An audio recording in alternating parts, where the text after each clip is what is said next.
everyone, Novels Wonderland here. Thank you all for the love and support you've shown me and the channel. Welcome to Novels Wonderland Hunter x Hunter Transmigrated with Character Extraction System Chapter 1-52 Synopsis. In a thrilling twist of fate, Loki finds himself transmigrated into the world of Hunter x Hunter. Determined to make the most of his new life, he spends 2 years preparing for his 12th birthday, when he will finally unlock his character extraction system. Rather than being idle, Loki dedicates himself to rigorous training, honing his physical strength and agility. On the day of the Hunter exam, Loki receives his system, and his first reward is the character Osakura Yo. Although he doesn't gain the shamanic skills that accompany the character, he rejoices in the exceptional physical fitness that comes with it. This newfound strength propels him into the competitive world of hunters. As Loki continues to participate in challenges and quests, he receives various rewards that enhance his abilities and skills. He diligently practices Nen techniques, pushing his limits to survive the dangers that lurk in this harsh environment. With each challenge he faces, Loki not only grows stronger but also learns to navigate the complexities of the hunter world, forging alliances, facing formidable foes, and ultimately pursuing his own ambitions as a hunter. With a blend of strategy, strength, and a dash of luck, Loki embarks on an epic journey filled with adventure, self-discovery, and the relentless pursuit of power in a world where only the strongest survive. HHES, Chapter 1. The rules are explained. The Hunter exam begins. Stay close, don't fall behind. In a dark tunnel, lights flicker above. A dense crowd stands within, each person wearing a number tag. This is the Hunter exam's first phase. Satots, a clown-like examiner with 2 handlebar mustaches, explains the rules and heads deeper into the tunnel. The crowd follows. Among them, 12-year-old Loki hides his excitement. He's been in this world for 2 years, realizing it's the Hunter x Hunter anime. After 2 years of hard work, he narrowly made it to the exam. Loki desperately wanted to take the Hunter exam, not to become a hunter, but because of the multiverse character extraction system he brought with him from his original world. His first mission was to participate in the exam. He received the mission at age 10 and waited 2 years. Today, he completes the mission and gets his reward. Ding! Mission complete.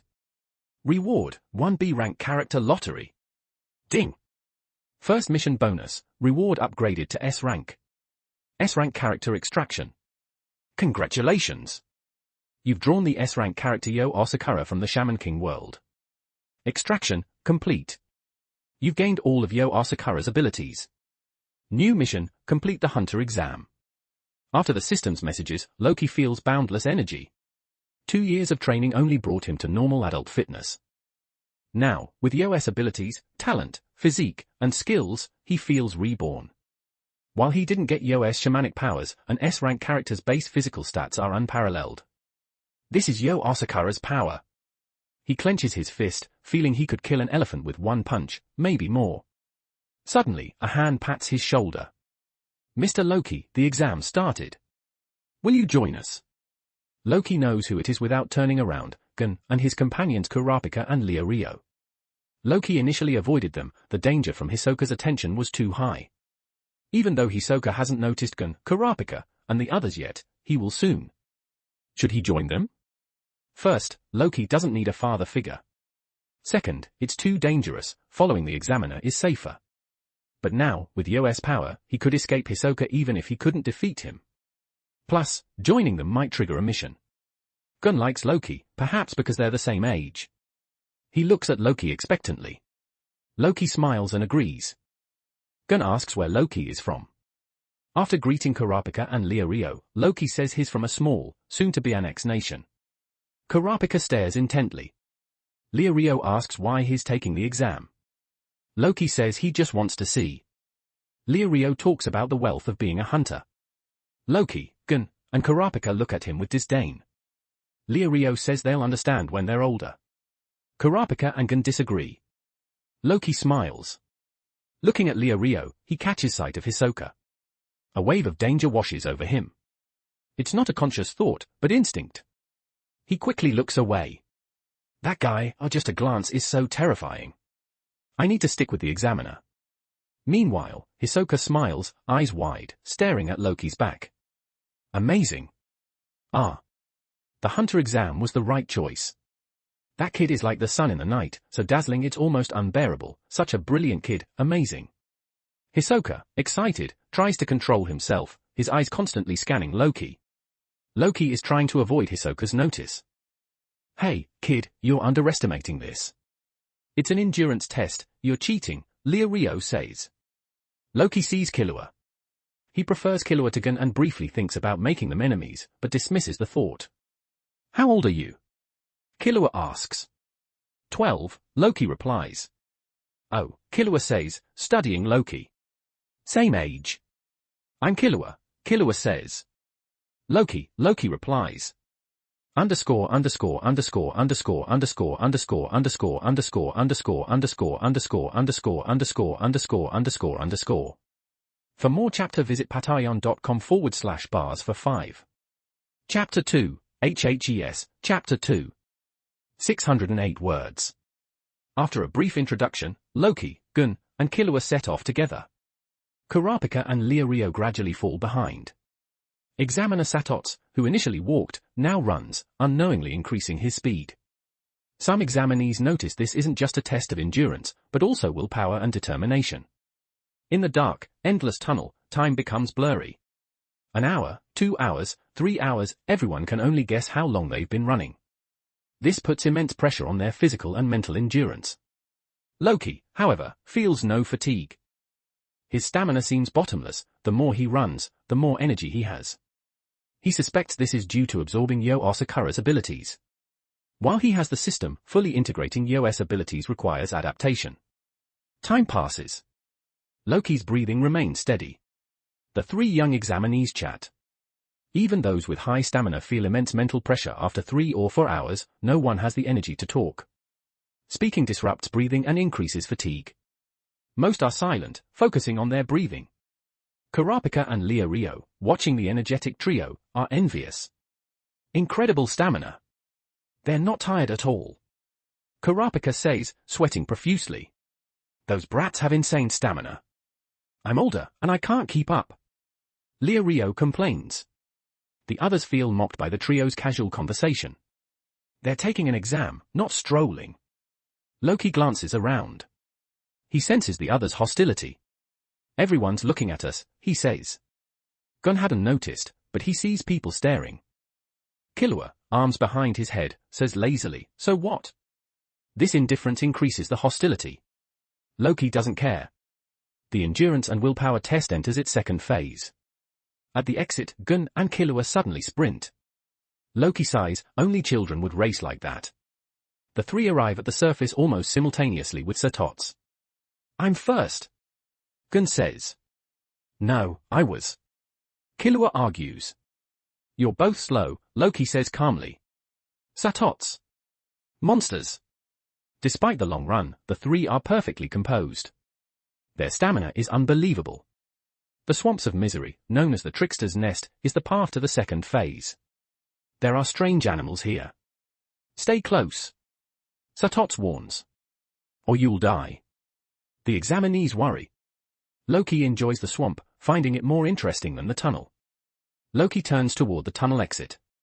It should appear now, he thinks. A voice cuts Satots off. Don't be fooled. He's not the examiner. I am. A shadowy figure appears, a swindler's swamp. Thwack! The ape is suddenly struck, blood spraying. It flies several meters and lands lifelessly. Loki steps on the ape, emotionless. Boring. He wanted to test his strength, but these creatures are too weak. Crunch. He crushes the ape with his foot. He claps his hands and turns to Satots. Shall we begin the exam? The crowd is shocked. What happened? When did that kid move? So fast. Hey! You killed the examiner. Some believe the ape. Loki stares at the accuser, who backs away in fear. You say I killed the examiner? Loki asks calmly, approaching the man. An aura emanates from Loki, like a dark tide. Thump! The examinee collapses, sweating profusely. Satot's eyes narrow. That aura, impressive. Loki points at Satots. The examiner's right there. Someone else questions Satot's identity. Rio complains about Loki's rash actions. Kurapika shakes his head. A professional hunter wouldn't be killed so easily. Satots is the real examiner. He looks at Loki. Loki, that's why you attacked the ape, right? The examinees realize this. They look at Loki with fear. His quick judgment and strength make him a formidable opponent. Loki nods, not revealing his true reason. He instantly recognized the ape. He doesn't know why he has this ability, but it might be from Yo Asakura. Underscore underscore underscore underscore underscore underscore underscore underscore underscore underscore underscore underscore underscore underscore underscore underscore. For more chapter visit patreon.com/bars for 5. Chapter 3, HHES, Chapter 3. 707 words. Although this world differs from the Shaman King world, Loki inherited all of Yo Asakura's abilities except his extraordinary shamanic powers. Perhaps this is due to differing world rules, Yo's shamanic powers and unique abilities manifested differently in Loki. Ignoring that for now, let's focus on passing the Hunter exam. The commotion ends quickly. Satot stares at Loki for a long time before speaking again.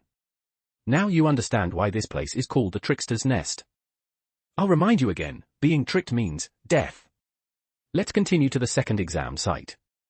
Satot runs, and everyone follows. Loki, with Gun and Killua, focuses on Hisoka, who's lagging behind. Loki, your reaction was amazing. Your analytical skills are incredible, Gun says. HMPH. Nothing special. You interrupted a good show, Killua grumbles, annoyed that Loki is getting the attention. Loki remains calm. He knows it's getting dangerous, Hisoka is about to start his games. He doesn't want to get involved. Plus, he hasn't triggered any new mission since joining Gun's group. It seems system missions aren't easy to activate. He decides to prioritize safety, mastering Yo's abilities before facing Hisoka. After all, Yo was an S-rank character. As Loki prepares to tell Gun he's going ahead, the system chimes. Congratulations, host. Mission triggered, join Hisoka's trial and gain his approval. Loki stares at Gun, swallowing his words. Gun notices Loki's change. What's wrong, Loki? What did you want to say? Loki forces a smile. Nothing. Focus on the path, the fog can easily disorient us. We should get ahead. I can smell it, Hisoka's about to lose it. Killua says seriously, clearly wary of Hisoka. Loki, Gun, let's go ahead. Gun says, though he can't smell what Killua mentioned. Kurapika, Leorio, Killua says we should go ahead. Gun says. If I could, I would have already, Leorio says, frustrated. He's older and should be stronger, but the 3 kids have unbelievable stamina. You go ahead. Don't worry about us, Kurapika says, also impressed by their stamina. Let's go. Killua sprints. Gun follows. You go ahead. I'll check on them, Loki says, slowing to join Kurapika and Leorio. Killua looks at Loki in surprise. What a weirdo. What? Loki's a good guy. Gun thinks Loki's actions are kind, he doesn't want to leave Kurapika and Leorio. But Killua's going ahead, and if Gun goes to help Leorio, Killua will be alone. Killua smiles and says, let's go. Leorio is happy to see Loki slow down. I knew a kid like you couldn't beat me in stamina. Kurapika is surprised Loki joined them. Loki looks at Leorio. Did you say something? Leorio is speechless. Stop stroking your ego, Leorio. Loki's stamina is monstrous. Kurapika says. We're lost in the fog. We need to follow the others. Why are you falling behind? Follow me. Even if we lose sight of the others, I can find the examiner. Kurapika is impressed. Thank you. You think my stamina's weak? A kid underestimated me. I won't lose. Ah. Leorio speeds up. Loki grabs Leorio's tie, nearly choking him. What are you doing? Leorio yells. Don't be stupid. This will disrupt your breathing and drain your stamina. Maintain this pace, you'll reach the next exam site. Kurapika agrees. Leorio calms down. Figures move through the foggy forest. Most remaining examinees are pushing themselves to the limit. Loki, Kurapika, and Leorio move slowly. Loki senses many creatures watching them. The leading group disturbed them, making the stragglers prey. Most examinees stick with the examiner. Be careful, Loki warns. They stop. A group of examinees surrounds Hisoka. Hisoka, playing cards, casually kills them with a single card, the 4 of spades. He notices Loki's group. Unexpected gains. Interesting, Hisoka says, his voice chilling. Cards appear magically in Hisoka's hands, then vanish, leaving only 1 card. Hisoka looks at the 3, a sinister smile spreading across his face. He flips the card, his eyes narrowing. A joker. Bad luck, or... His gaze settles on Loki. Kurapika and Leorio feel immense pressure. Leorio, Loki, when I give the signal, we run, Kurapika says. We can't win against him. Loki agrees, but escaping isn't an option. He needs the mission reward. On 3, we run, Kurapika says. Underscore underscore underscore underscore underscore underscore underscore underscore underscore underscore underscore underscore underscore underscore underscore underscore. For more chapter visit patreon.com/bars for 5. Chapter 4, HHES, Chapter 4. 857 words. Hisoka starts walking toward the 3. Kurapika and Leorio, standing on either side of Loki, simultaneously flee in opposite directions. Their escape is incredibly fast. In a single breath, they've covered 7 or 8 meters, and their speed is still increasing. The instant they start running, they see Loki standing still and look back at him. Kurapika hesitates for a second before continuing to run forward. Unlike Leorio, Kurapika thinks more deeply. Although she doesn't know what Loki is doing, the plan was clear, yet Loki didn't follow it. There's only one explanation: he's buying them time. Kurapika's rational mind hesitates for a moment, but when she realizes Loki is buying them time, she immediately accelerates. She can't waste the time her companion is giving them. Mr. Loki, thank you. Kurapika glances at Loki, then focuses on fleeing. Leorio, on the other hand, stares at Loki until Loki's figure disappears as he continues to run forward. Then Leorio stops. He hangs his head, clenching his fists, and grits his teeth. Just running away without doing anything. Hisoka's eyebrows twitch slightly as he watches Kurapika and Leorio flee. A smart choice, but... He turns to look at Loki, who is still standing. Your choice is unexpected. This place is quite suitable for me. Even if I'm not his opponent, in this fog-shrouded forest, escape isn't impossible. Loki slowly bends down. My strength is still unknown. I'll use Hisoka as a test. Loki's aura changes the moment he decides to attack. Hisoka clearly senses the powerful aura emanating from Loki. This isn't about strength but willpower. Without noticing, a cold wind whips around Loki as he focuses on attacking Hisoka. A bright light gathers in his hands. Hisoka's eyes flash. That's Nen. This kid uses Nen. Loki explodes into motion. Bang! The ground caves in, spiderweb cracks spreading, dust flying. Loki shoots toward Hisoka like a cannonball, reaching him in a blink. He throws a punch, using all his strength, aiming for Hisoka's face. It's pure power and speed, with Nen unknowingly woven into the blow. Bang! Loki's full power punch is easily blocked by Hisoka. Loki isn't surprised. Bang bang bang! He unleashes a flurry of punches, all blocked by Hisoka. Loki frowns. In a few seconds, he's thrown dozens of punches, none landing. His attacks are ineffective. This attack isn't enough to hit me, Hisoka says. A hand suddenly appears before Loki, grabbing for his neck. So fast. With a loud thud, Loki spins in the air, landing steadily. Hisoka's eyes narrow. Just now, he used a tremendous amount of Nen to accelerate, dodging my attack. This Nen usage. This kid doesn't seem to know Nen. He used it instinctively. The moment is strange. Loki stands still, feeling as if his body was struck by a tremendous force, allowing him to escape Hisoka's attack. He doesn't understand what happened. Hisoka's eyes slowly open, his expression excited. Observing Loki's bewildered look fuels his excitement. If his guess is correct, Loki used Nen unconsciously. Hisoka finds it unbelievable. If Loki learns to use Nen, his potential is terrifying. Using instinct alone, he achieved this. A fully awakened Nen would be even more terrifying. I found an amazing toy. 3 cards appear in Hisoka's right hand. Loki prepares to dodge. A magician's attack isn't easily seen through. Whoosh whoosh whoosh. Hisoka throws another deck of cards into the air. As the cards distract Loki, 2 cards shoot toward him with strange trajectory. The attack is silent. Swish! The attack misses. Loki moves through the flying cards, approaching Hisoka from below, unleashing a powerful flying kick. Bang bang! Hisoka tries to grab Loki, but the nen around Loki's leg sends Hisoka flying.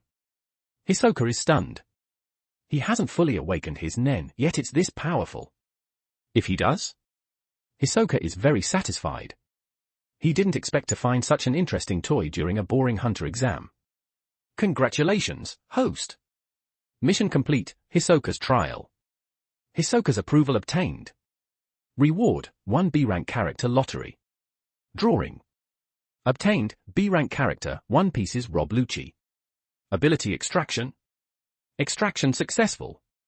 Unlike last time, Loki's physique has been enhanced by the S-rank character Yo Asakura, surpassing the B-rank Rob Lucci. Though he feels no physical changes, Loki finds many new techniques in his mind. Rokushiki, 6 powers. This is exactly what he needed. He gained Yo Asakura's power, but much of it relies on shamanic abilities, which Loki hasn't found in this world.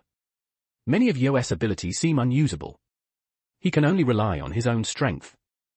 Rokushiki is perfect for his current situation. The system's reward is instantaneous. Hisoka senses a change in Loki. Soru! Loki suddenly disappears. Hisoka is startled. Loki reappears before him, spinning in the air. Rankiku! Loki's kick creates a vacuum slash, tearing toward Hisoka. Whoosh! Hisoka dodges. The slash creates a long crack in the ground. Amazing technique! Hisoka marvels. He didn't expect someone to unleash such an attack without Nen. A typical Nen user wouldn't survive. Shagan! Bang bang bang! Before Hisoka can react, Loki's attack continues. His fingers are like bullets, overwhelming Hisoka. Underscore underscore underscore underscore underscore underscore underscore underscore underscore underscore underscore underscore underscore underscore underscore underscore. For more chapter visit my Patreon. Patreon.com/bars for 5. Chapter 5, HHES, Chapter 5. 806 words. These attacks were as fast as bullets. Hisoka raised his hand, holding a card. Nen coated the card, making the fragile paper as strong as metal. Clang! Clang! Clang! Blocking Loki's attacks, Hisoka swiped the card toward Loki's throat. Soru! Jeppo! Boom! Boom! Boom! A burst of air erupted from Loki's feet, propelling him into the air. He moved through the air, quickly putting distance between himself and Hisoka. Landing safely, Hisoka watched Loki's use of Jeppo, utterly shocked. If the previous techniques were amazing, Jeppo felt like an art form. The ability to move through the air without any tools was unbelievable. Leorio arrived just as the fight was happening, witnessing Loki's incredible Rokushiki techniques against Hisoka. When Loki landed, Leorio's wooden staff fell to the ground. That kid is fighting Hisoka, that monster, to this extent. In Leorio's eyes, Hisoka's earlier moves, while flashy, showed his overwhelming power. Yet, Loki's strange attacks were keeping up with Hisoka. Even though Hisoka seemed unfazed, Leorio was still incredibly shocked. That monstrous kid! Hisoka's expression is almost manic as he looks at Loki. Amazing! Unbelievable techniques, terrifying talent. This kid is the perfect toy. Hisoka touches his forehead. No, I must restrain myself. Killing him now would be a waste. He glances at Leorio. He's a decent toy, but compared to this kid, he's far inferior. Phew. Finally found you, Leorio. Gun's voice suddenly appears. Leorio, hiding nearby, jumps. Hisoka and Loki both look at Leorio. Leorio's heart sinks, being stared at by Hisoka isn't good. Gun, what are you doing here? Leave. I was worried. You weren't catching up, so I came to look for you. Where are Kurapika and Loki? Gun looks around and sees Loki, waving. Loki ignores Gun and looks at Hisoka. He's not afraid, he can escape with Jeppo. Even Hisoka probably can't catch him in the air. Tick! Loki's eyes narrow. Hisoka suddenly disappears, and a hand lands on Loki's shoulder.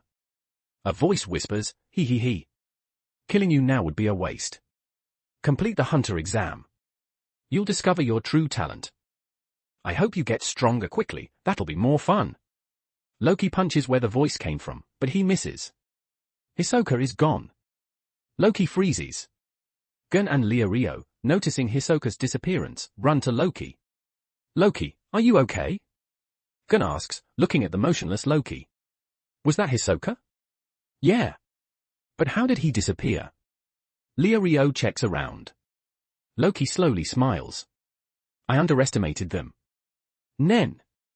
I need to learn Nen quickly. He looks at his clothes. He's unharmed, but his clothes aren't suitable for fighting. He needs to change.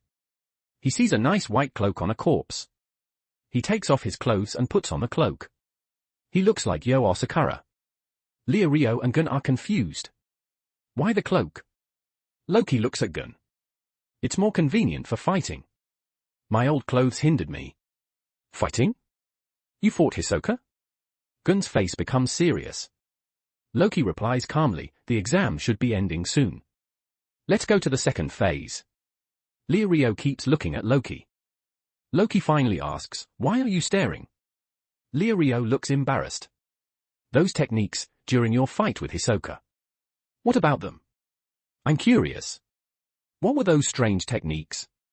Gun listens quietly. Loki understands Leorio's curiosity. Rokushiki in this world is surprising. Those are Rokushiki, Soru, Rankiku, Jeppo, Shigan, Tekai, and Kamii. Rokushiki? You used? Loki answers, I didn't use all of them, just Soru, Jeppo, Rankiku, and Shigan. Incredible techniques. Where did you learn them? Loki smiles, Leorio wants to learn. Only I know them in this world. They reach the second exam site, but Leorio isn't happy. After seeing Loki and Hisoka's fight, he doubts his own strength. He's unsure if he can become a hunter. Kurapika and Killua arrive. Loki, knowing the second exam's content, doesn't plan to waste effort. He wants to learn Nen. In the Hunter x Hunter world, Nen is the true power. Even with Rokushiki, he couldn't win against Hisoka. Nen is key. Loki plans to have someone open his aura nodes, like Gun and Killua, to quickly learn Nen.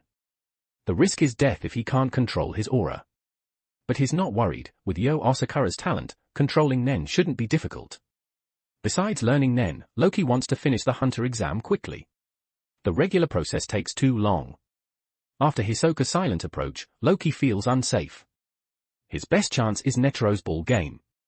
If he can steal the ball from Netero on the ship, he can quickly finish the exam. It's not easy, but there's a chance. He only has one attempt, when Netero is unaware of his abilities. Kurapika pats Loki's shoulder. Are you okay? Loki nods. Yeah. Thank you, earlier. No problem. I wanted to see my level against Hisoka. Underscore underscore underscore underscore underscore underscore underscore underscore underscore underscore underscore underscore underscore underscore underscore underscore. For more chapter visit my P at Treon. Patreon.com/bars for 5. Chapter 6, HHES, Chapter 6. 789 words. Thank you. The second exam is about to begin. The second exam's location is Visca Forest Preserve. The gates open, and Satots leaves. Hidden in a tree, Satots watches Loki, Gun, and Killua. 3 monster kids this year. Unbelievable. The examiners for the second exam are the gourmet hunters Menkai and Bahara. The exam is simple, cooking. The ingredient is pork. Only one type of pig lives in Visca Forest, the great stamp giant horned boars. These pigs are incredibly strong. Catching them isn't easy. Loki follows Gun and the others to find the great stamp boars. Gun, raised in the forest, quickly finds them. They're eating bones, they're carnivores. Their large size and strange noses make them intimidating. Is that a pig? Leorio asks, stunned. Kurapika doesn't run but prepares to fight.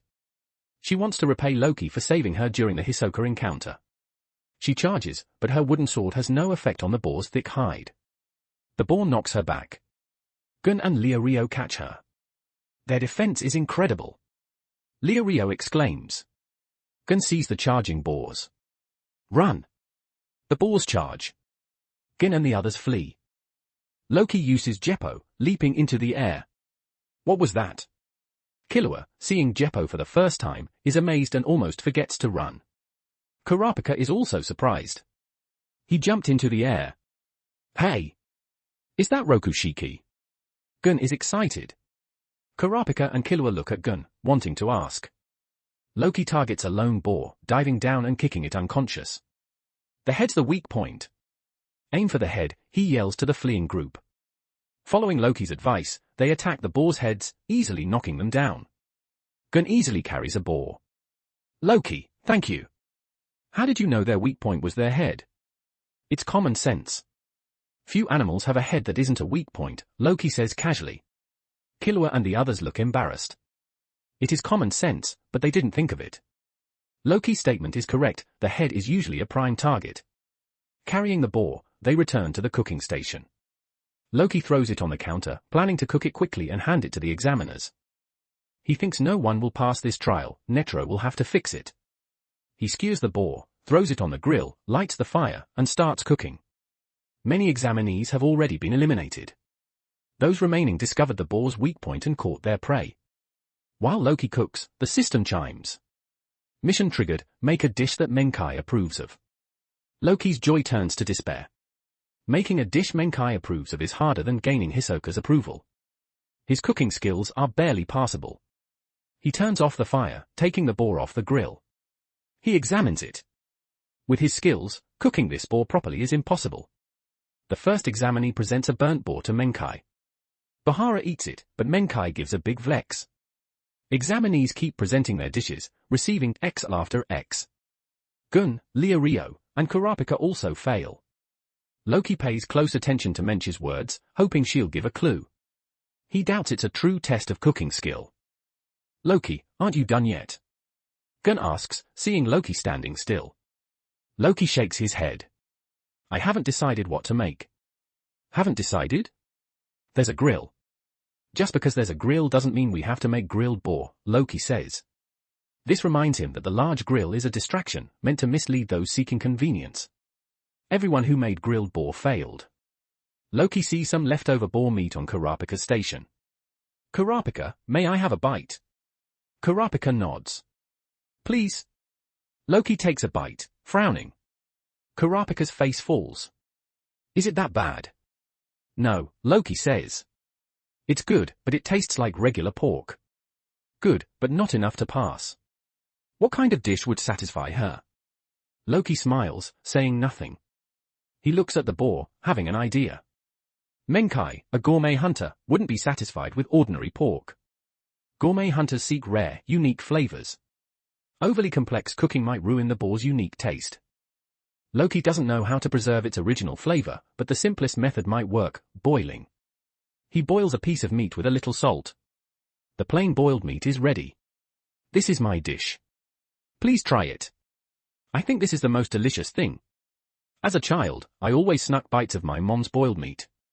Did anyone else do that? The steaming boiled pork sits before Menkai. Other examinees look over. Seeing Loki's simple dish, they laugh. Kid, you underestimate the hunter exam. Such a small portion, such a simple dish, you think you'll pass. Underscore underscore underscore underscore underscore underscore underscore underscore underscore underscore underscore underscore underscore underscore underscore underscore underscore underscore. For more advanced chapters visit patreon.com/bars for 5. For $10 all advanced chapters. Chapter 7, HHES, Chapter 7. 831 words. HMPH. Kids are kids. So naive. My carefully prepared dish, even better than a professional chef's, still failed. You think you'll pass with such a simple dish? Too unrealistic. Kids your age probably don't even know how to use kitchen tools. Ignoring them, Loki watches Menkai, who's nearly driven mad by the examinees. Seeing Loki's dish, she finally smiles. Bahara is also surprised. A small, elegant porcelain plate. A palm-sized piece of meat. Spotlessly clean cutlery. Though the presentation is simple, it's neat and clean. Finally, someone decent. Menkai looks at Loki. Not bad, kid. Menkai, let me try first. Bahara cuts off a small piece, puts it on his fork, and eats it quickly. Delicious. Menkai doesn't expect much from Bahara's palate. Loki is the only examinee who didn't use fire, but if the taste doesn't meet her standards, he'll fail. She cuts a piece, puts it in her mouth, chews, and stops. She looks at Loki. Why this cooking method? The examinees quiet down. This is the first time Menkai has asked a question instead of rejecting a dish. Some examinees sense something's up. Loki thinks he might pass. Loki calmly says, I'm not skilled in cooking. This is the only way I could think of to preserve the flavor. I understand. Menkai nods, looking at Bahara, who eats the rest and raises the passed sign. You'll accept anything, no matter how bad it tastes. Menkai says. Turning to Loki, do you know how your dish tastes? Loki shakes his head. I didn't try it. Whatever the taste, it's my best effort. Menkai looks at Loki. Your dish was terrible. See? A kid couldn't make a passing dish. The examinees laugh. You pass. The laughter stops. A terrible dish passes? What's going on? Are you making fun of us? Are you kidding? You said it was terrible, why did he pass? I've had enough of this test. Silence. Menkai roars, silencing them. She pulls out 2 knives and slams them on the table, putting a foot on the table, hands on her hips. Anyone who speaks again is disqualified. The examinees are stunned. When they're quiet, Menkai sits down. HMPH. The exam continues. She looks at Loki. You pass, barely. Your dish was terrible, but not because of your cooking, but the ingredients' flavor. I'm a gourmet hunter. The cooking is fine. You preserved the ingredients' original flavor perfectly, making it terrible. But tastes vary. You preserved the original flavor, meeting a gourmet hunter's standards. You pass. Loki nods and leaves. Menkai looks at the others. This dish won't pass a second time. Don't copy him. Why? The examinees stop copying Loki and start arguing again. Loki focuses on the system. The moment he passed, the system announced. Reward, 1 B rank item lottery. Drawing. Congratulations, host. You've won 3 senzu beans from the Dragon Ball world. Loki sees the item appear in his inventory. Senzu beans. Good. These are lifesavers. Gun, failed again. Loki asks, seeing Gun return with a dark, unidentified dish. Gun is frustrated. Even though you told us how to pass, I still can't make a satisfactory dish. After Loki passed, the examinees understood Mensch's intention. But besides Loki, no one could make a dish Menkai approved of. Will only Loki pass? Lirio asks, carrying a giant burger. Kurapika sighs. Maybe. Everyone else will fail. Killua sits on the counter. You're lucky. It's impossible for only one person to pass. If so, the next exams would be pointless. A ship appears in the sky. Loki smiles. Here it comes. What's coming? A shadow falls from the sky. Thud. Everyone looks. What is that? Tap tap tap. Footsteps sound. The dust clears, revealing an old man with white hair. No way. An old man jumped from that height. Who is that guy? Menkai is surprised. Chairman, what are you doing here? I heard you were ending the exam, and only one person passed. Menkai nods. Yes, only one passed. I see. Netero touches his hooked mustache. The Hunter Association hasn't had a successful new recruit in years. Satot said there were good candidates, but only one passing seems harsh. Netero looks at Menkai. If you insist, there's nothing I can do. But reconsider. Are there really no other candidates? Menkai thinks. I'm sorry, Chairman. I misjudged due to the examinees' dishes. I get irrational about food. She bows and stands. I'll give them a new exam. Boiled eggs. Netero nods. Menkai uses Netero's ship to transport the examinees to a canyon. Loki, having already passed, doesn't participate. On the ship, Loki examines the senzu beans.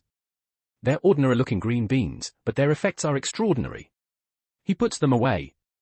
This item space is convenient. Loki watches Netero with the examinees below. After this exam, he'll have his chance to quickly finish the hunter exam. He needs to follow Gun closely. He can't miss Netero's test. Underscore underscore underscore underscore underscore underscore underscore underscore underscore underscore underscore underscore underscore underscore underscore underscore underscore underscore. For more advanced chapters visit patreon.com/bars for 5. For $10 all advanced chapters. Chapter 8, HHES, Chapter 8. 868 words. Waiting for Gun and the others to finish the trial, the second hunter exam concludes with 43 successful candidates, including Loki. The number of candidates has been drastically reduced, and this is only the second exam. The hunter exam's difficulty is well deserved. The 40+ successful candidates board Netero's ship, heading to the third exam location. The journey will be long. Gun, Killua, and Loki, full of energy, start their own adventure on the ship. The examiners are resting in a room on the ship. How many do you think will pass this year? Menkai asks. Past hunter exams had 0 successful candidates. This year probably won't be much different, Bahara replies, looking at Satots. Satots, what do you think? I don't know how many will pass, but I'm optimistic about those kids. Kids? Bahara is surprised. The only one who passed Mench's exam was a kid. He had excellent observation skills. He's promising. Besides him, there's examinee number 99 and 405. Satots takes a sip of coffee. This year's recruits seem pretty good. But examinee 133, Loki, is strange. Menkai looks at the others. Do you feel that too? Strange? Satots thinks back. Loki's performance was excellent, his potential huge, but he felt something odd. Though Loki wasn't a threat, Satots felt a subtle sense of danger from him. That kid should pass without problems, Satots says, his expression serious. But I wonder if making someone like him a hunter is right or wrong. What do you mean? Menkai and Bahara ask. Meanwhile, on the ship, Killua tells Gun about his family, and Gun introduces Whale Island. It's Loki's turn. Loki shrugs. Nothing to say. I'm from a poor, ordinary country. Your family? Gun asks. They're all dead. I'm sorry. Loki shakes his head. It's in the past. Their deaths were probably a release. Killua's attitude toward Loki softens, knowing his family is dead. He's not entirely cold-blooded. Suddenly, a killing intent appears. They look around but see no one. What was that? Netero appears behind them. He seems to have found interesting toys. He starts testing them. Loki watches Netero silently. The ball game is about to begin. My chance to finish the mission early. Let's play a game. Win, and you get your hunter licenses without further trials. Okay. Loki agrees, even before Gun. Gun nods. Killua agrees, his face cold. They go to a gym. Netero produces a ball, takes off his shirt, and stands barefoot. The game is simple. Take the ball from me, and you win. You become hunters without further trials. Gun and Killua listen. Loki removes his cloak, revealing his muscular physique. Even at 12, his body surpasses normal standards due to Yo's power. I'll go first. Okay, Netero says, eyes narrowed. Examinee 133, Loki, the only one who passed Mench's test. His observation and analysis skills are excellent. He's talented. But Netero senses something dangerous about Loki. Then, Chairman Netero, I'll begin. Loki stretches. Gun gives a thumbs up. Go, Loki. Get the ball. Don't underestimate him, Killua warns. Loki nods. He knows Netero's terrifying strength. Netero's mastery of his movements is almost perfect.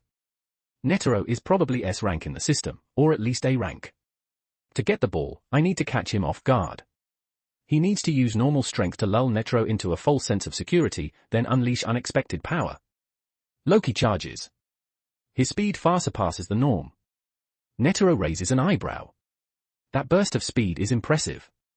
He easily dodges. Loki changes direction and charges again, appearing as a blur.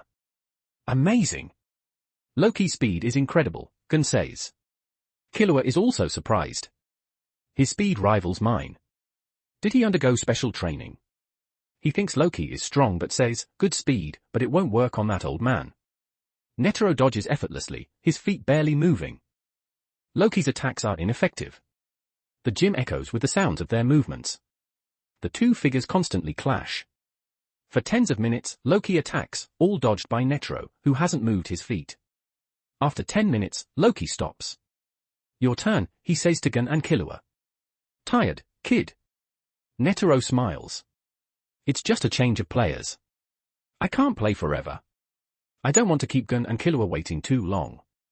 Loki sits down. Gun thinks Loki is upset about not getting the ball. Don't worry, keep trying, you'll get it, Gun says. Loki is surprised and smiles. Your turn. Okay, Gun says. Killua stands. My turn. Go, Killua. 10 minutes each. Then it's my turn, Gun says. Killua takes this as an insult.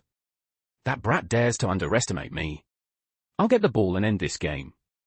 Unlike Loki, Killua moves slowly around Netero, creating multiple afterimages. What's that? Amazing. It looks like many Killuas, Gun says. Loki is also amazed. This assassination technique rivals Rokushiki. Netero is surprised that Killua, at his age, masters such a difficult technique. His talent is terrifying. Killua attacks from Netero's blind spot, charging toward the ball. His speed rivals Loki's. But as his hands reach the ball, Netero lifts it slightly. Killua misses. He looks at Netero with a deadpan expression.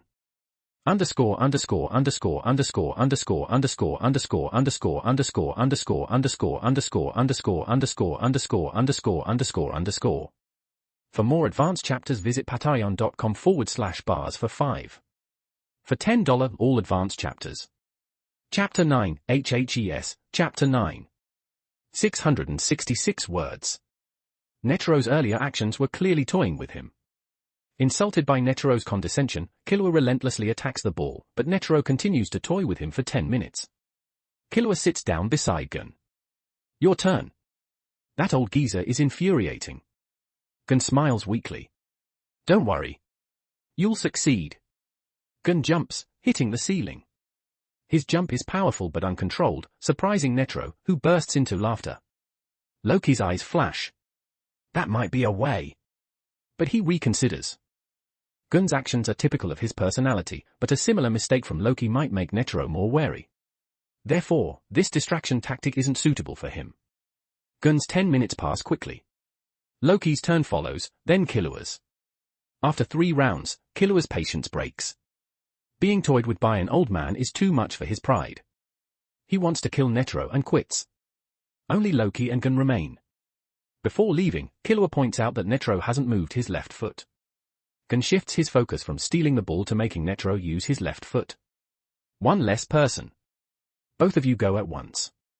Netero says this because he could barely handle the 3 together without using Nen. With only Loki and Gun, it's easier. Loki smiles. No need, Chairman Netero. Let's go one at a time. 2 against 1 is unfair. Gun agrees. He doesn't want to take advantage, especially against an old man. Netero laughs. Fine. But neither of you will take the ball from me. It's Loki's turn. He's focused, having spent hours preparing for this moment. Netero believes he understands Loki's abilities and is less vigilant. This is Loki's chance. He needs to find a single opening and unleash his full power. Loki moves at high speed, as before. Netero, already anticipating Loki's moves, easily dodges. Loki passes in front of Netero, then behind him. Now. Netero's back isn't a weak point, but it provides an advantage. Netero, confident he's seen through Loki's movements, doesn't turn around. This is Loki's opportunity. Soru. Loki uses Soru, achieving incredible speed. His enhanced physique allows him to do it even faster than the standard 0.36 seconds. Bang! The sound of Soru echoes as Loki reaches Netero's back at maximum speed. Netero is startled. He thought Loki's earlier speed was his limit. Loki reaches for the ball. Netero, unable to dodge, throws the ball upward. Clever kid. His earlier speed wasn't his limit. He was lulling me into complacency. Good patience. Netero is impressed, not angry. A skilled hunter must be patient. Loki frowns. Netero threw the ball to avoid losing it, but Loki won't give up. Jeppo. Thump thump. Loki uses Jeppo, accelerating toward the ball. Netero is completely unprepared. Even he is shocked by this technique. I thought Killua's talent was impressive, but I was wrong. This kid's talent is even more terrifying. Netero raises his hand. Amazing kid. You've pushed me to this point. HMPH. A powerful Nen blast erupts from Netero like a physical shockwave, hitting Loki and altering the ball's trajectory. The shockwave slows Loki down. Damn old man.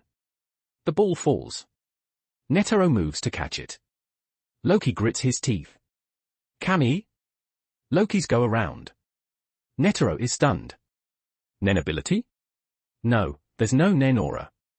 What technique is this? There's no Nen aura, yet his body bends inexplicably. Netero has never seen this. Loki's almost reaches the ball. Gun stands, excited. Almost there. Loki uses Jeppo to approach the ball. This all happens in an instant. Netero stops. A tenacious kid. He unleashes a Nen burst, accelerating toward the ball. He'll reach it first. The ball spins in the air. Loki focuses using Roku Shiki. Rankyako. Swish swish swish. The air blades shoot at Netero. Netero sees their power and uses Nen to deflect them. But as Netero breaks through, Loki's hand almost touches the ball. Damn it! Boom! A massive Nen explosion shatters the walls. Netero grabs the ball, turning around. Not good. Netero's Nen explodes. Underscore underscore underscore underscore underscore underscore underscore underscore underscore underscore underscore underscore underscore underscore underscore underscore underscore underscore. For more advanced chapters visit patreon.com/bars for 5. For $10 all advanced chapters. Chapter 10, HHES, Chapter 10. 677 words. The resulting destruction, though not a direct attack but a pure Nen shockwave, was terrifying. The room was wrecked as if hit by a powerful bomb. The instant the Nen erupted, the entire ship shook violently. Sleeping examinees woke up. What was that? What happened? Did the ship crash? At this altitude, any accident would be fatal. In his room, Hisoka, building a card tower, looks up at the collapsed structure. He turns toward the Nen explosion, his eyes filled with shock and excitement. Giggle giggle giggle. Illumi, in his altered form, turns to Hisoka. Hisoka's killing intent explodes. The examiners, Satots, Menkai, and Bahara, look at each other, puzzled. Was that the chairman? Bahara asks uncertainly. Menkai nods. It must be. But why would the chairman use Nen on the ship? Did he encounter a powerful opponent? Opponent? Satots laughs. Don't be ridiculous. That monster has no opponents. Should we go check? Bahara suggests. They agree. In the gym, Gun lies unconscious in a corner, with minor injuries. Loki is embedded in the ground. The Nen shockwave's impact on Loki was far stronger than on Gun. He was too close to Netero and completely overwhelmed by the Nen. Small wounds cover his body. Netero lands, looks at Gun, then approaches Loki. Damn it! I was too hasty and didn't control my Nen. At that distance, this kid might. Loki, embedded in the ground, is losing consciousness. Every bone feels broken, excruciating pain overwhelming him. Nen. This is the power of Nen. Loki now understands Nen's power. A non-Nen user is as fragile as paper against a Nen user. The shockwave felt like being hit head-on by a speeding truck. Loki, dazed, doesn't notice something else. As Netero's Nen flowed into his body, causing terrible damage, it also opened all his aura nodes. Netero approaches to help Loki. Boom! A powerful wave of Nen erupts from Loki. Waves of Nen surge outward. Netero jumps back, eyes wide. Was this caused by my Nen opening his aura nodes and awakening his Nen? Loki's Nen spreads rapidly, nearing Gun. Netero grabs Gun and rushes to the door. Boom! Another explosion rocks the room. Cracks spread across the walls. Chairman! Chairman Netero, are you all right? Menkai, Bahara and Satots arrive, seeing Netero carrying gun. An invisible wave emanates from the room, spreading across the ship. Every staff member and examinee is enveloped. What is this? Menkai and the others stop, staring at the room. They're sweating, shocked, and amazed. They see Netero, meaning the Nen isn't from him. Who has such terrifying Nen? Satot stammers. Chairman, in there. Netero puts gun on a sofa. He scratches his head, sighing. I seem to have made a mess. Chairman, what happened? What did you do? Menkai asks, puzzled. A Hunter Association chairman, with his monstrous power, shouldn't be afraid of anything. The Nen waves continue, but are weaker than before. Netero looks at Loki's room. I seem to have accidentally forced someone to awaken their Nen. The three examiners are stunned. Satot's eyebrows twitch. Forcibly awakening Nen is risky. Almost all who awaken Nen this way can't control their Nen and die. They're even more surprised that someone who just awakened Nen could unleash such a powerful Nen wave. They thought Netero was fighting a powerful Nen user. It was someone who just awakened Nen. Such power upon awakening. What terrifying talent. Bahara thinks back to his own Nen training.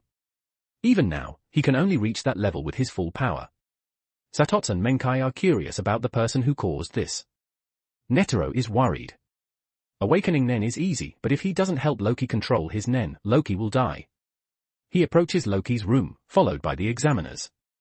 Chairman, can you seal the opened aura nodes? Menkai asks. Netero hesitates. Let's see. The closer they get, the stronger the Nen. It's like moving through water. The resistance increases near the door. They use their Nen to withstand the waves. Underscore.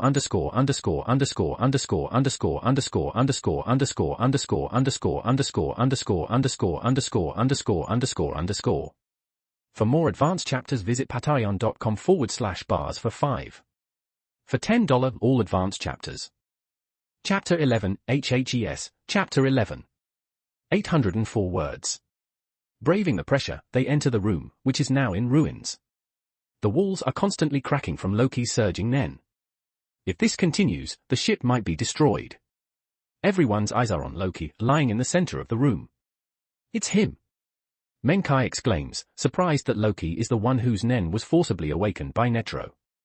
Menkai had noticed Loki during the exam, impressed by the kid who passed her initial trial. Loki's potential is undeniable, but now, because of Netero, it might be wasted. What? Chairman, what happened? Satots, who also noticed Loki, is shocked. Netero sighs. Let's not talk about that now. I'll try to wake him and help him control his Nen. If not, contact the association and find someone who can seal Nen abilities. Be ready. Satots nods and prepares to leave to contact the association. Suddenly, Loki sits up. Awake. Netero is surprised. He was hit with a close-range Nen blast, yet he woke up so quickly. This kid's physique is incredible. Suppressing his surprise, Netero says, Kid, don't move. Listen carefully. I'll help you control this power. Otherwise, you'll run out of energy and die. Do as I say, first. Before he finishes, Loki stands up, feeling the surging power. His eyes gleam. This is Nen. Loki discovers his Nen is rapidly growing stronger. A warm current flows through his body, strengthening his Nen with each rotation. This feeling is familiar, it's the same as when he first received Yo Osakura's power. Could it be that the awakening of Nen is converting Yo Osakura's vast shamanic power into Nen? Loki hadn't noticed Yo Osakura's shamanic power before. It seems it only awakened after his Nen awakening. Don't move. Netero shouts, as Loki ignores him. This isn't the time to observe this power. Listen to me. You must maintain. Netero stops, his expression frozen, his eyes wide, staring at Loki. Menkai, Satots, and Bahara are also stunned, as if they've seen something unbelievable. Loki's Nen has stopped surging and is now under his control, gathering in his fist. He's using Nen control techniques, concentrating it. His fist glows brighter, and the air swirls around it. The power is increasing, the ship might be destroyed. Netero rushes toward Loki. Kid, don't. Be careful. Loki opens his hand, and the Nen, which was concentrated in his fist, forms a Nen sphere in his palm. He sees Netero stopping, understanding his concern about destroying the ship. He gently lowers his hand, and the sphere disappears. His control is as smooth as someone who's practiced Nen for decades. Netero and the others are numb. People who can quickly control Nen after awakening aren't unheard of. Such talent is rare but not shocking. But Loki can control Nen effortlessly, as if it's instinct. This is unbelievable talent. Even exceptionally gifted individuals need extensive training to master Nen techniques. Loki masters it upon awakening. The difference is vast. Menkai sits down, a wry smile on her face. This kid is a monster. Indeed. I've never seen someone with such terrifying Nen talent, Bahara says, moved by Loki's talent. Satot shifts his gaze from Loki to Netero. He thought Netero was unique, but a younger monster has appeared, making him question his own Nen talent. Even Netero is amazed. His Nen is the result of years of training. Loki has skipped all that and reached an incredible level. Even Netero, at his level, is stunned. Loki withdraws his Nen, feeling it still growing stronger. Yo Osakara's vast shamanic power isn't fully converted yet, but controlling Nen is effortless. It's like eating and drinking. Loki looks at Netero. Chairman, shall we continue the game? I didn't get the ball earlier. I want to try again. Netero and the examiners are surprised by Loki's first words. What game? What are they trying to get? Was this accident caused by the game? Hava hava. Netero laughs, stroking his beard. No need to continue. You should easily get the ball now. I don't want to hurt you. Loki's eyes brighten. So, You win. I don't need the other trials. Correct. You're a hunter. Your license will be sent. Netero narrows his eyes. But I have a question. What is it? Will you be my student? Loki doesn't answer. The examiners are stunned. Netero, the old monster, wants a student. The ship's violent shaking prevents rest. Soon, the shaking stops, relieving everyone. But they want to know what happened. The captain contacts Netero, who makes excuses. The examiners return to the rest room, exhausted. They witness the birth of a monster. The impact is immense. They doubt their own talent. Worse, the old monster took the young monster as a student. Who knows what terrifying monster he'll create? Underscore underscore underscore underscore underscore underscore underscore underscore underscore underscore underscore underscore underscore underscore underscore underscore underscore underscore. For more advanced chapters visit patreon.com/bars for 5. For $10 all advanced chapters. Chapter 12, HHES, Chapter 12. 671 words. Thinking about this, the three examiners realize their imaginations are too limited to envision the scene. Menkai, I feel my training is insufficient. I need to train harder. Bahara says dejectedly. Menkai lies on the sofa. Yeah. What are you two doing? Comparing yourselves to a monster? I'm curious what the Hunter Association will become. Satots has many opinions about the current Hunter Association, but there's nothing he can do. Loki's appearance might bring revolutionary changes. He's already anticipating them. Killua runs quickly through the ship, worried about Gun after the shaking. He heads toward the gym. He turns a corner and sees familiar figures. Gun. Loki. Are you okay? Killua checks on Gun, who has minor injuries but is fine. Gun rubs his head. I'm fine. It was an accident during the game with Chairman Netero. He seemed to lose control of his power. That's a lie, Killua thinks. He knows Netero's abilities. It's impossible that he lost control because of them. Something unexpected must have happened. It wasn't Gun. It was Loki. Killua glances at Loki, who's unharmed. How did the game go? Killua asks, staring at Loki. Fine. I won, Loki says calmly. Really? Gun jumps up. Loki won? He doesn't need the other trials. Yeah, probably. The Hunter Association chairman wouldn't break his word. Amazing. Gun smiles. Killua stares at Loki, dumbfounded. He couldn't beat Netero, but Loki did. Killua turns away, unwilling to admit Loki is stronger. Loki senses Killua's thoughts and is surprised, but it's not the time to focus on that. Gun, rest. The third trial is next. I can't participate. Do your best. You'll become hunters. Gun nods. Killua turns away. Loki leaves to rest. His mission is complete. The hunter exam mission is marked as complete, confirmed by Netero. What's the reward? The ship has limited rooms, most examinees sleep in the main hall. Loki, having been granted hunter status and accepted as a student by Netero, has a private room. In his room, Loki opens the system. Congratulations, host. You completed the hunter exam early. Reward doubled. Congratulations, host. You've obtained the A-rank item, Jin Zanpakuto Ishinso, from the Bleach world. Extraction successful. A Zanpakuto? This is a great A-rank reward. He doesn't know how powerful Shinso will be in this world, but it won't be weak. Loki opens his inventory, expecting to see the Zanpakuto, but it's not there. What happened? Where's my Shinso? Nen surges from Loki. Before him, a short sword appears instantly. A round hilt, a blade gleaming with a cold aura. He grips Shinso. This is a conjuration-type ability. Holding Shinso, it feels like an extension of his body. He aims it at a bottle on his bookshelf. Kill it, Shinso! The bottle shatters instantly. The speed is faster than a bullet. The moment he spoke, Shinso struck its target. It returned quickly. The attack power is strong. Loki feels a small Nen depletion. It's become my conjuration-type ability. The item became an ability. He dismisses Shinso, then summons it again. This is more convenient for combat. He wonders about a Bankai. Would it enhance his Nen? Maybe. But not now. The ship can't handle another Nen blast. He'll test it later. Where's the scabbard? A scabbard appears. He sheaths Shinigami, hiding it under his cloak. This makes it seem like a normal weapon, not a conjured item. Anyone who underestimates it will die. After examining Shinso, Loki opens his system. A new mission appears. The next mission appears after completing the hunter exam. This is like a main quest. The next mission is Heaven Arena Battle to achieve 10 consecutive victories on the 200th floor. The reward is 1 B-rank lottery.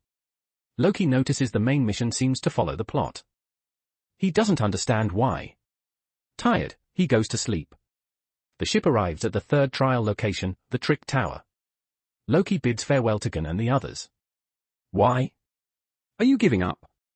Underscore underscore underscore underscore underscore underscore underscore underscore underscore underscore underscore underscore underscore underscore underscore underscore underscore underscore. For more advanced chapters visit patreon.com/bars for 5. For $10 all advanced chapters. Chapter 13, HHES, Chapter 13.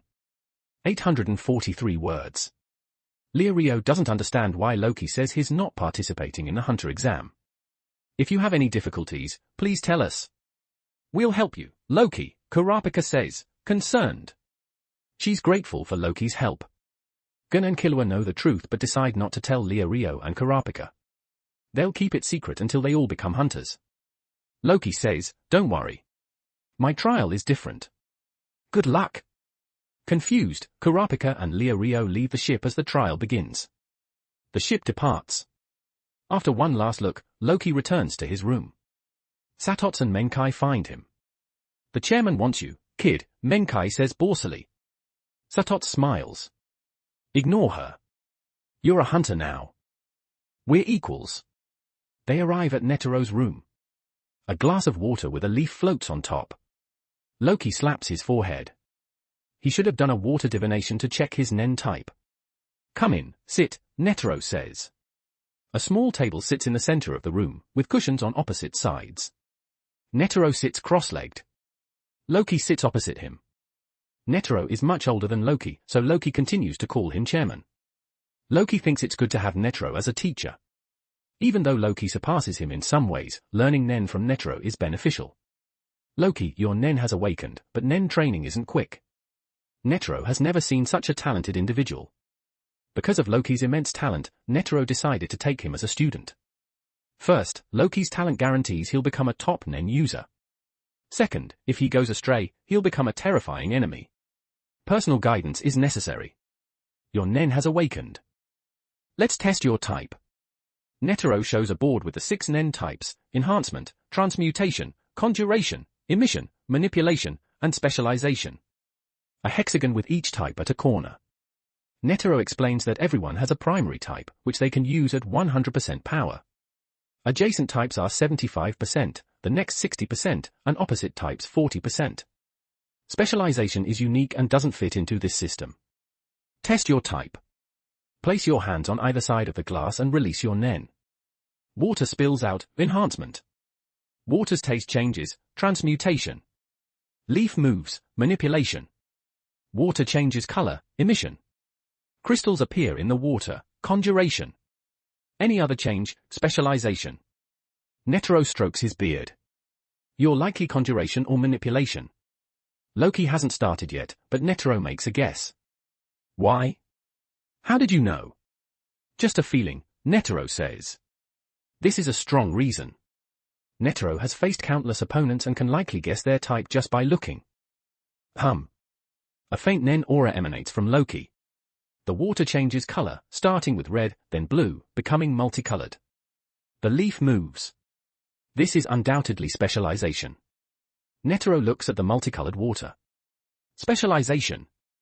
I was wrong. Netero's expression changes. Loki also notices.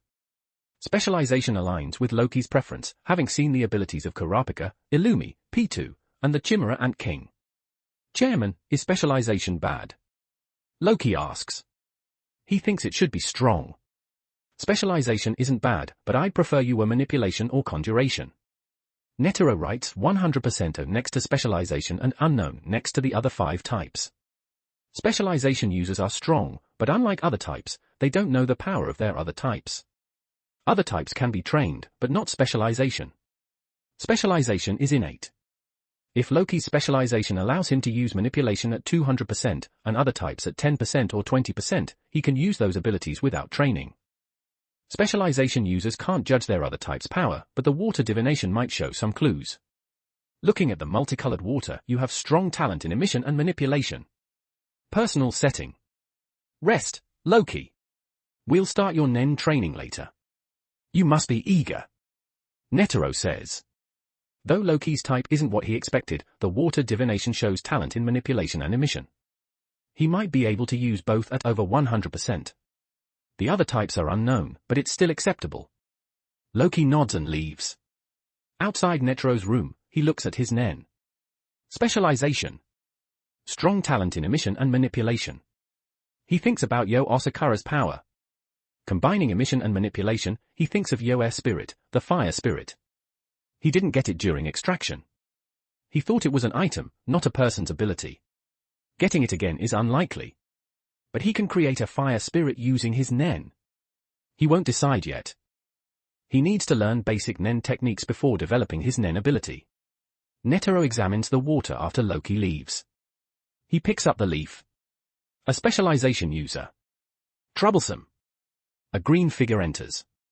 Chairman, we're arriving. Prepare to disembark.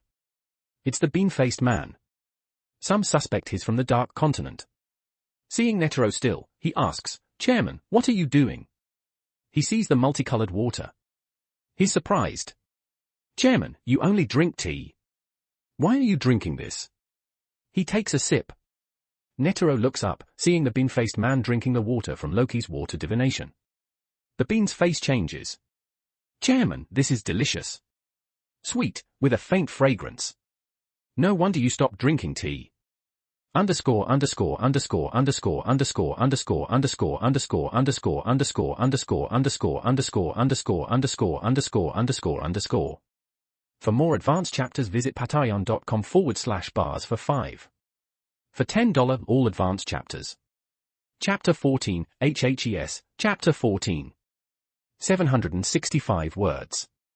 The bean-faced man looks at Netero strangely, as if exposing a secret. He seems to be saying, such a delicious drink, and the chairman secretly keeps it to himself. Netero is startled.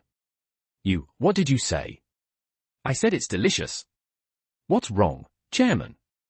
Beans, thinking Netero is angry, looks at him fearfully. He's never seen Netero this angrier before. Instead of getting angry, Netero snatches the cup. He pours the water onto the table, and colorful crystals appear. Conjuration and transmutation appeared too. That kid. Netero doesn't know how to describe Loki. Specialization type NEN users are rare among NEN users, but they exist. Generally, specialization is a fusion of multiple types into a unique one. It can be further subdivided. But a specialization type's water divination usually doesn't show so many types simultaneously. At most, one type plus a non-standard type. Loki's water divination showed many types, indicating strong talent in multiple types, possibly using multiple at 100% power. He hasn't shown enhancement talent yet. If he did, Loki would be the most monstrous individual Netero has ever met. Chairman, what are you saying? Beans asks cautiously. Netero shakes his head. Nothing. Are we near the Hunter Association? Yes, Chairman. Good. Prepare to disembark. Leaving the room, Netero is excited. A new monster might soon appear. The 4 basic principles of NEN are Ten, Zetsu, Ren, and Hatsu. I'll demonstrate, and you follow. The Hunter Association headquarters is a whole building. Netero's area is on the top floors, 5 floors for living, leisure, and association business. He seems relaxed, but his time is limited. The hunter's privileges mean the association has much to handle. Netero only has 2 hours a day to train Loki. Netero has a large indoor garden spanning 2 floors. The glass walls allow sunlight in, and a special ventilation system simulates natural wind. Netero demonstrates the 4 principles. 10 involves concentrating NEN on the body's surface to stabilize it, affecting defensive capabilities. Zetsu involves reducing one's aura to near zero, making oneself undetectable and aiding in stamina recovery. Ren involves releasing more aura than usual. Hatsu is the culmination of a NEN user's techniques, creating unique abilities. Loki puts on a heart-style grey uniform. He feels like Goku training under Master Roshi. Netero demonstrates, then sits to watch Loki. 10, for example, requires practice to maintain a near-static aura, maximizing defense. A man in a yellow checkered suit approaches. He has golden hair and a faint smile that seems sinister. This is Paristan Hill, the Hunter Association's vice-chairman and a 3-star hunter. Beans, carrying files, encounters Paristan. Paristan usually causes trouble for Netero but rarely appears where he is. Paristan. Beans is surprised. What do you want? Nothing special. Paristan's smile is unsettling. Then why are you here? Is that so strange? As vice chairman, I heard the chairman exceptionally granted hunter status to someone before the exam ended. I came to see. Paristan stops smiling and looks toward the room. Someone the chairman favors, how can I not be curious? Paristan enters the garden. Ren. Loki concentrates, and the NEN, converted from shamanic power, surges. The air vibrates, and a powerful wind spreads. Paristan, entering, is hit by the wind. His golden hair blows back. Whoosh whoosh. The wind continues for several seconds before stopping. Paristan stares at Loki, stunned. This kid, the new recruit. Paristan knows Loki's file. He didn't use NEN during the exam, but now. The old monster found a young monster? Paristan composes himself. Netero and Loki look at him. Paristan approaches. Chairman Netero, is this the new recruit? Paristan's gaze is intense. Netero nods calmly. Yes. This year's first recruit. First. Paristan narrows his eyes. This implies more recruits. The Hunter Association had 0 successful candidates for years. Seeing Loki, Paristan thought he was the only one. Does that mean there are other recruits? Probably. There haven't been any new recruits for years. A bountiful harvest is normal. That's wonderful. Paristan looks at Loki, who observes him in return. Loki recognizes Paristan from the anime. He's manipulative and difficult to deal with. Mr. Loki's talent is incredible. I heard you just started learning NEN. Yes, Loki replies, unsure of Paristan's purpose. What terrifying talent. If you need help, come to me. I'm vice chairman. Talented recruits like you will shine in the association. Paristan glances at Netero. Having Chairman Netero's guidance, how enviable. Chairman Netero, Mr. Loki, do you mind if I watch your training? He's targeting Loki. Paristan is unsettling. Netero thinks. Underscore underscore underscore underscore underscore underscore underscore underscore underscore underscore underscore underscore underscore underscore underscore underscore underscore underscore. For more advanced chapters visit patreon.com/bars for 5. For $10 all advanced chapters. Chapter 15, HHES, Chapter 15. 638 words. It's fine, as long as Loki doesn't mind, Netero says. Loki doesn't object. Paristan sits beside Netero, subtly probing Loki for information while observing his training. After half an hour, Paristan falls silent, witnessing Loki's terrifying progress. Initially, Loki's 10 was good. Then, he significantly improved, locking his aura stably around his body. The aura's flow slowed visibly. After half an hour, Loki, while not reaching Netero's level, has complete control over 10. This training speed is astonishing, even to Paristan. Netero is less surprised, he understands Loki's talent. This progress is unexpected but acceptable. In a single day, Loki mastered 10, Zetsu, and Ren almost perfectly. His 1 day of training equals months or even a year for ordinary Nen users. Netero can only describe Loki as a prodigy. Paristan leaves, shocked. In the elevator, he recalls the scene. That young monster's growth will strengthen Netero's faction. He's lucky to have found such a monster. Ding! The elevator doors open. Paristan exits, looking back. If the young monster and the old monster clash, it might be interesting. He heads to his office. Paristan enjoys causing trouble for Netero. A week later, Loki, feeling he's reached a plateau in the 4 principles, asks Netero to teach him Nen application techniques. Netero realizes that Loki's terrifying speed isn't the most frightening thing, it's his immense Nen capacity. Loki's Nen grows stronger daily. After a week, Netero finally sees his growth slow. It's as if a seal on Loki was broken. Netero dismisses this thought. Loki trains, his movements creating powerful air blasts. After a month, he's mastered the 4 principles and application techniques. However, he's only proficient, not masterful, and needs more training. Netero enters the garden. Loki, your friends passed the hunter exam. Loki stops training. Friends? Gunn and the others. Netero nods. Aren't they your friends? They are, sort of. I didn't interact with them much, but yes. I thought you'd be happy. You're not acting like a kid. Netero is disappointed. Loki has a black line on his forehead. He's learned that older people act like children. Netero's hobby is making Loki act like a child, which is impossible. Here's your lollipop. Loki takes the lollipop, his favorite in this world. It's not purely sweet. Netero smiles, betraying his serious expression. Loki glares at him. Liking lollipops doesn't mean he's a child.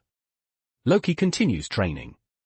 He understands that power comes from the system, but its usage depends on him. He's serious about training, despite having the system. Netero plans Loki's next training phase. He wants to make Loki a pillar of the Hunter Association. He needs guidance, but a sheltered flower can't withstand storms. He needs trials to grow. Loki has talent, strength, and attitude. He needs real combat experience. Ordinary Nen users won't help him grow. Netero wants to create obstacles and let Loki experience failure. Netero makes a call. I need a favor. Not murder. Just teach someone a lesson. If you refuse, I'll come see you. Stop complaining. I'll pay you back. 1 billion. Beep beep beep. Netero finds Loki. Training is temporarily over, but daily practice continues. Good. I want to go somewhere. Since training is over, I can go. Loki takes off his uniform and puts on his white cloak. Where do you want to go? Heaven Arena. Oh. That's a good place. Netero strokes his beard. Loki realized his weakness, lack of combat experience. The Heaven Arena is ideal. Go. But first, you must defeat someone in one place. Where? Kukuru Mountain. Loki looks at Netero. He knows where it is, the Zoldyck family's territory.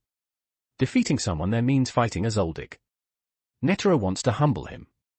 Loki agrees. He wants to fight top Nen users to assess his strength. Underscore underscore underscore underscore underscore underscore underscore underscore underscore underscore underscore underscore underscore underscore underscore underscore underscore underscore.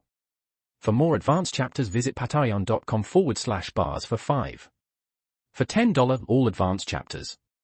Chapter 16, HHES, Chapter 16. 727 words. Mission triggered, go to Kukuru Mountain and defeat Xeno-Zoldyck. Reward, 1 A-rank lottery. Loki looks at the mission and asks Netero, defeat who? Netero smiles mysteriously. You'll find out when you get there. This mischievous old man. On the train to Kukuru Mountain, Loki leans against the window, holding his new hunter license, flipping it like a playing card. This is my hunter license. It's nothing special. I thought it would be red. It's a new blue license. He prefers red, but it doesn't matter. He puts away the license and looks out the window. Kukuru Mountain is huge. A private estate this large is incredible. In Loki's old world, this family would be incredibly wealthy. But Loki isn't interested in money, he's just impressed. He needs to focus on the mission. The reward is an A-rank lottery, meaning the mission is difficult. Xeno-Zoldyck. Killua's grandfather. He's not as strong as Netero, but still too strong for Loki. Loki hasn't developed his Nen abilities yet. Xeno has vast combat experience and masterful Nen control. Loki has no advantage, except possibly his Nen capacity, which might surpass Xeno's.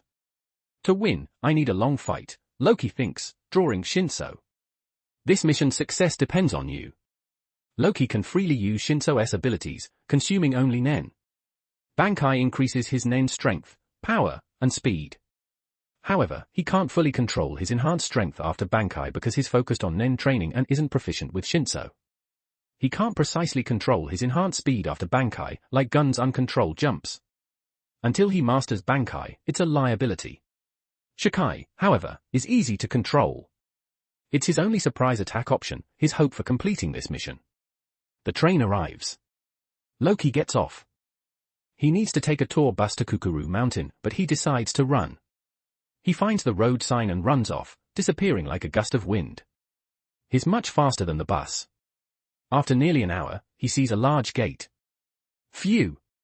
The run, though not at full power, tested his Nen control and bursts. He had to perfectly time his Nen bursts to maintain speed. It's like having jet engines on his feet, requiring precise control to avoid spinning in the air. He sees familiar figures. That's Gun and the others. He expected to meet them here. An old man stands before the gate, watching Loki intently, his Nen faintly visible. He's the Zoldyck gatekeeper, Zebro. Loki stops. Sir. Zebro's voice attracts Gun's attention. Kurapika, Gun, and Leorio are trying to open the gate. Ah. Gun waves. Loki, what are you doing here? Zebro sees they know Loki and relaxes. He glances at Loki, impressed by his speed and ability to stop instantly. His Nen control is terrifying. Such power at his age is incredible. Is he a friend of the young master? Loki, what are you doing here? After the hunter exam, I asked Netero where you were. He said you're a hunter and training, so I didn't bother you, Gun says. Loki smiles. I was training. I couldn't attend your hunter exam celebration. Kurapika notices Loki arrived without a bus. Loki, how did you get here? The bus was slow, so I ran. Leorio is speechless.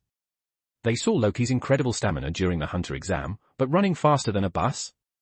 The bus was slow? How long did it take you to run here? It's impossible to be faster than the bus. Leorio doesn't believe him. It took a while, about an hour. The scenery was nice. I didn't run at full speed, or I would have missed it. Leorio's mouth twitches. He wonders how fast Loki ran to get here in an hour. The bus took several hours. Impossible, Leorio thinks, but doesn't argue. Kurapika is surprised but believes him. She knows why Loki withdrew from the hunter exam. Netero chose him, granting him hunter status without completing the exam. He must have extraordinary abilities. Kurapika asks, Loki, are you here for Killua? No. I'm here for personal reasons. I didn't expect to see you here. Gun feels relieved. Loki isn't here for Killua. Gun realizes Loki doesn't seem to want to be close friends with him and Killua. You were trying to go in? Loki asks, looking at the three.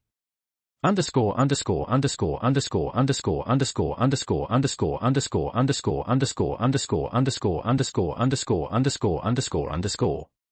For more advanced chapters visit patreon.com/bars for 5.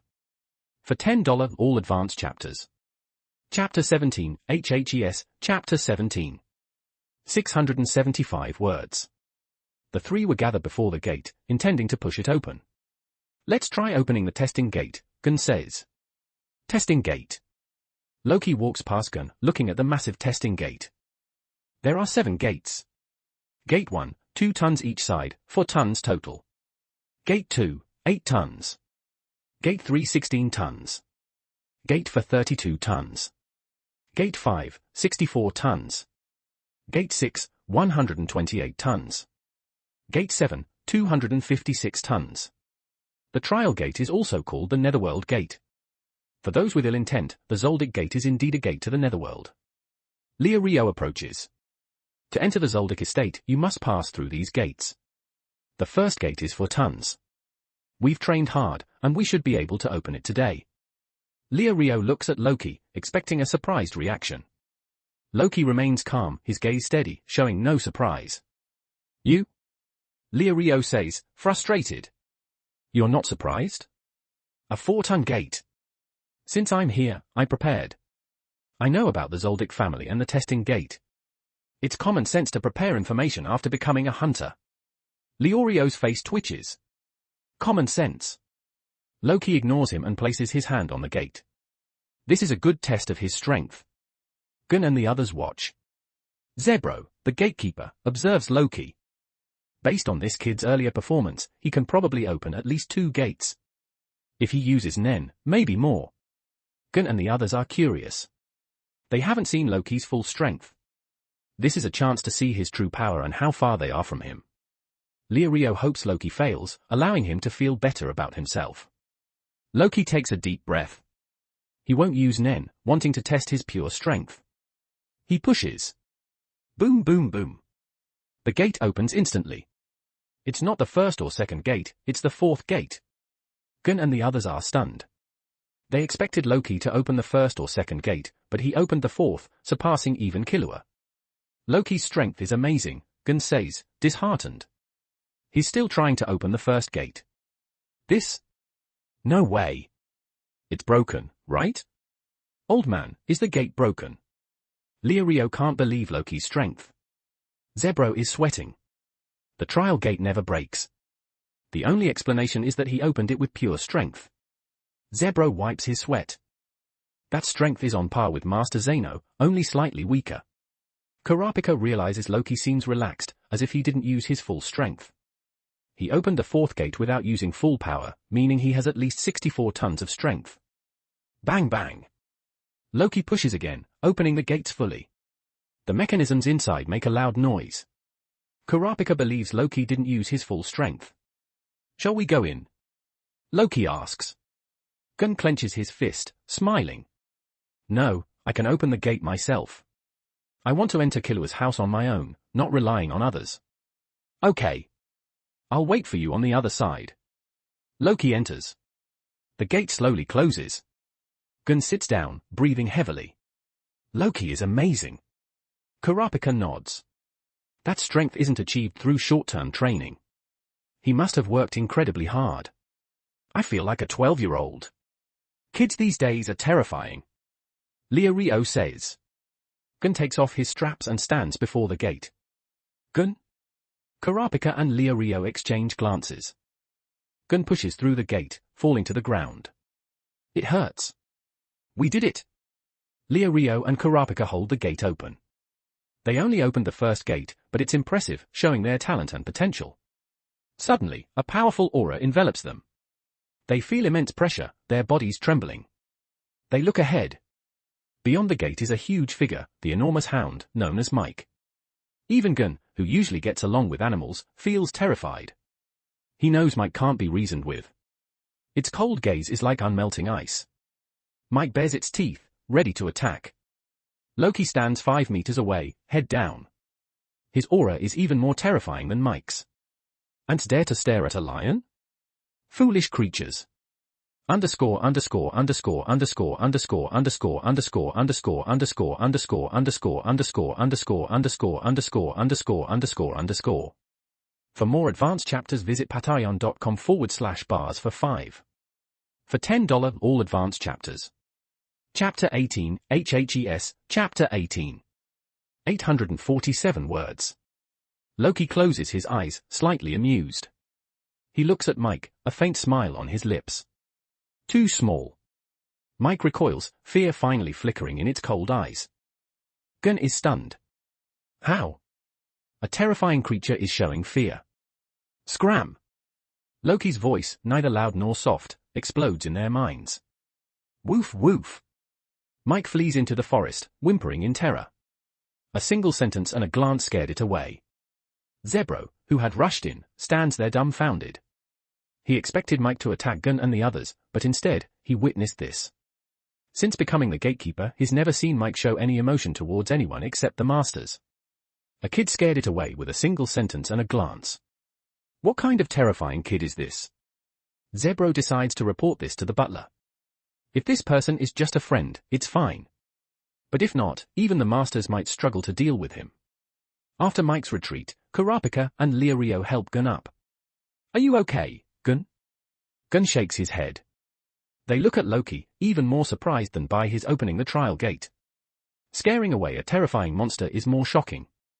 Loki shows no reaction, his expression normal. You're in.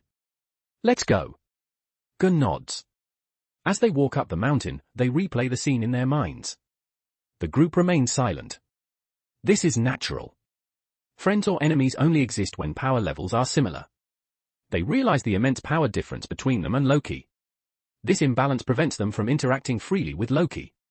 Even Gunn feels pressure. The pressure would be greater if they were friends. They reach 2 stone pillars connected by a wire fence.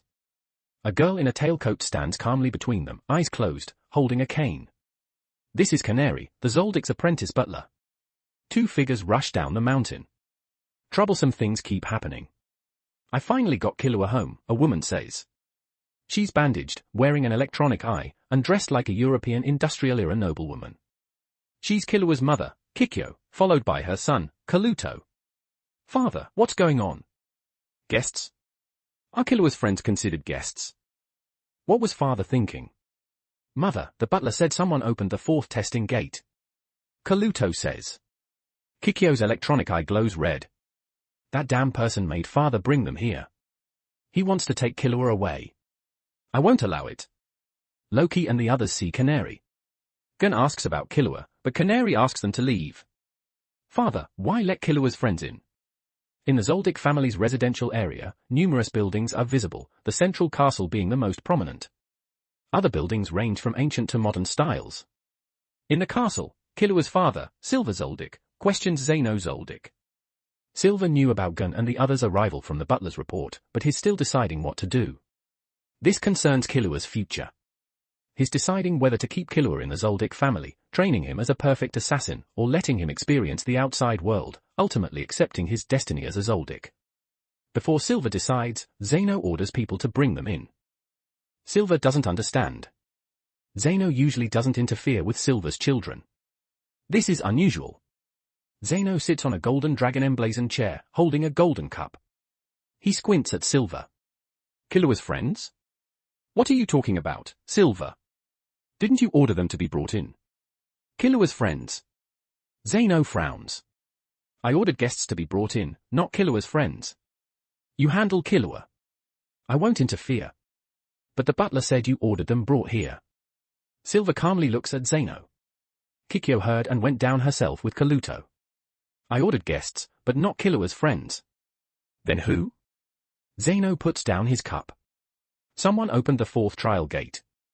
I know. The gatekeeper informed the butler. My guest is the one who opened the 4th gate. He's not Killua's friend. Silver understands. Someone who opened the 4th gate isn't ordinary. If it was pure strength, it's even more significant. Friend. Zeno thinks. He probably knows Killua.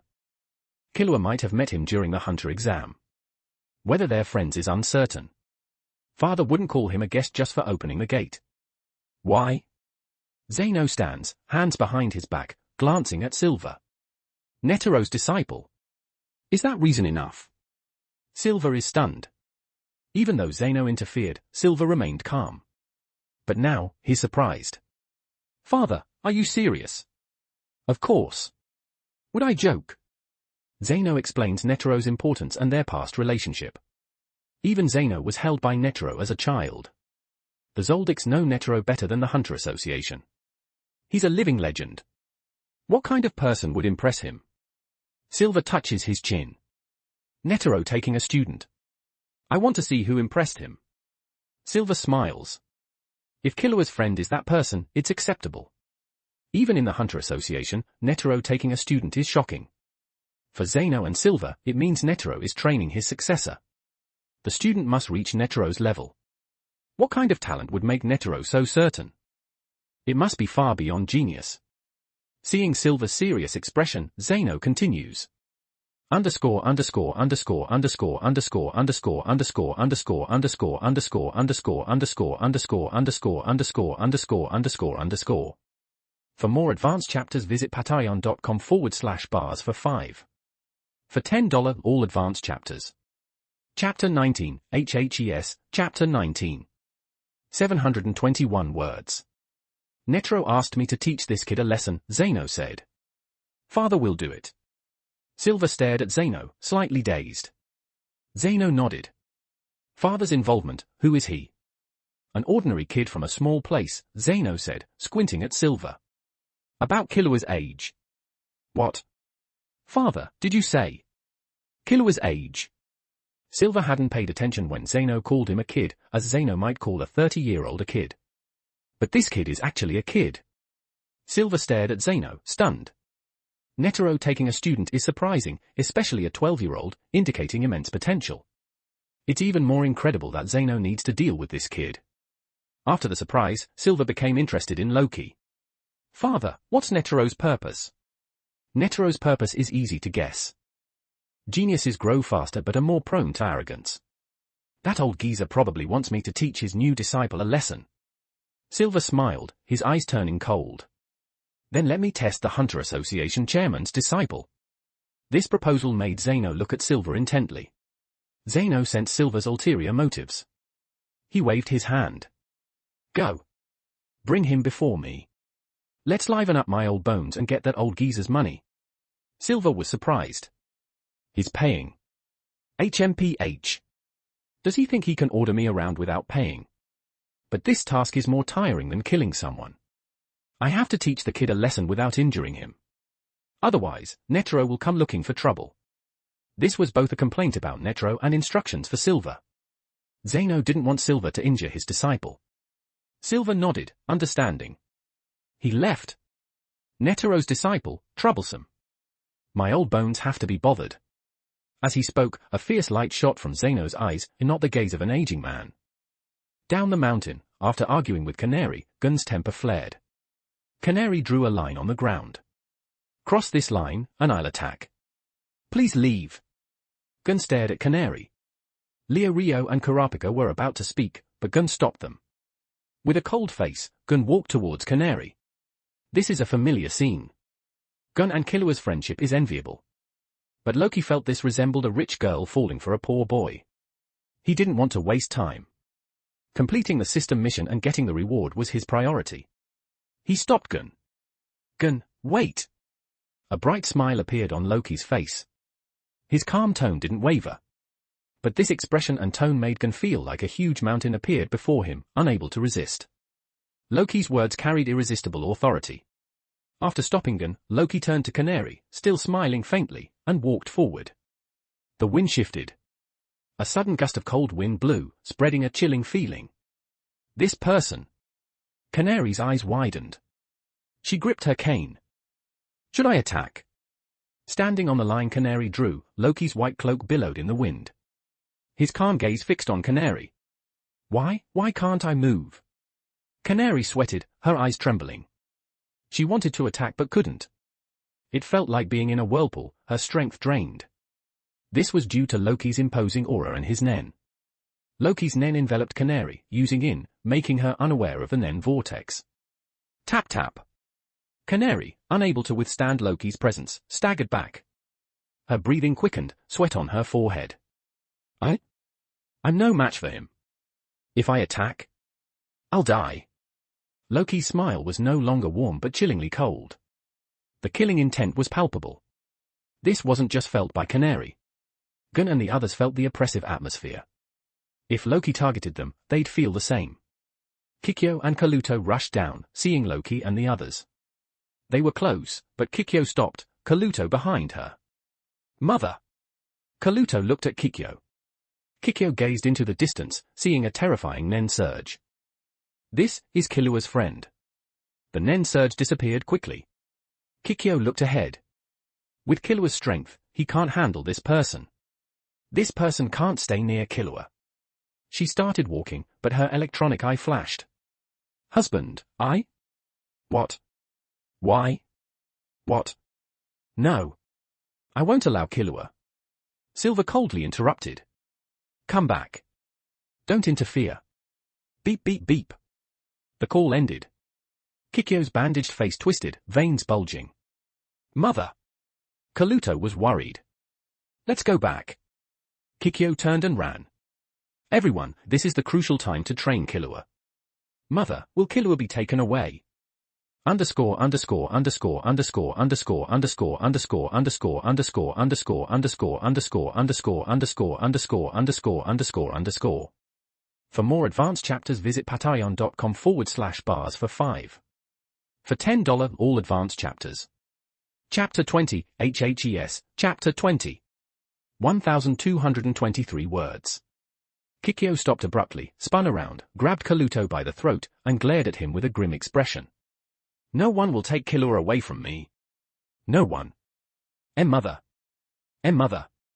I? Kaluto stammered. Kikyo released Kaluto, turned, and continued running, her skirt billowing. Kaluto, keep up. Yes, Mother. I'm the Zoldic's apprentice butler. No matter the enemy, I must act, even if I die. Canary, feeling the immense pressure from Loki's aura, gripped her cane tightly, took a deep breath, and prepared to attack. The moment she moved, Loki's fierce aura vanished completely. Instantly, the pressure lifted, and Canary felt significantly lighter. She swung her cane with increased force, aiming a heavy blow at Loki's face. Whoosh!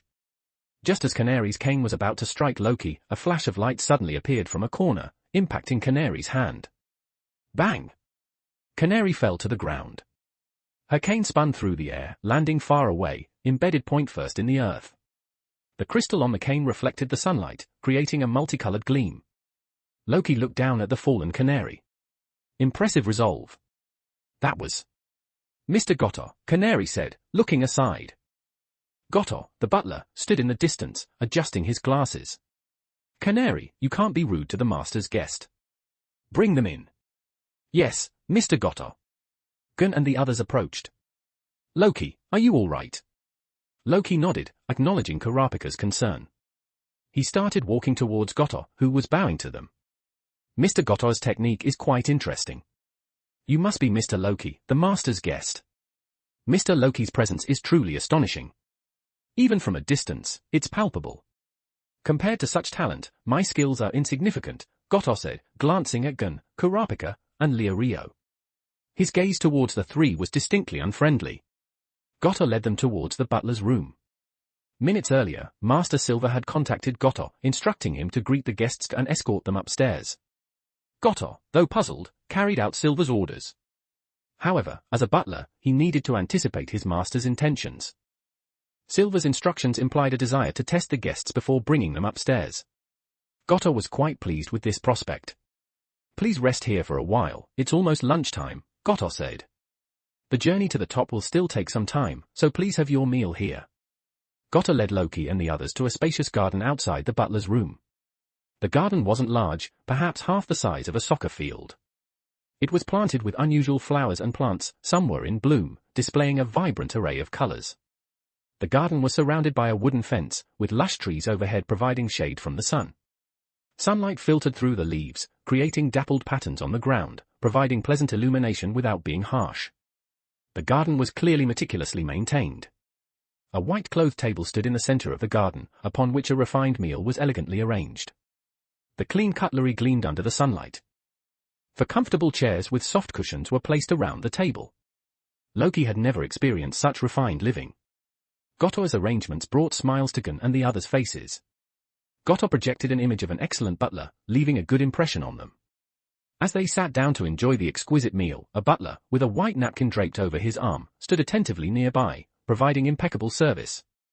Although the meal was excellent, Loki sensed a lack of genuine goodwill in Gottor's earlier gaze. Instead, he felt a suppressed anger. Loki, Loki! As Loki was pondering, Gunn, sitting beside him, put down his cutlery and called out to Loki. Loki turned his head. What is it, Gunn? Loki, why didn't that butler, Canary, attack you immediately? I have a feeling you didn't just use your aura to intimidate her. This question made Loki pause. Even though the Nen wasn't directed at Gunn, he could still feel it. However, upon reflection, Gunn did possess a protagonist aura, so it wasn't surprising that he could sense the Nen. Gunn's question drew Kurapika and Leorio's attention. While not as sensitive as Gunn, they also realized something was amiss. Intimidating someone to the point of paralysis with aura alone was astonishing. Seeing their curious gazes, Loki considered that they were now hunters and would eventually learn Nen, so telling them wouldn't be a problem. You have your hunter licenses, but you're not true hunters yet. Leorio was the first to speak up. Loki smiled. Getting a hunter license isn't that difficult, but the hunter exam is just the first step to becoming a true hunter. Pausing, Loki picked up a nearby wine glass. The butler behind him stepped forward to pour him some red wine. For a true hunter, the most important thing is to learn Nen. Nen. Yes, Nen. I accidentally learned Nen during the hunter exam, which is why I didn't have to participate in the later trials and became a hunter directly. So that's how it was, Kurapika said, now understanding why Loki had obtained his hunter license without completing the exam. He had passed the most crucial test for hunters, learning Nen. Further participation in the hunter exam would have been pointless. Leorio looked at Loki. So, is learning Nen difficult? Loki didn't answer directly. He extended his right hand, activating his Nen to form a Nen orb in his palm. Do you feel anything? Gunn stared intently at Loki's palm, his brows furrowed. I don't see anything, but I feel a sense of oppression, like... That's right. Gunn's eyes lit up. Like the aura from Hisoka, very oppressive and uncomfortable. Kurapika and Leorio exchanged glances and shook their heads. We don't feel anything special. It seems Gunn has a high aptitude for Nen. He could sense its presence without even learning it. Loki turned his gaze to Kurapika and Leorio. Your aptitudes are slightly lower, but since you passed the hunter exam, it means you have the potential. How can we learn Nen? Kurapika asked, eager to learn about this power. Don't worry. The Hunter Association will soon send someone to guide you in your Nen training. How long did it take you to learn Nen? Gunn asked Loki. Kurapika and Leorio also wanted to know. Me. Loki pondered. About a few minutes. Leorio, supporting himself on the table, slumped his head onto the table upon hearing a few minutes. A few minutes. That kind of power, which is clearly not something ordinary people possess, was mastered in just a few minutes. Monster! I'm definitely not asking this monster any more questions like that, absolutely not. Gottor, standing nearby, also heard Loki's words, his eyes widening in shock. Even though the three hadn't learned Nen yet, they knew, without even thinking, that mastering Nen in that time frame indicated monstrous-level talent. If they knew that Loki's few minutes referred to mastering all the basic applications of Nen, their expressions would have been even more dramatic. Even his practice of Nen application techniques only took a month, equivalent to decades of training for ordinary people. This level of achievement wasn't surprising given Loki's S-rank extraction, Yo Osakura's talent. If Yo Osakura hadn't had exceptional talent, he wouldn't have become a top-tier boss in the Shaman King world and controlled the fire spirit. He learned Nen in a few minutes. Gottor thought. Underscore underscore underscore underscore underscore underscore underscore underscore underscore underscore underscore underscore underscore underscore underscore underscore underscore underscore. For more advanced chapters visit patreon.com/bars for 5. For $10 all advanced chapters. Chapter 21, HHES, Chapter 21. 1,315 words. Gottor considered the time it took him to learn Nen, several months to successfully awaken it. The difference was immense. But this didn't frighten Goto. Instead, he became even more interested in Loki. Seeing everyone had nearly finished eating, Goto smiled and approached. My esteemed guests, after your meal, how about a little game? Consider it a post-meal digestive exercise. Game. The sudden suggestion of a game puzzled Gun and the others. Shouldn't they be going to see Killua immediately? Loki narrowed his eyes at Goto. A game? I'm not interested. Of course, if Mr. Loki dislikes it, it's perfectly fine, but... Goto said, raising his head. Mr. Loki is in a different situation than Mr. Gun and the others. Killua will come down the mountain, but the person Mr. Loki wishes to see will not. Loki frowned. However, we will not prevent Mr. Loki from doing anything. The person Loki wants to see. Gun and the others glanced at Loki. They knew Loki wasn't specifically here for Killua, but they didn't know his purpose. HMPH. Loki, instead of showing anger, let out a derisive chuckle. Interesting. Very well then, I shall humor you, Mr. Butler. Gun felt a concern for Loki. He sensed a level of anger in Loki's smile that he had never felt before. While not intense, it was quite noticeable. Goto ignored Loki's barely concealed anger and moved the table aside, leaving the garden unobstructed. The rules are simple, coin tossing. Each person has a basket behind them. 100 coins. The person who gets the most coins into their opponent's basket wins. Two butlers place two slanted baskets 10 meters apart in the center of the garden, with a line drawn between them. Goto, standing in the center, adjusted his glasses and looked at Loki with a sideways glance. Of course, during the toss, you can use any method to stop your opponent's coins. You can even catch them and throw them back into their basket. Two low tables were placed at the center of the boundary line, each with a small plate containing 100 coins. Then, Goto fixed his gaze on Gun and the others. Why don't you three try first? If you manage to win, you'll be able to see Master Killua much sooner. Coin tossing? TCH. Gun, let me go first. This distance is nothing, I'll get all 100 coins into his basket. Rio declared, removing his suit jacket, loosening his tie, and rolling up his sleeves before stepping forward. He picked up a few coins from the plate and looked at Goto. Shall we begin? Mr. Rio seems very confident. Then, let us begin. Rio, go. Gun cheered from the sidelines. Rio turned to respond, but at that very instant, a coin zipped past his cheek. Bang! A sound like a gunshot rang out. The coin grazed Rio's cheek, leaving a faint cut, before suddenly slowing down and accurately hitting the center of the basket. It bounced only slightly before settling precisely into the basket. Rio stood frozen, wiping the trace of blood from his cheek. That speed, was that coin really thrown by hand? Mr. Rio, that speed wasn't even my fastest. I can maintain that speed for an entire day. Goto replied. Ah. Sweat beaded on Rio's forehead. He hadn't expected his opponent to be this strong. Damn it, I won't lose to you. Rio grabbed a coin and threw it towards the basket behind Goto. The distance, speed, and angle were excellent, while not as precise as Goto's throw, it would easily land in the basket. However, mid-flight, Goto extended two fingers and effortlessly pinched the coin thrown by Rio. This? Rio swore he had used his full strength, and the coin speed wasn't slow. How could it be so easily intercepted? Without further ado, Goto grabbed two handfuls of coins, all 100 coins, into his hands. Thwack thwack thwack thwack. The coins, propelled by Goto's thumb, flowed into the basket behind him like a stream. 100 coins were neatly stacked in 10 piles of 10 within the basket. Goto glanced at his wristwatch. Game over. 21 seconds.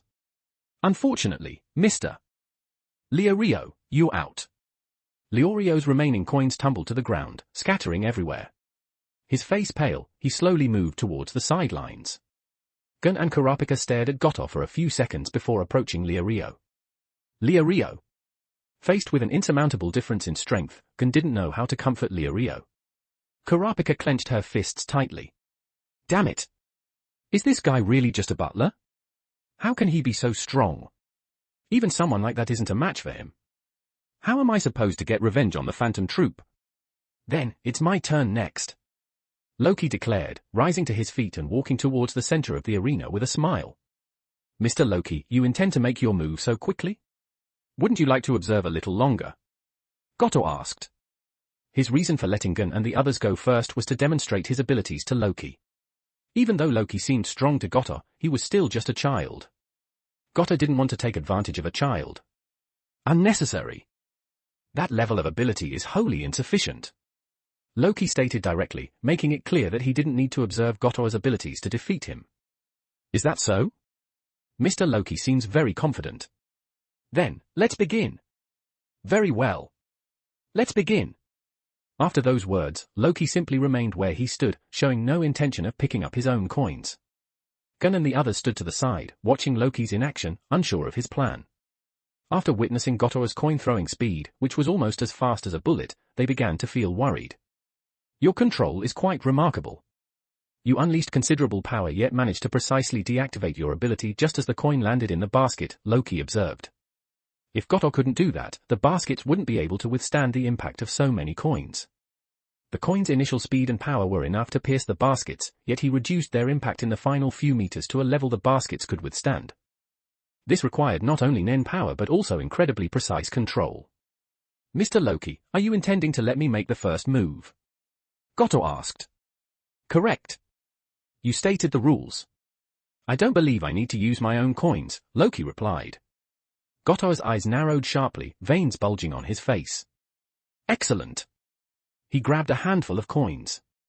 Mr. Loki, be warned. Although these are ordinary coins, their power could crush your hand. It's best not to attempt to catch my coins with your bare hand. That's not something you need to be concerned about. Bring it on. Mr. Loki is very confident. It's been quite some time since we've encountered a guest such as yourself, Goto said. Bang! Goto's hands instantly unleashed a powerful surge of Nen, imbuing the coins before flicking them out with his thumb. Even though Loki didn't know much about Goto, the Zoldyck butler, he could guess that there was a 90% chance he was an emission type, with a 10% chance of being an enhancement type. However, if he were an enhancement type, choosing coin throwing as a fighting style would be incredibly foolish. Therefore, Goto was undoubtedly an emission type Nen user. Loki watched Goto coldly. Only one coin. He raised his left hand, his white cloak billowing behind him, extending his index and middle fingers. That move, he dares to try and catch my coin with that. Goto's eyes narrowed. Even if he's an enhancement type Nen user, it's absolutely impossible to catch it. Prepare for a ruined hand, what? Goto's eyes glazed over as he watched in disbelief. Loki had caught a deformed coin, still emitting smoke. Underscore underscore underscore underscore underscore underscore underscore underscore underscore underscore underscore underscore underscore underscore underscore underscore underscore underscore. For more advanced chapters visit patreon.com/bars for 5. For $10 all advanced chapters. Chapter 22, HHES, Chapter 22. 871 words. The coin Goto flicked was already spinning rapidly. The high-speed rotation, upon contact with Loki's fingers, created intense friction, causing the coin's temperature to spike dramatically. Loki pinched it, deforming the coin and causing it to emit white smoke. "TCH simpler than I anticipated," Loki said calmly, a slow smile spreading across his lips.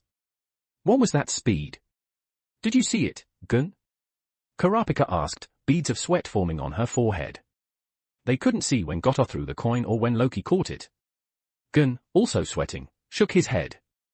No, I only saw a blurry black shadow flash, and then. Impossible. Even an enhancement type Nen user couldn't catch my coin so easily, unless. Goto thought. Unless Loki wasn't just an enhancement type, but possessed Nen of far superior quality and quantity.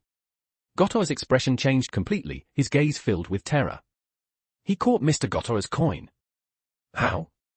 Unlike Gun and the others, who hadn't seen clearly, the Zoldyck butler surrounding them had witnessed the exchange. They knew the power of Goto's coin throws. Yet, this kid had effortlessly caught it with his bare hand, using only 2 fingers. Canary's eyes flickered, recalling her attempt to attack Loki. If she had hit him, she might be dead now. A cold sweat broke out on her back, she felt like she had narrowly escaped death. Goto's attack was strong, but only under equal Nen conditions. While Loki hadn't developed his Nen abilities yet, his Nen quality and quantity far surpassed Goto's. Even though Loki wasn't an enhancement type, Netero's analysis of Loki's water divination suggested strong aptitudes in emission, manipulation, transmutation, and conjuration, with enhancement being unknown. This didn't mean his Nen strength was low. Specialization type Nen users differ from the other 5 types. Other types can improve their Nen abilities in other types through training. For specialization types, the strength of each type, from 0% to 100%, is innate and cannot be increased or decreased. If Loki could use enhancement at 50%, that wouldn't change through training. To increase their combat strength, specialization type users must increase their total Nen and refine their Nen quality and techniques. With Nen far surpassing Gotora's, catching Gotora's coin only required skill, not great difficulty. Loki, watching Gotor, speechless with shock, manipulated the coin with his fingers, crushing it into a ball in his palm with a slight squeeze. He opened his hand, revealing a golden sphere. It looked easy, but Gotor knew the difficulty involved. Gotor stared at Loki, speechless. He wasn't using full power against Canary. This kid is a true monster. Gotor had heard Loki say he'd only recently awakened his Nen. While Loki's talent was terrifying, mastering Nen in minutes, time was Gotor's advantage. He thought dealing with a talented but newly awakened Nen user would be easy. But Loki was more than just talented. Reaching this level so quickly was unbelievable. Unbelievable. A kid so easily surpasses me, someone who's trained for years. For this next attack, Butler, I suggest you muster all your concentration. Otherwise, I can't guarantee what unforeseen consequences might occur. Loki said, showing no concern about his own terrifying power. This was basic for him. It wasn't basic for Gotor. Gotor's sweat poured down his face. Then, I shall begin. As Loki spoke, an invisible wave spread from him, even felt by Gun, Kurapika, and Leah Rio, who hadn't learned Nen yet. This is Nen. Kurapika exclaimed in awe. Within moments, under Loki's intense gaze, Gotor's clothes were soaked with sweat. Using Gaio, Gotor clearly saw the flow of Loki's Nen. It was terrifying. If Gotor's Nen was a river, Loki's was a mighty, surging ocean. Loki gathered his immense Nen, imbuing it into the deformed coin. He flicked the coin with his middle finger and thumb. A powerful gust of wind erupted from his palm, spreading outwards. The plants on the ground were pressed flat, their fragile bodies swaying. The branches above shook, leaves rustling against each other. Here it comes. Gotor's eyes widened. The coin shot out like a cannonball, instantly creating a terrifying shockwave. So fast. I can't dodge. Even with his Nen at its peak, Gotor couldn't react. The coin, carrying a terrifying Nen shockwave, grazed Gotor's face, sending him flying. The coin continued into the forest and disappeared. Gotor lay on the ground, a bloody streak across his left cheek, looking like he'd been punched. Lying on the ground, Gotor propped himself up using his arms. He swallowed hard. Boom, boom, boom. Loud sounds echoed from the direction the coin flew. Looking up, they saw the coin was gone, but the trees in the forest shook violently, leaves falling. Several large trees fell, forming a line. Everyone's faces were numb. Such power from such a small body. If that attack had been aimed at me, Gotor couldn't imagine the outcome. He couldn't have blocked it. Just a graze felt like a punch. If he'd been hit, he'd be dead. The coin's destructive power extended far beyond its size. In Gotor's hand, it was like a bullet, in Loki's, it was a cannonball. This made Gotor suddenly understand Silver's intention in having him test Loki. Underscore underscore underscore underscore underscore underscore underscore underscore underscore underscore underscore underscore underscore underscore underscore underscore underscore underscore. For more advanced chapters visit patreon.com/bars for 5. For $10 all advanced chapters. Chapter 23, HHES, Chapter 23. 1075 words. It wasn't intended as an intimidation tactic for Loki, but rather a test to gauge his approximate strength. Gotor seemed to have misinterpreted his master's instructions regarding Master Killua. However, as a Zoldyck butler, death held no fear. Loki still had 100 coins left, and Gotor had initiated the game. For the sake of the Zoldyck family's honor, this deadly game must continue. Gotor slowly stood up, adjusting his glasses. Mr. Gotor, are you all right? Canary attempted to approach, but Gotor raised his hand, signaling her to remain where she was. Stopping Canary, Gotor bowed slightly, looking at Loki. The game is not yet over. Mr. Loki is an important guest of the Master. Regardless of what transpires during this game, absolutely no discourteous actions are to be directed towards Mr. Loki. He spoke these words with utmost seriousness. Having witnessed Loki's power, Gotor, with a resolve to die for the Zoldyck family's honor, uttered these words. The other butlers around them displayed worried expressions. Gotor's meaning was clear. But could they really just stand idly by and watch events unfold without intervening? The butlers had received orders from their master to entertain the guests, representing the master's face. If Gotor retreated out of fear of death, it would bring shame upon the Zoldyck family, something absolutely unacceptable. Mr. Loki, please continue, Gotor said, his attitude towards Loki now one of profound respect, a respect born from genuine awe. This change in attitude caused Loki, who had been standing still, to frown. If Gotor had been arrogant, Loki wouldn't have minded giving him another lesson, even killing him or crippling him for life. But now, Loki found it uninteresting. His opponent had given up. Gotor had put down all his coins, showing no intention of resisting. The game had lost all its appeal. With a cold snort, Loki picked up his coins and casually scattered them. The coins remained perfectly aligned in mid-air before neatly landing in the basket. He used no nen, it seemed like a casual toss. Yet, the coins, stacked neatly, maintained their formation in the air before landing perfectly in the target area. This skill stunned Gotor. Uninteresting, Loki muttered, turning to leave. Understanding Loki's meaning, Gotor bowed deeply. Thank you, Mr. Loki, for your mercy. You have won this game flawlessly. The other butlers followed suit, bowing to Loki. Kurapika looked at Loki, wanting to speak but hesitant. If I had that kind of power, dealing with the Phantom Troop might. Loki, how did you do that? Gun asked. Loki paused, looking at Gun. How did you keep those coins perfectly aligned in the air before they landed in the basket? Loki found this amusing. Gun's focus was always different from ordinary people's. He was more interested in Loki's coin-tossing technique than the powerful Nen display. I can teach you sometime. Really? Great, thank you. Gotor stepped forward and bowed again. Then, I shall escort you to see the Master and Master Killua. Wait, Mr. Gotor, I'd like to try this game too. Gun exclaimed excitedly. Gotor, looking at the enthusiastic Gun, slowly nodded. Mr. Gun, if you wish to try, by all means. While Gun and Gotor engaged in their game, in the Zoldyck family's residential area, Kikyo ran swiftly down the long, dimly lit corridor towards Silver's room, having sent Kaluto away. The dimly lit room held a large chair in the center, its backrest intricately carved with dragons and tigers. Soft cushions adorned it, and Silver reclined, hand propping his chin. A large, black beast, far exceeding the size of an ordinary dog, wearing a collar, lay quietly beside him. Kikyo burst in, but Silver and his pet remained unmoved, not even lifting their heads. Why let them in? Why bring them here with Gotor? Husband, have you given up on Killua? Kikyo, with high hopes for Killua, focused on training him to be the Zoldyck heir. Any disruption to Killua's training agitated her. Silver slowly opened his eyes, his gaze fixed on Kikyo. You don't need to concern yourself with this matter. Why? This is a crucial time for Killua. Why let these people influence him? If this continues, Killua's talent will be wasted. Since you understand this, then remain composed, Silver said sharply, his cold gaze piercing Kikyo. Kikyo took 2 steps back. My Killua, my Killua. Kikyo, her voice choked with tears, turned to leave. Silver withdrew his gaze. Rest assured. Killua is my son. He carries the Zoldyck blood. Wherever he goes, he will always be an assassin. Looking back at Silver, Kikyo calmed down slightly.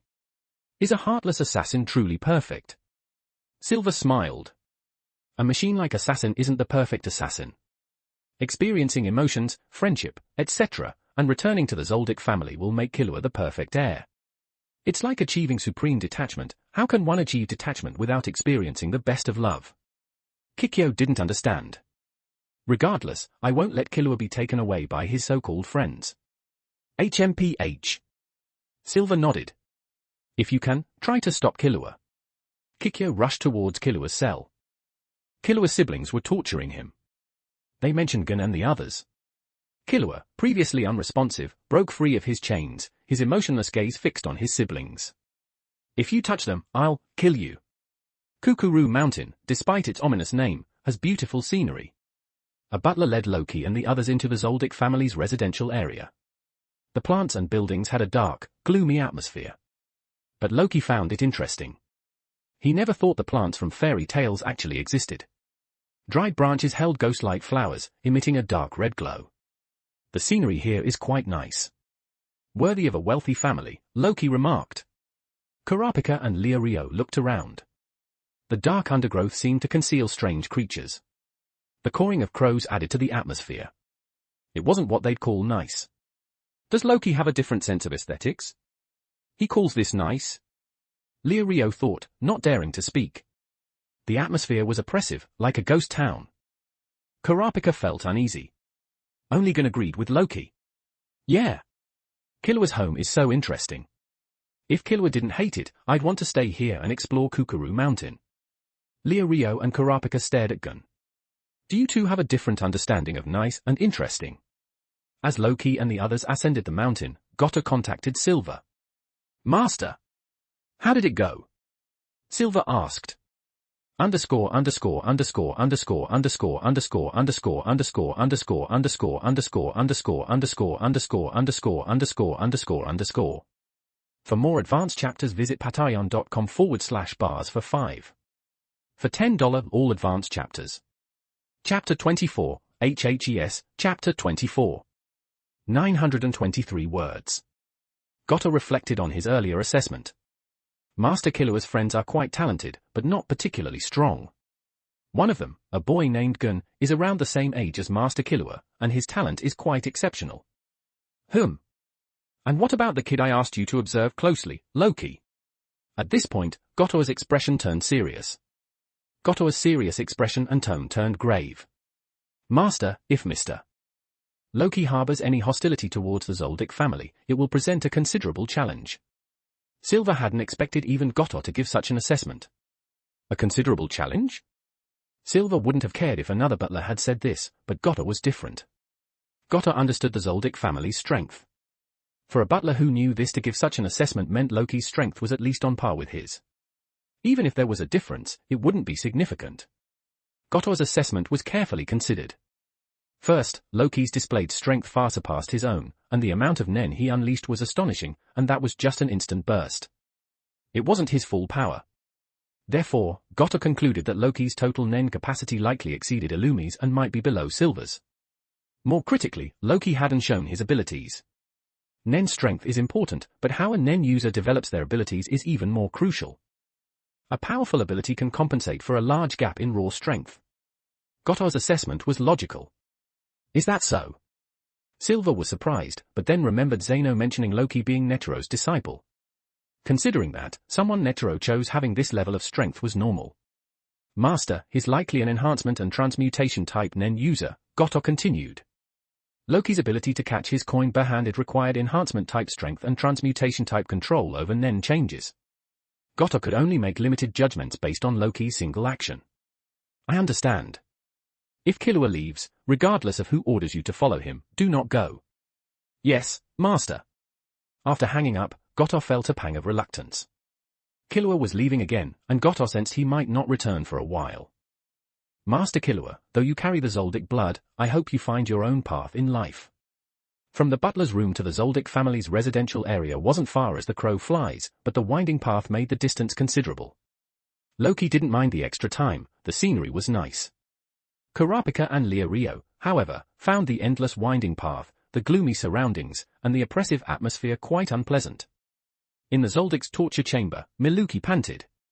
Killua, you're going to suffer much more. Killua, hanging there, shrugged indifferently. He was covered in wounds, but this was normal for him. Miluki's strength seemed considerable, but to Killua, it felt weak. He felt like he was resting. Miluki, turning to get more torture tools, was interrupted by Zeno entering. He glanced at the sweating Miluki. He looked at the injured Killua. Killua, you're free to go. Oh. It's over already. Killua broke his chains and stretched. Miluki gritted his teeth, furious that Killua felt nothing after his efforts. This was a great insult. Killua smiled at Miluki. Don't be angry, brother. If I hadn't hurt you before, you wouldn't have held back. You're fine. Don't blame me. I know you held back. Thanks. Killua said, leaving.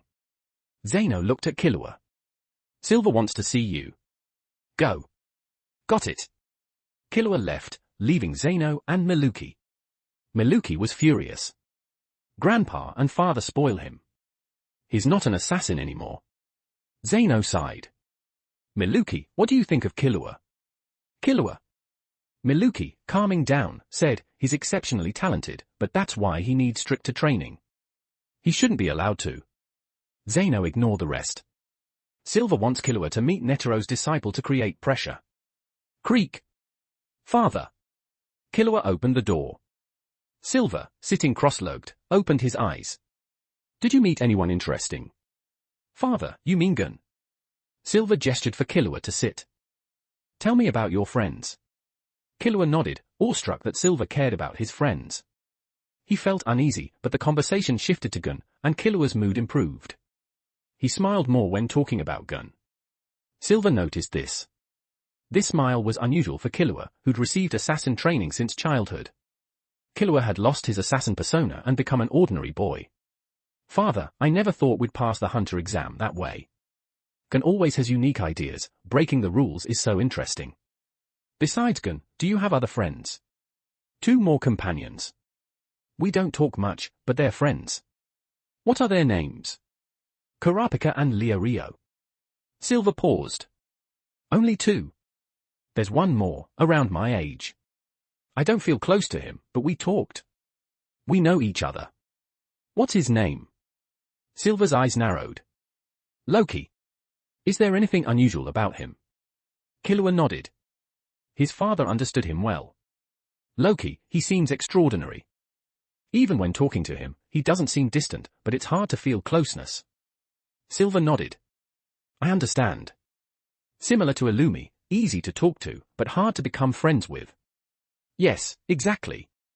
Killua, if you decide to leave, I'll let you go, Silver said suddenly. Killua's eyes lit up. Really? Of course. Father never lies. Killua jumped excitedly. However? Silver said, making Killua tense. You must promise me, no matter when, never betray your friends. Silver raised his fist. Killua, expecting harsh conditions, was surprised. He raised his fist and lightly bumped it against Silver's. I promise. I won't betray my friends. If I do, I'll come back. I'll never come back. Underscore underscore underscore underscore underscore underscore underscore underscore underscore underscore underscore underscore underscore underscore underscore underscore underscore underscore. For more advanced chapters visit patreon.com/bars for 5. For $10 all advanced chapters. Chapter 25, HHES, Chapter 25. 861 words. Hearing Killua's resolute words, Silver chuckled. Want to see your friends? Yeah. Killua nodded. The door behind them opened. A butler stood respectfully, bowing to Silver. Behind the butler, a figure appeared, causing Killua's eyes to light up. Gun. Killua. You're here? I didn't expect that, Killua exclaimed, glancing gratefully at Silver.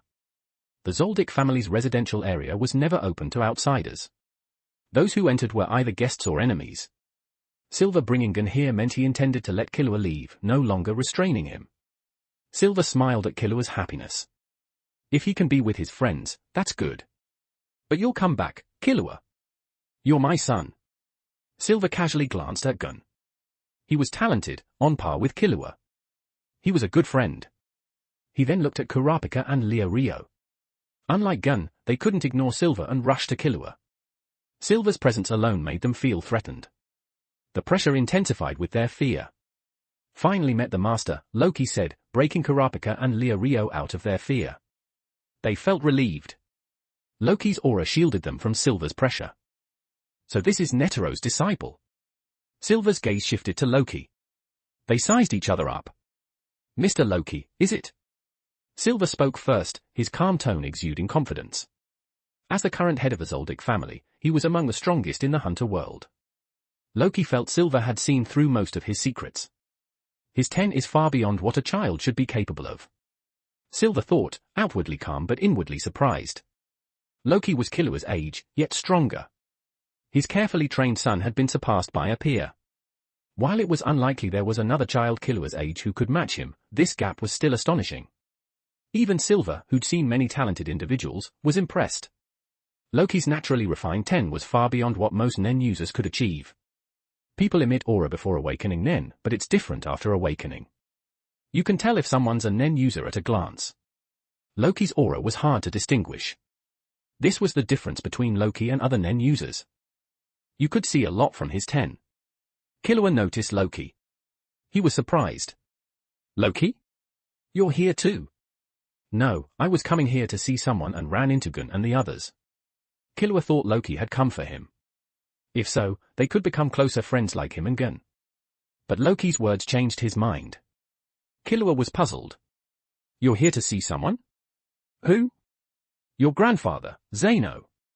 Grandpa. Killua was stunned. Why? It's a mission from Chairman Netero. I have to find someone in the Zoldyck family. Loki omitted the defeat part. Killua, your friend's purpose is significant, Silver said, not wanting to hide it.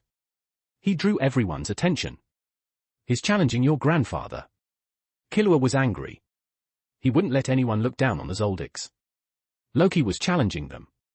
Gun and the others were surprised. They knew how strong the Zoldicks were. Many challenged them, but most couldn't even pass the testing gates, let alone the butlers. If the butlers were so strong, how powerful were the masters? Loki, is Dad right? You're challenging the Zoldicks? Killua asked coldly, glancing at Silver. Loki nodded. Yes.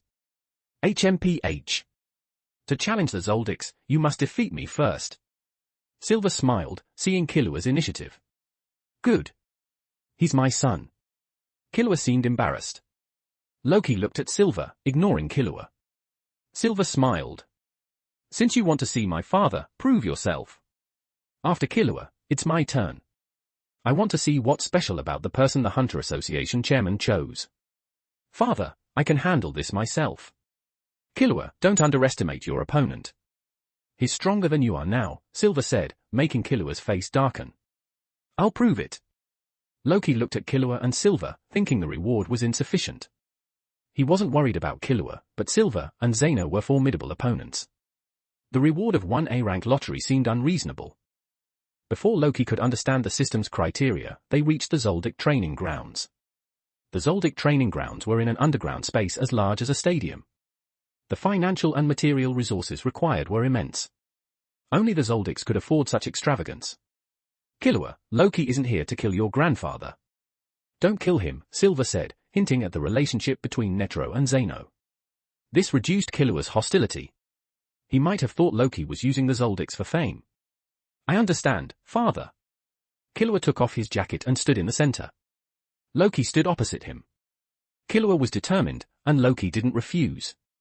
He wasn't worried about Killua, even a Nen-awakened Killua. His goal was to complete the mission. He'd fight Killua as a warm-up for Silver. The reward is only one A-rank lottery. Loki thought, heading to the training grounds with Silver. This seemed unreasonable. Defeating two top Nen users for one A-rank lottery? They arrived at the Zoldyck training grounds, a vast underground space.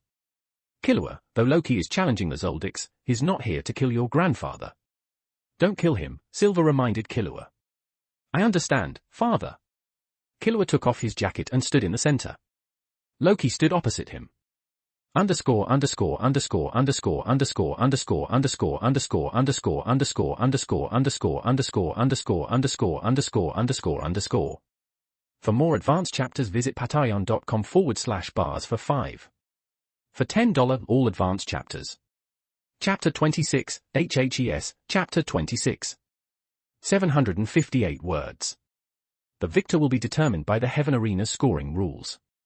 Killua, you've been to the Heaven Arena, so you should understand the rules, Silver stated. Killua nodded. Father, explain it to Loki. No need. I have a general understanding. Mr. Silver, you'll be the referee, Loki said, showing no concern about Silver favoring Killua. Very well, Silver agreed. Killua, go get M. Loki, good luck. Gun shouted from the sidelines. Since it wasn't a life-or-death fight, he wasn't worried and was excited to watch. Kurapika and Leorio, while friendly with Killua, remained silent. Cheering for either would seem biased. They both believed Loki would win. Killua was impressive, but Loki had been granted hunter status without completing the trials, demonstrating exceptional strength and talent. They believed Loki had the edge. Then, let the match begin, Silver declared, waving his hand between them. Initially, Killua didn't attack, gesturing for Loki to go first. Loki smiled. Very well. I'll make the first move. Be careful. Bring it on. Killua responded. Silver thought Killua had already lost by not attacking first. Loki's current strength was beyond Killua's, though Killua would eventually surpass him. Loki accelerated, attacking with a simple grab. He used only strength and speed, no nen. Killua easily dodged with a jump. Is that all you've got, Loki? Killua asked. Loki smiled. My turn. Killua found Loki's casual demeanor infuriating. Be careful yourself, Killua said. Swish! Killua's speed surpassed Loki's, turning into a black shadow and charging towards him. This was a test, not his full speed. He approached Loki, who remained motionless. He's not dodging? HMPH. Killua was angered by this perceived underestimation. I'll show him. Killua increased his speed and force, striking Loki's neck with a hand chop. He chuckled. Let's see you get knocked out. You dare challenge the Zoldix. Suddenly, a sharp pain shot through his arm. His face contorted. Clang! Killua felt like his arm hit steel, a metallic clang echoing. He leaped back, clutching his arm, his face flushed with disbelief. How? His body is so hard, like steel. Ouch, ouch. Killua winced, trying to suppress his pain. Gun, Kurapika, and Leorio were stunned. They hadn't expected Killua's speed, and they saw Killua hit Loki, yet Loki was unharmed, while Killua seemed injured. Silver, the only one who saw clearly, watched Loki intently. Such a technique. He tensed his muscles, using no nen, to achieve steel-like defense. How did he learn such a refined technique? If Loki developed this himself, it was even more astonishing. If combined with nen. Silver imagined the scene. Nen provided strong defense, like a weightless bulletproof vest. Combined with this technique, the defense would be greatly enhanced. But there seems to be a flaw, Silver noted, observing Loki. After releasing the defense, Loki turned to Killua. Perhaps he can't move while using this technique. It made sense. Tense muscles would easily break the defense if he moved. Strengthening his movements while maintaining this defense might be possible. Indeed, the kid chosen by the Hunter Association chairman. This technique alone is something that not just anyone can think of, and even if they did, not just anyone can learn it. It takes exceptional talent and perseverance. The hardship involved is unimaginable. Silver now felt Killua's training wasn't strict enough. Are you all right? Loki asked with a faint smile, which Killua took as mockery. Fine. Again. Good. Let's continue. Killua frowned. His defense is too strong. I can't win with brute force. I need to find his opening and strike. Silver watched. Killua wasn't rushing. He needed to find Loki's weakness. Loki, shrouded in his white cloak, seemed to have openings everywhere, but attacking would lead to the same result. Body flicker. Killua used the same technique as Netro's ball-grabbing game. Loki had seen it before. The first time, it was amazing. Now, he saw through it easily. It was a technique to create after-images with footwork to confuse the opponent's movement. Loki, with awakened Nen, wasn't fooled. Loki waited for Killua's attack. Looking for my weakness? I'll give you one. Loki subtly shifted his foot. Killua noticed. His left leg is slightly back, his right side forward. His right side is stronger, so his left side leans back. The weakness is on the left. Killua attacked from behind, using his full speed and power for a decisive blow. Silver shook his head. He fell for it, Killua. He lacks combat experience. But Killua didn't think so. Underscore underscore underscore underscore underscore underscore underscore underscore underscore underscore underscore underscore underscore underscore underscore underscore underscore underscore. For more advanced chapters visit patreon.com/bars for 5. For $10 all advanced chapters. Chapter 27, HHES, Chapter 27. 891 words.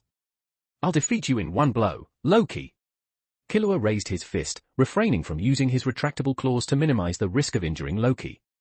Killua's attacking. The previous exchange had clearly demonstrated the gap between Loki and Killua.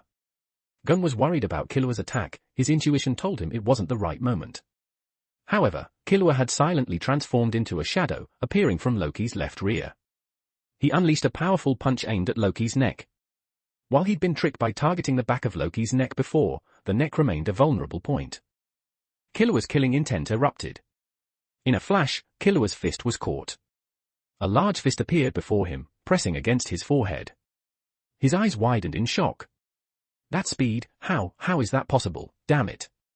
A powerful gust of wind suddenly erupted from Loki's fist, striking Killua's face and ruffling his silver hair.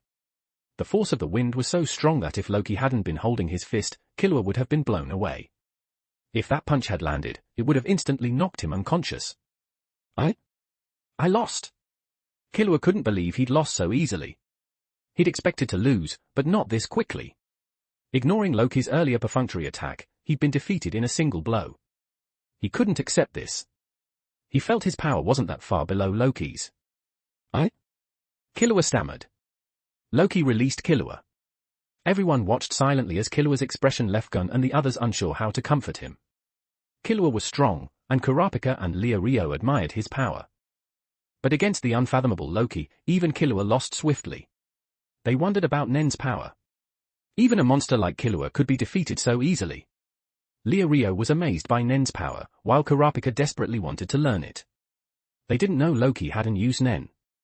Despite the victory, Loki felt no sense of accomplishment. Even defeating a main character from the Hunter x Hunter world didn't make him happy. Killua was simply too weak. It was as easy as crushing an ant. Who would feel happy about that? Loki turned to Silver. Is the match over? Silver, having seen Loki's superior strength even without Nen, knew the outcome. There was no need to continue. But he focused on the dejected Killua. He wanted to put pressure on Killua but not crush him. He wanted Killua to grow stronger under pressure, becoming a capable successor upon his return to the Zoldyck family. Silver awaited Killua's reaction. Would he be crushed or rise to the challenge? Loki was annoyed. Silver was using him to show Killua his weakness and now wanted to see Killua immediately recover and show stronger fighting spirit. He doesn't take me seriously? Good. I want to see how strong a top Nen user is. Loki, initially focused on the mission, defeating Zeno, now had a new goal. He'd hoped the Zoldicks would go easy on him, given Zeno's relationship with Netro. Zeno wouldn't use full power, it wasn't a life-or-death fight, and Zeno disliked pointless battles, especially those without reward. Winning should be easy. Silver's actions angered Loki. Being used was one thing, but this attitude was unacceptable. Loki's question went unanswered. Everyone knew it depended on Killua. If Killua wanted to continue, Loki would have to knock him unconscious. All eyes were on Killua, who was reflecting on his training, having been defeated by a peer. He doubted himself. Killua! Gun's voice rang out. Killua looked up at Gun. Killua isn't Loki's match now, but I believe you can catch up and even surpass him. I believe in you. Gun? Killua's bitter expression finally softened into a smile. Gun felt a drop in temperature and a cold breeze. He didn't understand why, focusing on Killua. Gun's words had lifted Killua's spirits, but it sparked intense killing intent in Silver towards Gun. Someone who could so easily influence Killua couldn't be allowed to exist. Silver glared at Gun, instantly masking his killing intent. Only Loki noticed. I lost this time, but next time, I won't lose to you, Loki. Killua said, extending his hand to Loki. Loki smiled. I'll be waiting for our next match. They shook hands. Killua went to the edge of the training grounds. Gun rushed to hug him. Their friendship was enviable, but Loki didn't need friends. Strength was enough. In his past life, anime was enough, now, strength was enough. He focused only on getting stronger. After the match with Killua, Loki's gaze turned serious. He looked at Silver. Mr. Silver, shall we begin? Indeed. Will we still use the Heaven Arena scoring system? Certainly not. Silver chuckled. That method is unnecessary for us, wouldn't you agree? You're right, Loki said, closing his eyes, then opening them, his gaze filled with fighting spirit. What will determine the victor? No fixed rules. The one who admits defeat loses. Interesting. Loki smiled. This was good. You had to fight until death if you didn't admit defeat. This was the kind of fight Loki wanted. Since gaining Yo Asakura's power, Loki hadn't fought a serious opponent. Hisoka didn't count, he hadn't awakened Nen then. Even if he used Nen instinctively, its power was less than 1% of his current strength. Killua, Gun, and the others watched silently as Silver and Loki spoke. Underscore underscore underscore underscore underscore underscore underscore underscore underscore underscore underscore underscore underscore underscore underscore underscore underscore underscore. For more advanced chapters visit patreon.com/bars for 5. For $10 all advanced chapters. Chapter 28, HHES, Chapter 28. 710 words. Silver's true strength was unknown even to his son, Killua. Killua only knew that any enemy he considered formidable was utterly weak against his father. He held Silver in great awe, respecting his power. Gun, Kurapika, and Leorio felt similarly. While they didn't know Silver as well as Killua, as the head of the Zoldyck family and Killua's father, his strength should surpass Loki's. However, they were more interested in seeing Loki's true strength. In the fight between Loki and Killua's father, will Killua's father use Nen? Leorio asked Kurapika uncertainly. Kurapika nodded. Of course.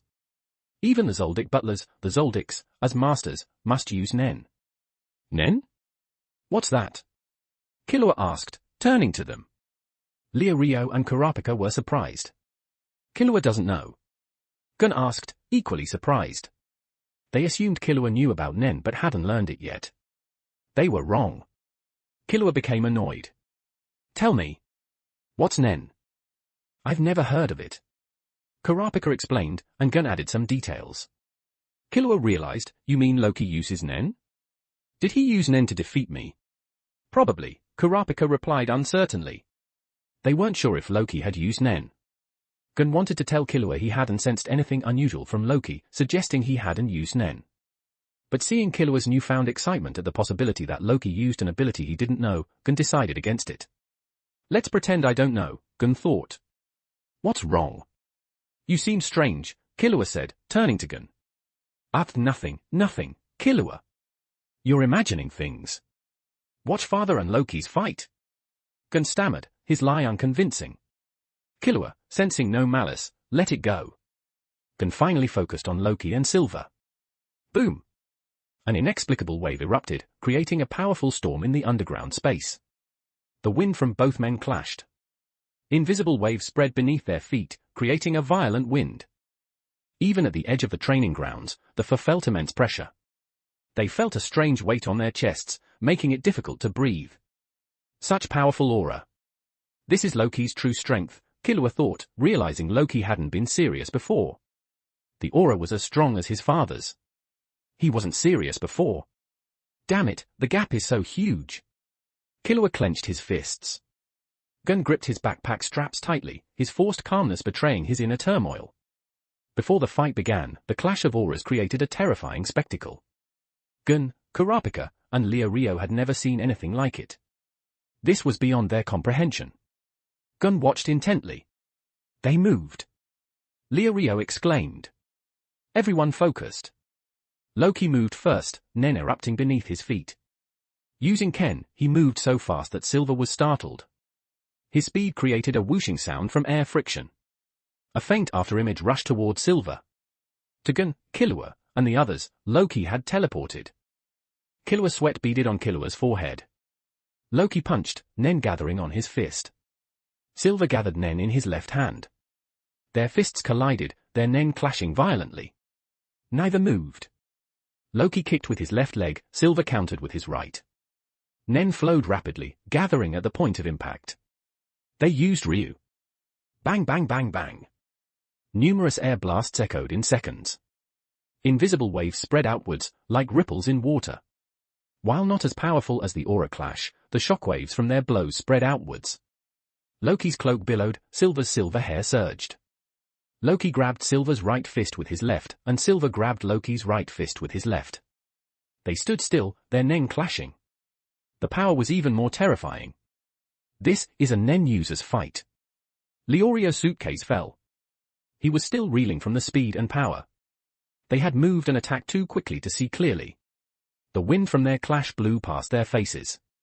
Amazing! Gunn stared intently. Killua and Kurapika were silent. Loki and Silver were on a different level. Silver was surprised. A newly awakened Nen user displaying this strength? He knew more than Gunn and the others, when Loki awakened Nen, when Netero took him as a disciple, and how long he'd trained. He was as shocked as they were. A monster kid. He reached this level in just over a month. Silver thought Netero was right to ask Zeno to test Loki. This talent was awe-inspiring. Underscore underscore underscore underscore underscore underscore underscore underscore underscore underscore underscore underscore underscore underscore underscore underscore underscore underscore. For more advanced chapters visit patreon.com/bars for 5. For $10 all advanced chapters. Chapter 29, HHES, Chapter 29. 1093 words. Overly smooth sailing in one's development can hinder one's performance when facing powerful enemies in the future. That old fox Netero. He truly is shrewd. You're distracted during a fight, Mr. Silver. Quite confident, aren't you? Loki's voice cut through the air. Silver, caught off guard, narrowed his eyes.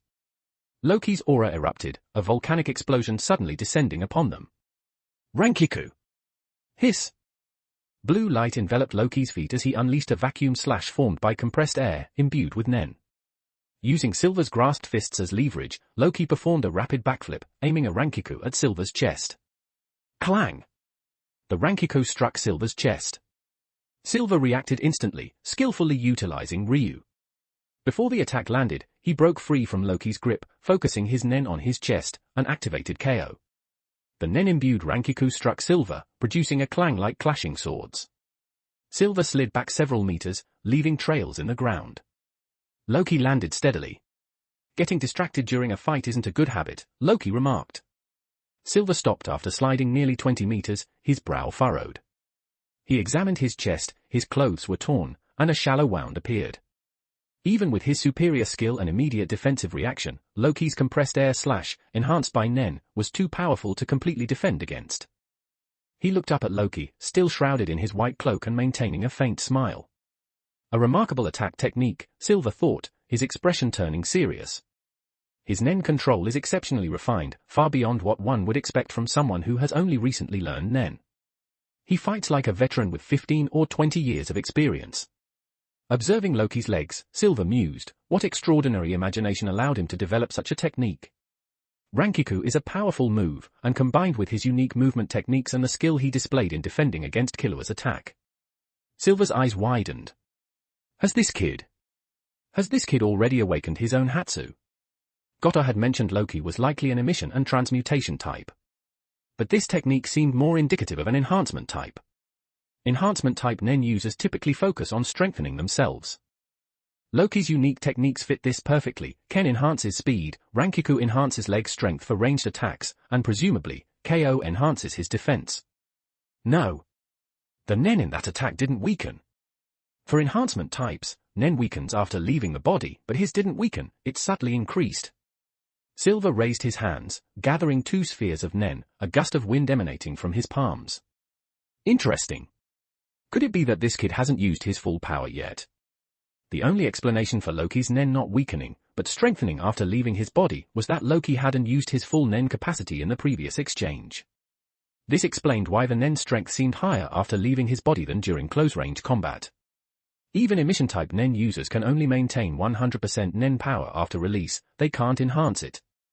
Silver decided to launch a proactive attack to uncover the truth. Was Loki truly holding back? A proactive attack? Mr. Silver is finally getting serious. Loki's smile vanished, replaced by a calm, serious expression. The absence of a smile wasn't fear, but a sign that he too was now fully engaged. He couldn't afford to underestimate an opponent like Silver, even if Silver wasn't the strongest Nen user, and even if Loki didn't know Silver's Nen ability. Caution was necessary against an opponent with an unknown ability. Killua, watching from the sidelines, was stunned by Silver's movement. Father's going on the offensive. Killua couldn't believe his father was taking the initiative against a kid his own age. Even if exceptionally strong, Loki couldn't possibly be a match for his father. The fact that his father was initiating the attack was astonishing. I feel an oppressive pressure from them, and it's intensifying. Do you feel it? Kurapika said. Despite not participating in the fight, she felt an indescribable pressure simply from observing. She couldn't imagine facing them directly, their aura alone might paralyze her. Suddenly, Silver moved. The ground beneath his feet cracked, fissures spreading outward. Silver launched himself forward like a cannonball, kicking up a cloud of dust and scattering debris. His speed was astonishing, almost matching Loki's Ken. This raw speed burst was terrifying. Loki was also surprised by the impeccable timing and power of Silver's Nen burst. Not a Zoldyck. Very strong. Loki rapidly gathered Nen on his fingertips. Shagan. Nen surged, the majority of his immense Nen concentrating on the index fingers of both hands, with some Nen also gathering beneath his feet. Ken. Simultaneously using Ken and Shagan from the Rokushiki, Loki exploded into even greater speed, colliding with Silver. Both left trails of afterimages, clashing like flashes of light. Shagan attacks erupted, sounding like bullets being fired from a gun. Silver, frowning, slammed his right hand into the ground, kicking up a massive cloud of dust to obscure himself. Loki was momentarily stunned, his attack was already launched and couldn't be retracted. An aura appeared behind him. The sound from behind caused Loki to quickly turn around. Silver had gathered a massive amount of Nen in his right hand, forming a huge sphere of energy. The surging Nen violently flickered at the edges of the sphere, resembling dancing lightning. This terrifying energy fluctuation was the result of extreme Nen compression. Looking at Silver's right hand, Loki knew that directly resisting this attack was impossible. Even using KO and advanced Nen techniques wouldn't provide complete protection. Your combat experience is still lacking. If you don't use KO quickly, you might just die, Silver said, his smile unwavering as he launched his attack without giving Loki any extra time to react. The Nen-imbued punch created a terrifying roar, the sound intensifying as Silver's fist drew closer. He's still not using KO? Does he not know how? Silver found Loki's apparent inaction peculiar. Logically, someone who had demonstrated such skill should be able to react. Silver doubted that a kid who could use Nen with such proficiency wouldn't have learned KO. The attack closed in, but Loki remained motionless. Scared? He's just a kid after all, Silver thought, quickly adjusting his attack trajectory to avoid killing Loki, though injury and incapacitation were inevitable. He couldn't believe that Loki, despite his astonishing performance, seemed to be paralyzed by fear in the face of an unavoidable attack. Even a monster is still just a child, Silver sighed inwardly. Silver's fist was about to connect with Loki when Silver's expression suddenly changed drastically. Underscore underscore underscore underscore underscore underscore underscore underscore underscore underscore underscore underscore underscore underscore underscore underscore underscore underscore. For more advanced chapters visit patreon.com/bars for 5. For $10 all advanced chapters. Chapter 30, HHES, Chapter 30. 1,738 words. Loki's body underwent a bizarre and inexplicable transformation, contorting to the left in a manner resembling a sheet of paper bending in the wind, a movement utterly impossible for a human being. What in the world? Silver, momentarily forgetting the intensity of the battle, fixated his gaze on Loki's body, utterly captivated by this unusual display. Loki's voice reached his ears. Kami? Through this bizarre contortion, Loki's body evaded Silver's seemingly unavoidable, devastating attack with impossible grace. Silver's eyes widened in utter shock, his gaze locked onto Loki. What kind of technique is that? He muttered, his voice laced with disbelief. Silver's punch, ultimately failing to connect with Loki, slammed into the ground instead. A thunderous boom reverberated through the training ground, followed by the eruption of an invisible shockwave that spread outwards in all directions. A violent gust of wind howled in its wake. Loki, with a series of rapid flips and jumps, swiftly increased the distance between himself and Silver. His expression remained perfectly calm and unreadable. Once the dust and windstorm caused by Silver's attack had subsided, the two stood facing each other, separated by approximately 30 meters. Silver, gazing at the massive crater he had just created with his punch, looked up at Loki. How did he do that? It's impossible for a human body to perform such a maneuver. The sheer force of Silver's blow had caused the entire underground training facility to tremble, sending a shower of dust raining down from the ceiling above. The tremors left the four onlookers, Hikken, Killua, Kurapika, and Leorio, visibly shaken and speechless, their faces devoid of any expression. Can human strength actually reach this level? Leorio exclaimed, turning his head to look at Killua. Killua, your father is the real monster. Upon hearing this, Killua turned and glared intensely at Leorio. What did you say? Ah. Leorio chuckled nervously, attempting to defuse the situation. Nothing. Sorry. It was absolutely astonishing. A single punch caused such a massive underground space to tremble. Such power is simply beyond imagination, Kurapika said, still reeling from the sheer force of the attack. Did Loki dodge that attack? The one just now? Killua asked, his tone tight with a mixture of disbelief and dawning comprehension. Yeah. He dodged it, Gun confirmed. Killua's face darkened. Silver's power had already astonished him, but the fact that Loki had managed to evade it was even more shocking. It explained why his father had launched such a powerful preemptive strike. This kid was really only 12 years old. His strength was completely beyond what was considered normal for a human being. To catch up to this guy, I'll have to train far harder than ever before, Killua thought, clenching his fists in a mixture of frustration and determination at being outmatched by someone his own age. The aftershocks of the battle caused Loki's white cloak to billow. Loki slowly reached behind his back, grasping the hilt of his Zanpakuto, Shinso. Should I use this? Silver's strength and speed are truly formidable. With Rokushiki alone, I can only hope to maintain a stalemate. To defeat him, Rokushiki is insufficient. However, Loki immediately released his grip on the Zanpakuto. My Nen capacity far surpasses his. Relying on Rokushiki isn't without its chances, and he's not attacking with the intent to kill. I still have a fighting chance. As Loki made this crucial decision, Silver observed him intently. Ken, Rankiku, Shagan, that extraordinary defensive stance, and now Kamii, a total of 5 distinct techniques. If this kid truly is just an enhancement-type Nen user, the development and refinement of these 5 techniques are nothing short of perfect. Ken provides unparalleled speed, Rankyaku delivers devastating ranged attacks, KO offers impenetrable defense, Kamii allows for impossible evasive maneuvers, and Shagan delivers pinpoint, devastating strikes. Regardless of Loki's astonishing natural talent, in Silver's eyes, the seamless integration and devastating effectiveness of these techniques far surpassed even his innate gifts, transforming what were already remarkable skills into truly flawless techniques. The definition of a perfect technique is subjective and multifaceted. Ultimately, the most effective technique for a given individual is the one best suited to their unique strengths and fighting style. Yet, Loki's techniques, while not outwardly flashy or visually impressive, possessed an undeniable practicality and effectiveness that any Nen user would covet. This is one incredibly skilled kid. He's making me want to get seriously involved in this hunt, Silver thought, flexing his wrists. He's already proven himself more than capable, but encountering such a fascinating opponent, let's prolong this engagement a little longer. With a single, powerful step, Silver once again charged towards Loki. This time, however, his initial burst of speed was noticeably less intense. Even at his peak speed, Loki's Ken could easily surpass him. If Loki wished to evade, Ken alone would suffice, not to mention the remarkable Kamii technique at his disposal. This approach would also conserve Nen, allowing Silver to focus on maximizing his chances of landing a decisive blow once he closed the distance. As a highly experienced Nen user, Silver quickly understood the tactical advantages of this strategy.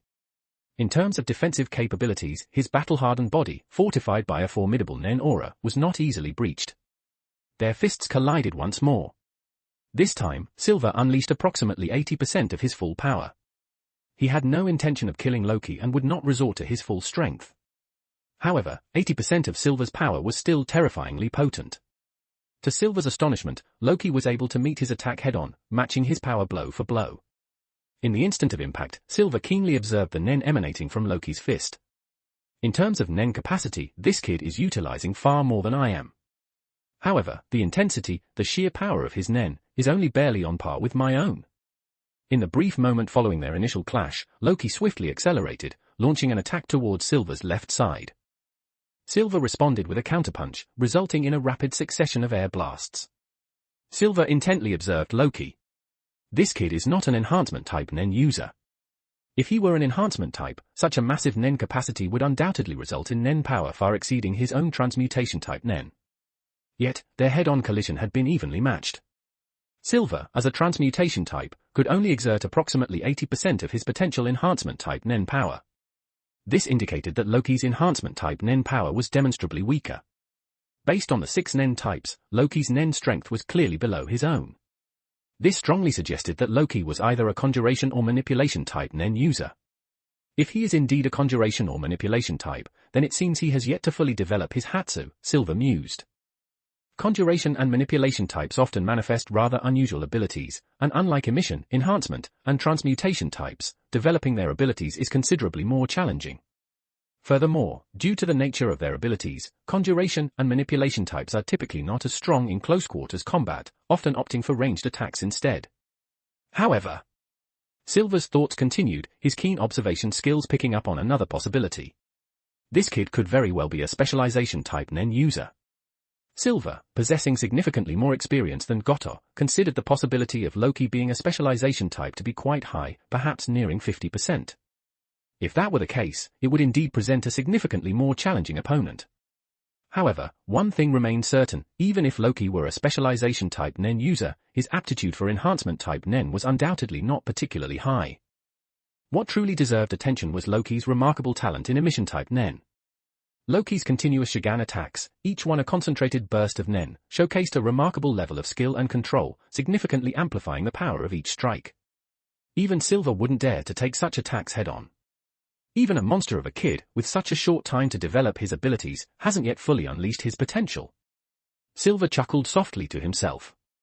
A Nen user without a fully developed Hatsu facing an opponent with a fully developed Hatsu would have drastically different odds of victory. While Silver was meticulously analyzing the information he had gathered on Loki, their intense exchange had already lasted for 5 or 6 minutes. During this time, Loki had relentlessly pressed his attacks, attempting to discern Silver's fighting style and patterns. To Loki's surprise, Silver's attacks and movements remained remarkably unpredictable and varied, constantly shifting and adapting. The short time frame of their engagement was far from sufficient to fully decipher Silver's fighting style. The Zoldyks, truly a terrifying family, Loki thought to himself. Their battle continued to shake the training ground, creating numerous craters in the earth and unleashing powerful gusts of wind that echoed repeatedly throughout the space. Silver unleashed a powerful punch aimed at Loki's abdomen, unleashing a torrent of Nen. Loki instantly activated KO, crossing his arms and covering them with Nen to defend against the attack. Despite the force of the blow, Loki sustained minimal damage, though he was sent flying backward. At this moment, Silver glanced towards Killua, who was watching from the sidelines. You should understand now, Killua. The gap between you and the world's strongest fighters is still vast. You must strive to grow stronger as quickly as possible. Silver's eye shifted back to Loki, his gaze unwavering. This should be the end. During their intense exchange over the past few minutes, Silver had come to a solid understanding of Loki's strengths. His massive Nen reserves were undeniably formidable, remaining remarkably potent even after several minutes of intense combat. His combat skills were exceptionally refined and high-level. However, the most significant weakness was the lack of a fully developed Hatsu ability, coupled with his apparent lack of aptitude for enhancement-type Nen. While his unusual techniques, combined with his Nen control, compensated for his shortcomings in close-quarters combat, they were ultimately insufficient to secure a decisive victory. He's already quite remarkable. Without a developed Hatsu, he's still able to hold his own against me, a close combat specialist. Truly a terrifyingly gifted kid. Buzz buzz buzz. Silver raised both fists, his Nen surging dramatically, creating powerful waves of energy that rippled through the air. Sensing the sudden, dramatic increase in Silver's Nen, Loki, having landed after being sent flying, abruptly raised his head, his gaze fixed on Silver. Underscore underscore underscore underscore underscore underscore underscore underscore underscore underscore underscore underscore underscore underscore underscore underscore underscore underscore. For more advanced chapters visit patreon.com/bars for 5. For $10 all advanced chapters. Chapter 31, HHES, Chapter 31. 761 words. Intending to defeat me. Loki's eyes flickered. His Nen erupted instantly. In close-quarters combat, there wasn't time to fully gather his vast Nen reserves. He could only maintain parity with Silver. Given time, however, his Nen capacity would overwhelm Silver. Every second in battle is crucial. Silver knew Loki's Nen capacity was greater. He'd attacked continuously to prevent Loki from gathering Nen. Now, Silver aimed for a decisive blow. He knew he couldn't match Loki's Nen reserves, but his Nen potency was higher, compensating for the difference. A Nen-imbued attack would break Loki's defenses. Loki, let's decide this with one blow. Continuing would change the nature of the fight, Silver said, gathering Nen. Loki nodded. As you wish. They're going to decide the winner? But they could keep fighting. Rio exclaimed, surprised that they were ending such an intense battle without fatal injuries. Kurapika sighed. It's not a life or death fight. Continuing would mean fighting to kill, using full power. Full power? Rio looked at Kurapika. They weren't using full power? That's impossible. Those attacks weren't full power. Rio, Kurapika's right. The fight was intense, but I didn't sense killing intent. They weren't using full power, Killua said. No way. Rio stared at them, shocked that such a powerful fight wasn't at full power. The training ground was full of craters. Such destructive power wasn't full power. Quiet. The final blow is coming, Killua said, feeling a strong gust of wind. Before he finished, Silver moved. The ground sank. A huge roar echoed. Silver disappeared, not charging at Loki but leaping into the air. He gathered Nen in his hands. You can't dodge a wide-range attack. He threw his Nen-imbued hands, which collided in mid-air, creating a more powerful blast. Loki's Nen erupted. He didn't know if Silver had special abilities with Nen spheres, he just threw them. The colliding Nen created blinding light, engulfing the training ground. A deafening roar echoed. After the light faded, Silver's and Loki's Nen exploded, creating massive cracks in the ground, spreading to Gun and the others' feet. Silver silently moved, using it to hide his presence, approaching Loki. He unleashed Nen, striking Loki's neck with a hand chop. It's over. Suddenly, Loki's voice echoed. Aura, hair-binding technique. Loki's hair writhed like snakes. Silver's attack hit Loki, but his hair, imbued with Nen, grabbed Silver. Loki felt his neck bones cracking, but it was bearable. Loki was moved by the impact, but Silver, enveloped by Loki's hair, unleashed even more Nen, his nails extending into claws, aiming for Loki's throat. Whoosh! A breeze blew past. Silver stared at Loki in disbelief. His claws were at Loki's throat, but hair spikes were at his head. Sweat dripped from Silver's face. Silver's eyes widened, looking at the young Loki. The impossibly long hair, he'd thought Loki hadn't developed his Hatsu, but he had this technique. The hair, imbued with Nen, could pierce steel. He's awakened his Hatsu. No, not fully. It's a half-finished ability. Controlling hair wasn't powerful unless it had special effects. Loki, not an enhancement type, needed special effects to make it strong. I was forced to use full power. Silver grimaced. When his hair bound him, Silver used full power. If not, he would have been controlled. Loki, sensing the killing intent, gathered his Nen and transformed his hair into spikes aimed at Silver's brain. Both stopped at the last moment. Loki looked at the claws at his throat. An ability similar to Aura, controlling nail growth into claws. The Zoldycks are impressive. Aura is Rokushiki's ultimate technique. Killua can also control his nails. Loki didn't know the exact principle, but it was similar to life energy. They stood still for seconds. Silver moved, struggling against Loki's hair. He sighed. I yield. Silver lowered his hand, Loki retracted his hair. Shouldn't it be a draw? Loki thought it was a draw, but Silver conceded. No. This shouldn't have been a full power fight. I used full power first, so I lost. So, can I see Zeno now? Of course. Silver nodded. In 10 years, this child will reach Netero's level. 10 years seemed long, but it would pass quickly. If Loki knew, he'd say it wouldn't take 10 years. With enough missions and rewards, surpassing Netero would be easy. Gun and the others ran over. Is it over? Killua asked Silver. Silver put his hand on Killua's head. Sorry, I lost. What? I saw you both stop. Stopping simultaneously means I lost, Silver said seriously. Underscore underscore underscore underscore underscore underscore underscore underscore underscore underscore underscore underscore underscore underscore underscore underscore underscore underscore. For more advanced chapters visit patreon.com/bars for 5. For $10 all advanced chapters. Chapter 32, HHES, Chapter 32. 1,297 words. Failure isn't so terrible. Acknowledging others' strength is how you grow stronger. Do you understand? Silver said to Killua, who understood the principle but struggled to accept that his revered father had been defeated by someone his own age. He'd seen Silver's claw almost pierce Loki's neck and didn't believe Silver had truly lost. Loki actually defeated Killua's father. This guy's a monster. Leorio exclaimed, having missed the crucial details of the fight's conclusion. He'd only seen them suddenly stop, the battle seemingly ending abruptly. Loki shook his head at Leorio's exclamation. Silver's concession didn't sit well with him, he considered it a draw at best. He recalled Silver's final attack, the terrifying power that had nearly broken free from the hair's restraint and almost killed him. While he had also used full power, launching his hair spikes at Silver, the outcome felt imperfect. Loki disliked it. Killua broke free from Silver's grasp, standing before Loki, fists clenched, his gaze fierce. Loki, his eye shifting to Killua, spoke calmly. "What is it?" "I'll defeat you. Soon. I lost this time, but I'll win next time." "Hey!" Loki nodded. Silver wanted to laugh, the outcome was even better than anticipated. He rarely saw Killua in such a determined state. Progress often comes with pressure.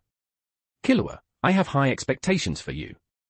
Go with your friends and continue to grow stronger." Killua glared at Loki one last time before turning to Gun and the others. "Let's go." Leaving, Killua said without looking back, "Loki, you're strong. Having someone like you as an opponent is quite challenging." Loki was taken aback. He felt a sense of destined rivalry. After Killua and the others left, Loki turned to Silver. "Mr. Silver, may we now proceed to see Mr. Zeno? You truly wish to engage my father in combat?" "Of course. It's Chairman Netero's mission." "Is that so?" "Confident." "Until I face him, the outcome remains uncertain," Loki replied, though his words lacked overt confidence. Silver saw the underlying self-assurance in his eyes. He seems to be concealing a trump card, Silver thought. The fact that Loki had forced him to use his full power, yet seemingly still held back a decisive technique, was truly astonishing. This child was exceptionally gifted. Since Loki was so confident, Silver was eager to see if he truly possessed a hidden technique, one that even he couldn't force him to reveal. Killua, Gun, Kurapika, and Leorio left the Zoldyck estate. Gun noticed Killua's relaxed demeanor, a stark contrast to his earlier tension when facing Loki. He'd expected Killua to be upset about his father's defeat. Killua, noticing Gun's observation, put his hands behind his head and whistled. "Gun, what's wrong?" Gun smiled. "Nothing. You just seem yourself. Before, you weren't like the Killua I know." Killua narrowed his eyes. "You think I'd be upset that my father was defeated?" "No. Of course not. Why would I think that?" TCH. Kurapika and Leorio, walking behind, exchanged smiles. However, the extraordinary experience of witnessing a battle between top-tier Nen users had left a profound impact on them, far deeper than their outward composure suggested. The experience was like a sudden storm at sea. Even after the storm passes, the turbulent waves don't subside quickly. The desire to learn Nen took root in their minds. Killua and Gun felt it too. This desire intensified their pursuit of power. The consequences remained to be seen. Leaving the Zoldyck estate, the four decided to separate and pursue their individual journeys, agreeing to meet in York New City on September 1st. Gun and Killua went to the Heaven Arena, Kurapika and Leorio went their separate ways, following their established paths. Loki, remaining at the Zoldyck estate, followed Silver through the long, dimly lit corridor. Only their steady footsteps echoed in the oppressive silence. Loki couldn't help but grip the Zanpakuto strapped to his back. The mission's success hinged entirely on it. Loki judged Silver to be nearly as strong as Zeno, perhaps even stronger in close-quarters combat, while Zeno's Nen abilities gave him an advantage in ranged combat. Dragon Head was indeed a formidable technique. If Zeno maintained a mid to long-range engagement, relying on his vast combat experience, Loki's Rankiku, even after testing its power against Silver, wouldn't be enough to secure victory.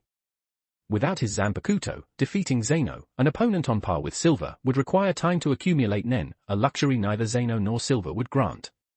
Victory would be challenging. Not having developed his own Nen ability was Loki's fundamental disadvantage when facing top-tier Nen users. His Nen capacity, nearly equal to Netero's, should have given him a decisive advantage, but the lack of a developed Hatsu negated this. "Mr. Loki, you are a professional hunter, are you not?" Silver suddenly initiated conversation, surprising Loki, who quickly recovered. "Yes." "And what prompted you to become a professional hunter, Mr. Loki?" Silver asked, subtly observing Loki from the corner of his eye. Nothing special. I simply found the hunter exam intriguing, so I participated, Loki replied. Is that so? A rather unexpected answer. Silver remarked. Is there another? Loki countered. Nothing. It seems I had made a wrong assumption, Silver said, stopping abruptly before a massive gate. 2 imposing doors, each adorned with intricately carved, lifelike dragons, stood before them. Silver prepared to open the gate. In a life-or-death battle, Mr. Silver, who do you believe would emerge victorious? Loki asked, his tone calm but his eyes sharp. Silver paused, his hand hovering over the gate. Without a doubt, myself. If we were fighting with the intent to kill, you are not yet my match, Silver stated with unwavering confidence. The 2 massive gates swung open, revealing a long, dark corridor stretching before them. Silver gestured for Loki to proceed. Loki, after a brief, cursory glance, walked directly into the corridor. At the far end of the corridor, a flickering candle cast a dim light. Despite the absence of any discernible draft or breeze, a persistent cold wind seemed to sweep through the passage. The rhythmic sound of their footsteps echoed steadily through the corridor. Behind them, the massive gate slowly closed, and Silver followed Loki into the dimly lit passage. As they neared the end of the corridor, a sharp turn appeared. Loki followed the turn, revealing a large, dimly lit chamber. Crimson cloths hung around the perimeter of the room, and in the center, a wide, dragon-headed chair was positioned. Zeno Zoldyck sat upon the chair, his presence radiating an aura of chilling stillness. 1 kill a day, lifelong active duty. This was Zeno Zoldyck, Silver's father, and the epitome of the Zoldyck family's unwavering dedication to their craft. A chilling aura permeated the air, causing the temperature to noticeably drop. The closer they got, the more intense the chilling sensation became. While not as terrifying as the aura Loki had sensed emanating from Netero, it was undoubtedly more potent than Silver's. While objectively, Silver's strength might be comparable to Zeno's, this was merely a superficial assessment. Zeno, with his advanced age and countless kills throughout his lifetime, possessed a Nen imbued with an intensity of will far exceeding Silver's. This unwavering will significantly influences the strength and potency of one's Nen. You are Netero's disciple, Zeno stated, his eyes finally lifting to meet Loki's gaze. This single glance felt like witnessing a colossal dragon raising its head and opening its eyes to observe him. Loki responded with a faint, almost imperceptible smile. Indeed. A remarkable young one. Are all youngsters this formidable these days? You're not the least bit affected by my presence. Quite impressive, Zeno commented, his tone flat and devoid of any overt emotion, despite the seeming praise. Underscore underscore underscore underscore underscore underscore underscore underscore underscore underscore underscore underscore underscore underscore underscore underscore underscore underscore. For more advanced chapters visit patreon.com/bars for 5. For $10 all advanced chapters. Chapter 33, HHES, Chapter 33. 822 words. Zeno displayed a hint of impatience. How did the fight with Silver go? He asked. Mr. Loki, as expected of Netero's disciple, is incredibly strong. I was outmatched, Silver replied. Oh, is that so? Unexpected. Let's see what's so special about this kid Netero chose, Zeno said, rising and walking to the other side of the room, 15 or 16 meters from Loki. Kid, your eyes are eager. Attack. Don't worry about me, Zeno said, raising his hands. I'm old, but I can take a beating. Loki calmly replied, very well. Let's begin. Nen surged, KO activated, Nen intensifying like a tidal wave. Zeno's eyes narrowed. He's only just learned Nen, yet he has such abundant Nen. He's a carbon copy of the old monster. I can't give this kid too much time. Dorrigan Hedo, lit. Dragon head caricature. Zeno raised his hands, Nen erupting with astonishing speed.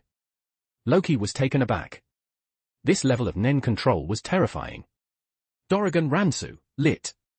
Fang thrust. Roar. Loki heard a dragon's roar. A beam of Nen shot forward. Loki dodged, his figure flashing repeatedly. This speed, a monster. Trying to get close? I won't let you, Zeno thought. He manipulated Dorrigan Ransu, lit. Fang thrust, pursuing Loki. The pursuit angle forced Loki to move only left, right, or backward, preventing forward movement. Zeno's reaction was instantaneous. The pressure was far greater than Silver's. As expected of father. Dragon aura perfectly controls the rhythm. Even this kid's speed can't get close, Zeno thought, maintaining a mid to long range distance, forcing Loki to evade. Can I use Soru to approach? Loki considered but dismissed it. Dragon could fly, he couldn't advance on the ground, and Soru was slower. The sounds of Ken echoed repeatedly. Zeno couldn't match Loki's speed, but he saw Loki's movements. He only needed to maneuver Loki to the desired position.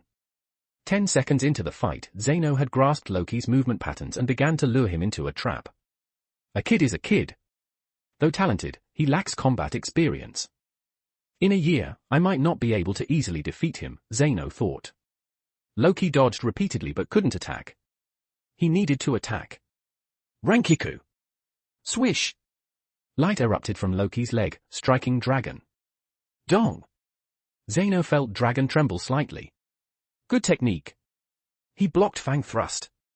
An emission type. But only for a moment. Dragon aura continued its attack. Loki felt immense pressure. Rankiku!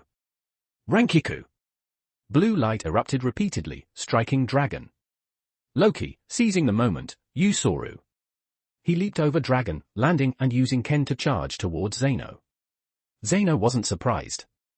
Still too young. He retracted Dragon and prepared another attack. Loki's face changed. His Rankiku couldn't be retracted, but Zeno could. Dragon dive. Dragon lunged at Loki. Loki gathered Nen, pushing Dragon open. Sizzle sizzle sizzle. Loki slid several meters. He was back where he started. Damn it. He couldn't get close. Gritting his teeth, Loki broke free and tried to circle around Zeno. Dragon blocked him.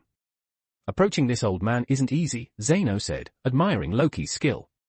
Even if Loki got close, Zeno wasn't afraid. But close combat was risky, so Zeno maintained distance to protect Netero's disciple. Loki wanted to get close to use Shinso. Snake dance. Loki clasped his hands, his hair flowed, transforming into snakes imbued with Nen, creating a serpent comparable to Dragon. It collided with Dragon, stopping it. Silver was surprised. He created that technique after seeing Father's Dragon. It actually worked. Though not carefully developed, Loki's snake dance, combined with his vast Nen, could withstand Dragon for a while. But Silver shook his head. This was only possible due to Loki's massive Nen. In a prolonged fight, Loki would run out of Nen faster. Dragon consumed little Nen. Seeing Loki imitate his technique, Zeno chuckled. The snake dance didn't last long. After tens of seconds, it was broken, wasting Nen without effect. Dragon lunged at Loki. Loki drew his Zanbakuto. It's time. Zeno's expression softened, he'd gauged Loki's strength. Loki held Shinso, Dragon lunged, but the Zanbakuto blocked it. The Nen-imbued Zanbakuto was incredibly sharp, cleaving Dragon. Loki charged towards Zeno. Zeno jumped back, retracting Dragon. It reappeared, attacking Loki. He wants to get close. He has a powerful weapon. Zeno's Dragon attacked faster, smaller, but denser with Nen. Clang! Loki struck Dragon, tearing through Zeno's Nen, but not as easily. Shinso seemed stuck. Loki jumped back, Dragon pursued. It formed a straight line. Loki's eyes gleamed. He stomped on the ground. Shinso lunged at Dragon. A good idea, but Dragon will bite off his arm. He's lost his composure. Shinso and Dragon collided. Dragon was about to bite off Loki's arm. Shoot him, Shinso. The blade suddenly extended at incredible speed, a streak of white light. By the time you see the blade lengthen, it's already before you. The cold tip appeared between Zeno's eyebrows. Underscore underscore underscore underscore underscore underscore underscore underscore underscore underscore underscore underscore underscore underscore underscore underscore underscore underscore. For more advanced chapters visit patreon.com/bars for 5. For $10 all advanced chapters. Chapter 34, HHES, Chapter 34. 842 words. A chilling aura pierced his skin, enveloping his entire body. The light dissipated, and Dragon vanished into thin air. Silence. An absolute, profound silence descended upon the room, a stark contrast to the preceding intensity. Loki, single-handedly wielding his Zanpakuto, stood facing Zeno, his Nen aura even more terrifying than before, surging like a restless sea, generating gusts of wind that rippled outwards. A formidable aura of Nen surrounded him. The Zanpakuto's Shikai had further amplified his Nen, making it even more potent. He shattered Dragon in an instant. Silver's eyes narrowed, fixated on the Zanpakuto in Loki's hand. A conjuration-type ability. No, this power is strange. The distance of over 10 meters was easily covered by Shinso's speed and unpredictable nature. Even Zeno wouldn't have reacted in time. With prior knowledge of Shinso's ability, Zeno could have evaded, but the initial attack's effectiveness was unexpected. Zeno stood motionless, his expression grave. He's already awakened his Hatsu. I was completely deceived by this kid. Zeno couldn't accept defeat, but his carelessness, he'd been tricked by a child. His feigned attempts at close-range combat, his seemingly forced imitation of Dragon, and the production of an incredibly sharp short sword, all were a ruse to make Zeno believe the sword was the reason for his close-range attacks, lulling Zeno into a false sense of security at a distance. No one anticipated that the sword was a conjured object capable of extending its blade. A conjured sword, so sharp, restriction and oath. When Shinso cleaved Dragon, Zeno felt a 70% chance it was a real object, not a conjured one, because such sharpness was difficult to achieve through conjuration. Even if conjured, a real sword would be better. But the ability to extend the blade was different. The chill emanating from Shinso caused Zeno to frown. He shattered Dragon instantly. Only an enhancement type could achieve such power with Nen. This kid is likely a specialization type with enhancement and conjuration abilities. Even Loki didn't know that after Shinso's Shikai, his enhancement type Nen power had inexplicably increased. Zeno let out a breath, his expression regaining its composure. I yield, he stated. Loki sheathed Shinso. Zeno understood, this was to make it seem like a real sword, not a conjured one, to avoid scrutiny. A cunning kid. An impressive battle. Father was careless, Silver commented. Zeno glared at him. Careless or not, I lost. I'm not one to shy away from defeat. It's just a waste of time, I didn't get Netero's money. Impatient, Zeno waved his hand. Silver, take him out. He seemed to want Loki gone. He'd lost Netero's money and wasted time. He wondered if Netero knew Loki would win and used the money as bait, giving his disciple free sparring. It was possible. But he couldn't fight Netero. HMPH. Next time, I'll get my revenge. Leaving Zeno's room, Loki thought about the money. He understood, Netero had tried to buy him a lesson, but failed. The battle was over, the mission complete. Silver didn't keep guests at Kukuru Mountain. Loki left. He wanted to get down the mountain quickly. Silver and Zeno spoke again. He's a lucky disciple, Netero. Father, do you think the chairman? Possibly. 60 to 70% chance. It depends on how far this kid grows. At the foot of Kukuru Mountain, Loki was eager. The system's prompt sounded. Mission complete. Defeated Zeno Zoldyck. Reward, 1 A-rank lottery. Congratulations, host. You have obtained. Ding. Congratulations, host. You have obtained the Mera Mera no Mi, the Flame fruit, from the One Piece world, belonging to Portgas D. Ace. Loki immediately opened his inventory. A new slot contained the Mera Mera no Mi. Running down the mountain, Loki stopped and took out the fruit. He bit into it. He vomited. He threw the rest away. This tastes like shit. His face was pale. Even intense battles hadn't left him this week. 10 minutes later, Loki looked at the fruit. He sighed, ate it quickly, and vomited for half an hour. He sat on a rock, drenched in sweat, barely able to lift his eyelids. He felt like he'd vomited everything. After 15 minutes, he felt better and smiled. I got the Mera Mera no Mi. This is... He was overjoyed. This was the best lottery since the first one. The Mera Mera no Mi's ability was fire. He wanted to try his idea. Without it, his idea wouldn't work. He raised his hand. A flame flickered on his fingertip. The light illuminated his face. He stood, the flame still burning. He closed his eyes. Boom boom. The flames erupted, engulfing him. He felt no warmth, but the ground cracked from the heat. Fire. This is the power of fire. The flames consumed him, and his nen was depleted. Like a Zanpakuto, the Mera Mera no Mi consumes nen. He clenched his hand, the flames vanished. He wanted to test its power, but they were too close to Kukuru Mountain. Underscore underscore underscore underscore underscore underscore underscore underscore underscore underscore underscore underscore underscore underscore underscore underscore underscore underscore. For more advanced chapters visit patreon.com/bars for 5. For $10 all advanced chapters. Chapter 35, HHES, Chapter 35.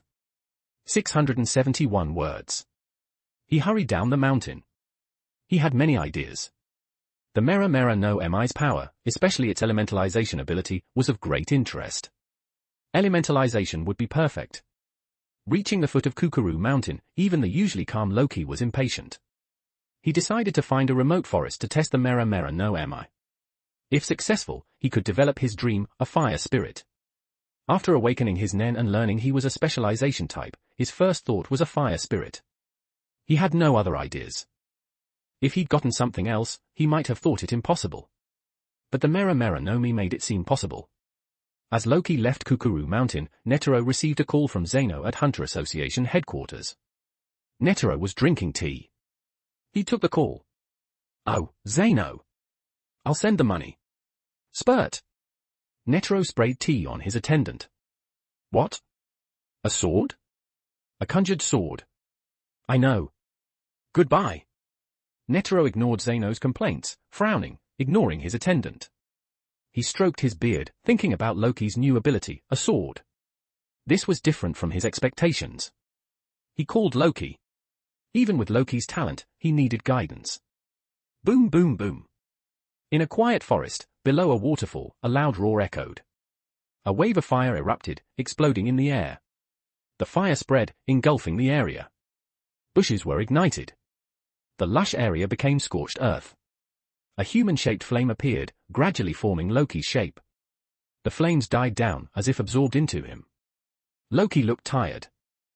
Elementalization consumed so much nen, he said, his face pale. Even with my nen capacity, I can only use elementalization a few times. In One Piece, elementalization wasn't very draining. But here, without Yo Osakura's nen converting power, it was too draining. He didn't know why, but other abilities were unaffected. He was no longer a landlubber. Beep beep. Loki went to a pile of rocks, picking up his cloak and phone. It was Netero. He'd called dozens of times while Loki tested the Mera Mera no Mi. He answered. "You deaf idiot. I've called so many times." Loki put the phone away, waiting for Netero to finish. He put it back to his ear. "I didn't hear it." Netero was speechless.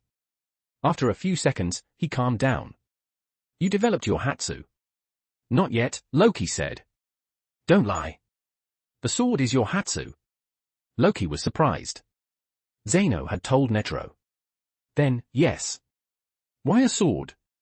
What's special about it? Zeno hadn't told Netero about Shinso's abilities. Loki explained its ability to extend, omitting its nen-enhancing properties in Shukai and Bankai. Netero was relieved. Loki had followed his advice, the sword was suitable for mid to long-range combat. Enemies would assume it was for close-range combat, and it was good for preventing close-range attacks. Netero's frown eased. Will you continue developing conjuration-type abilities, or? No. I have an idea, but I don't know if it'll work. Nen users usually develop one ability and improve it. Zeno constantly improved Dorogon Hedo, lit. Dragon Head Caricature. But there are exceptions, like the Chimera Ant's King, Maruam. Loki's conjuration ability was newly developed and malleable. Tell me your idea, Netero said. Loki would have called Netero anyway. I want to develop a Nen Beast. A Nen Beast? Netero's eyes lit up. This was good. With Loki's emission, manipulation, and conjuration talents, a Nen Beast was ideal. What kind of Nen Beast? Have you decided? Fire. Fire. Netero was surprised. A fire Nen Beast could use transmutation. But transforming Nen into fire would be difficult. Loki, you want to transform Nen into fire and then create a fire Nen Beast? Yes. Netero pondered. Do you know what it takes to transform Nen into fire? Even immersing Nen in fire to understand its changes, forms, and power would take at least 10 years. Netero wanted to dissuade Loki from wasting 10 years. I understand, but I can already transform Nen into fire. Good. Even a normal Nen beast. Netero stopped, realizing something was wrong. Underscore underscore underscore underscore underscore underscore underscore underscore underscore underscore underscore underscore underscore underscore underscore underscore underscore underscore. For more advanced chapters visit patreon.com/bars for 5. For $10 all advanced chapters. Chapter 36, HHES, Chapter 36. 1189 words. Wait! What did you just say? Netero exclaimed, uncertain if he'd misheard. Loki, walking towards the forest's edge, looked back at the devastated landscape of scorched earth behind him, phone held to his ear. I said I've mastered transforming Nen into flames. Thud. At Hunter Association headquarters, Netero's phone slipped from his hand. He already mastered it. Impossible. It was a joke, surely? The training required to transform Nen into flames was immense. His earlier estimate of 10 years was conservative. Success wasn't guaranteed, requiring effort, talent, and even a degree of luck. Even with these 3 elements, years of dedicated training were necessary. Loki was just a child who had only recently awakened his Nen. While possessing unimaginable talent, it was absolutely impossible to transform Nen into flames so quickly. Loki's claim seemed to overturn Netero's decades of experience with Nen. He recalled his own Nen ability, Hyakushiki Cannon, developed over decades of dedicated prayer and rigorous fist training. It had taken him a lifetime to unwittingly develop this ability. Yet, Loki had accomplished Nen transformation into flames in a fraction of the time. If true, this ability alone would qualify Loki as a top-tier Nen user.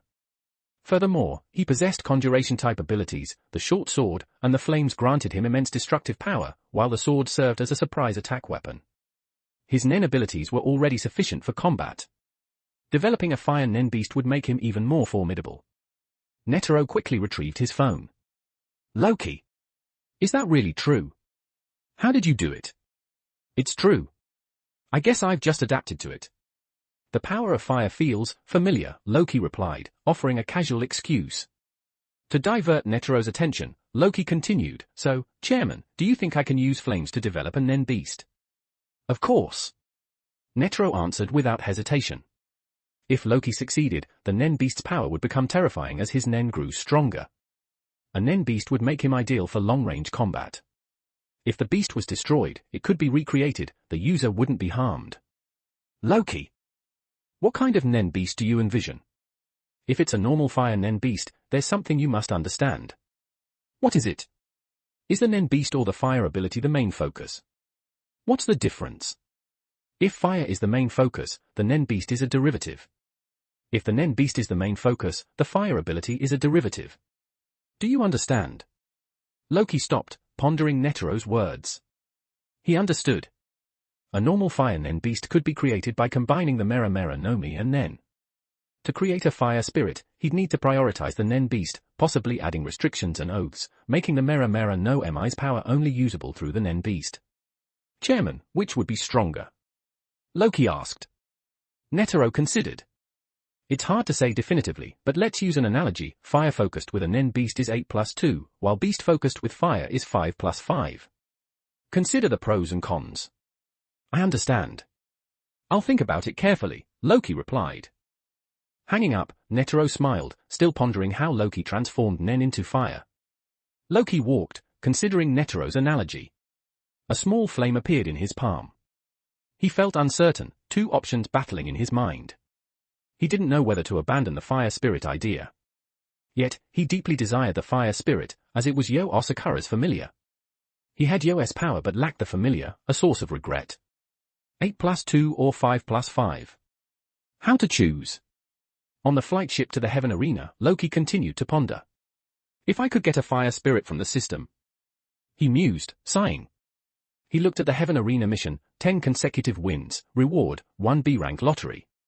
Suddenly, Loki realized his priorities might be skewed. With the system, why expend so much effort developing abilities? Even if successful, would it surpass what the system could provide? Developing Nen abilities requires understanding that greater power demands greater sacrifice.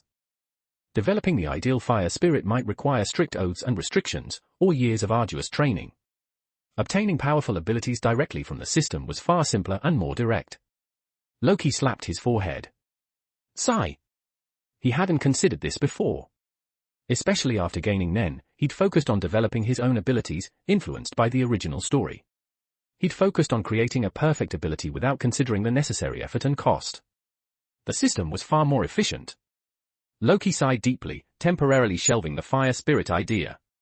Developing it wasn't impossible, but unnecessary. Hopefully, I'll have another chance to obtain a fire spirit later. But he felt the odds were slim. The system's lottery was random, never asking for his preference, automatically initiating the draw after mission completion. He even wondered if this was a test version of the system, completely lacking in user-friendliness. The Heaven Arena, which Loki considered his main mission, only rewarded a B-rank lottery. A fire spirit was highly unlikely to appear in a B-rank draw. In a state of disappointment and disillusionment, Loki's flight ship finally arrived at the Heaven Arena after several days of travel. Loki disembarked, his face clouded with a somber expression. Although he had abandoned the immediate pursuit of developing the fire spirit, a deep longing for it still lingered within his heart. His desire stemmed purely from a deep-seated admiration for its potential. However, the unattainability of this power had completely overshadowed the initial elation he had felt upon obtaining the Mera Mera no Mi. With a gloomy countenance, Loki proceeded to the Heaven Arena and completed his registration for the tournament. Upon entering the bustling waiting room for contestants, a large, powerfully built man abruptly blocked Loki's path. Well, another little runt. What's with all these brave little kids these days? The Heaven Arena isn't some kid's playground, the man sneered, his words drawing the attention of the other contestants in the room, who turned to look at Loki with smirks and amusement. Get lost, kid. My match is about to start, and if you delay me, 100 kids like you wouldn't be enough to compensate, the man growled, his impatience evident. Loki, already in a foul mood, looked up at the man, a faint smile playing on his lips. In a hurry for your match? I think you might not be able to make it, Loki replied calmly, taking a step forward. Boom! The large man was suddenly sent flying backward with immense force, crashing directly into the wall of the waiting room, his body becoming embedded within the structure as he instantly lost consciousness. The other contestants in the room stared at Loki in stunned silence, their faces pale with shock and disbelief. What just happened? One contestant whispered, his voice trembling. How did he suddenly fly across the room like that? Another exclaimed, his eyes wide with astonishment. Who is this kid? What kind of technique did he use to send that ox-like man flying? A third contestant asked, his voice filled with a mixture of awe and apprehension. Underscore underscore underscore underscore underscore underscore underscore underscore underscore underscore underscore underscore underscore underscore underscore underscore underscore underscore. For more advanced chapters visit patreon.com/bars for 5. For $10 all advanced chapters. Chapter 37, HHES, Chapter 37. 663 words. He glanced at the large man embedded in the wall. No one here could have done that. Then he looked at Loki, who was calm and smiling faintly, a smile that looked devilish. Loki sat down, people moved away. He occupied half the room, the other contestants crowded to the other side, their earlier aggressive expressions replaced with meekness. Number 147. To ring 16, the loudspeaker announced. Everyone looked at the man in the wall, number 147. He wouldn't be competing, surviving was lucky. He provoked a devil. Amazing! Contestant 278 easily defeated his opponent. Congratulations on advancing. On the 50th floor of the Heaven Arena, Loki easily defeated his opponent. The referee gave him a slip. Your skill allows you to proceed to the 100th floor. Loki took the slip and went to the 100th floor. He was curious about the elevator attendant, the woman who'd beaten Gun and Killua. Her strength was unfathomable. The attendant felt uneasy under Loki's gaze. This cute kid is a pervert. Loki wasn't concerned, she didn't feel dangerous. Perhaps beating Gun and Killua was just for comedic effect. Ding! Arrival at the 100th floor. Loki went to his next match. He won 3 matches on floors 100, 130, and 150, reaching floor 190. It was late, he decided to rent a room and continue tomorrow. Rooms weren't free below floor 200, but he had money. This is your room, Mr. Loki. Your key card. Loki was about to enter when he heard a voice. We finally reached floor 200. Loki turned. That's Gun's voice. Killua and Gun were at the Heaven Arena. He'd expected them to be on floor 200 but not yet. Loki went towards the sound. He found Gun and Killua waiting for the elevator. Which floor? The attendant asked. 200. Killua began to answer. Loki spoke. Don't go to floor 200 now. Gun and Killua turned. Gun smiled. Loki. You're here too. Killua's face darkened, then he calmed down. They approached Loki. The attendant, seeing three impolite kids, closed the elevator doors. Gun asked why Loki was at the Heaven Arena. Loki said he was training. This didn't surprise them. Are there people your level here? Gun asked, not finding the opponent strong. Loki nodded. Floor 200 is for Nen users. It's all Nen users. Killua asked. Loki nodded. Without Nen, you'll be attacked by Nen users. What do we do? We haven't learned Nen. Do we stay on floor 190? Didn't the Hunter Association send someone to teach you Nen? Loki asked. Wing should be here. They shook their heads. Loki frowned. Didn't you meet anyone strange? They looked at each other, then at Loki. Does he mean me? Loki called Netero. Gun and Killua stood beside him, wondering why. Chairman. What? Decided how to develop your ability. Yes, but why isn't anyone teaching Gun Nen? Shouldn't the association send instructors? Ho ho ho. You are, Netero said. The association uploaded the new Hunter's information to the Hunter website. Gun going to the Heaven Arena is known, but you're also there. Other Hunters won't go. Loki understood. He didn't know if there was a reward for teaching new Hunters Nen, but because he and Gun came to the Heaven Arena, Wing wasn't there. Teaching Nen seemed interesting. Gun and Killua were talented. Replacing Wing, he could guide them. Gun and Killua looked at Loki. Who did you call? Is the association sending someone? Loki put away his phone. Your instructor is here. Who? Killua asked eagerly. He wanted to learn Nen and catch up to Loki. Gun's eyes lit up. Loki cleared his throat. Currently, the only Nen-using professional hunter in the Heaven Arena is me. They looked at each other. After 5 seconds, Killua's eyes widened. You mean? What? Gun asked. Killua's face fell. He wanted to learn Nen, but his instructor was Loki, his enemy. This was unacceptable. Gun, our instructor is him. Underscore underscore underscore underscore underscore underscore underscore underscore underscore underscore underscore underscore underscore underscore underscore underscore underscore underscore. For more advanced chapters visit patreon.com/bars for 5. For $10 all advanced chapters. Chapter 38, HHES, Chapter 38. 1,575 words. Him? Gun looked at Loki in surprise. Loki's teaching us Nen? Great. Gun, you actually want him to teach you? Killua exclaimed, incredulous that his best friend wanted their perceived enemy to be their instructor. He was quite displeased. Sensing the shift in Killua's tone, Gun asked, somewhat perplexed, Killua, what's wrong? Loki fought your incredibly strong father. A strong instructor is better, right? Killua was unsure whether to be happy or angry, feeling somewhat speechless. He understood Gun's reasoning. His father, Silver Zoldyck, possessed strength far beyond that of ordinary Nen users. Loki's ability to engage his father in combat demonstrated a strength surpassing most Nen users, a fact evident from their fight. While Killua wasn't entirely sure of his father's true power, the number of individuals in the world capable of confronting his father in battle was undoubtedly limited. Observing their exchange, Loki clearly perceived Killua's underlying reluctance towards him. So, are you willing to accept my guidance? Loki asked directly. Killua clenched his fists, meeting Loki's gaze head-on. Even if I accept your instruction, I won't call you master. My goal is to defeat you. If you're not afraid of being surpassed, then teaching us Nen is fine. Hey! Surpassed? I eagerly await it. Loki replied, turning his gaze briefly towards Gun. Since Killua agrees, please teach us, Loki, Gun said, bowing respectfully. No. I mean, Mr. Loki. While Gun also found it slightly awkward to address Loki as master, the formality felt necessary given the circumstances of accepting his instruction and to avoid the informality of using his first name. Killua, seeing Gun's respectful demeanor, reluctantly followed suit. "Please, Mr. Loki," Killua echoed. Ding! Mission triggered.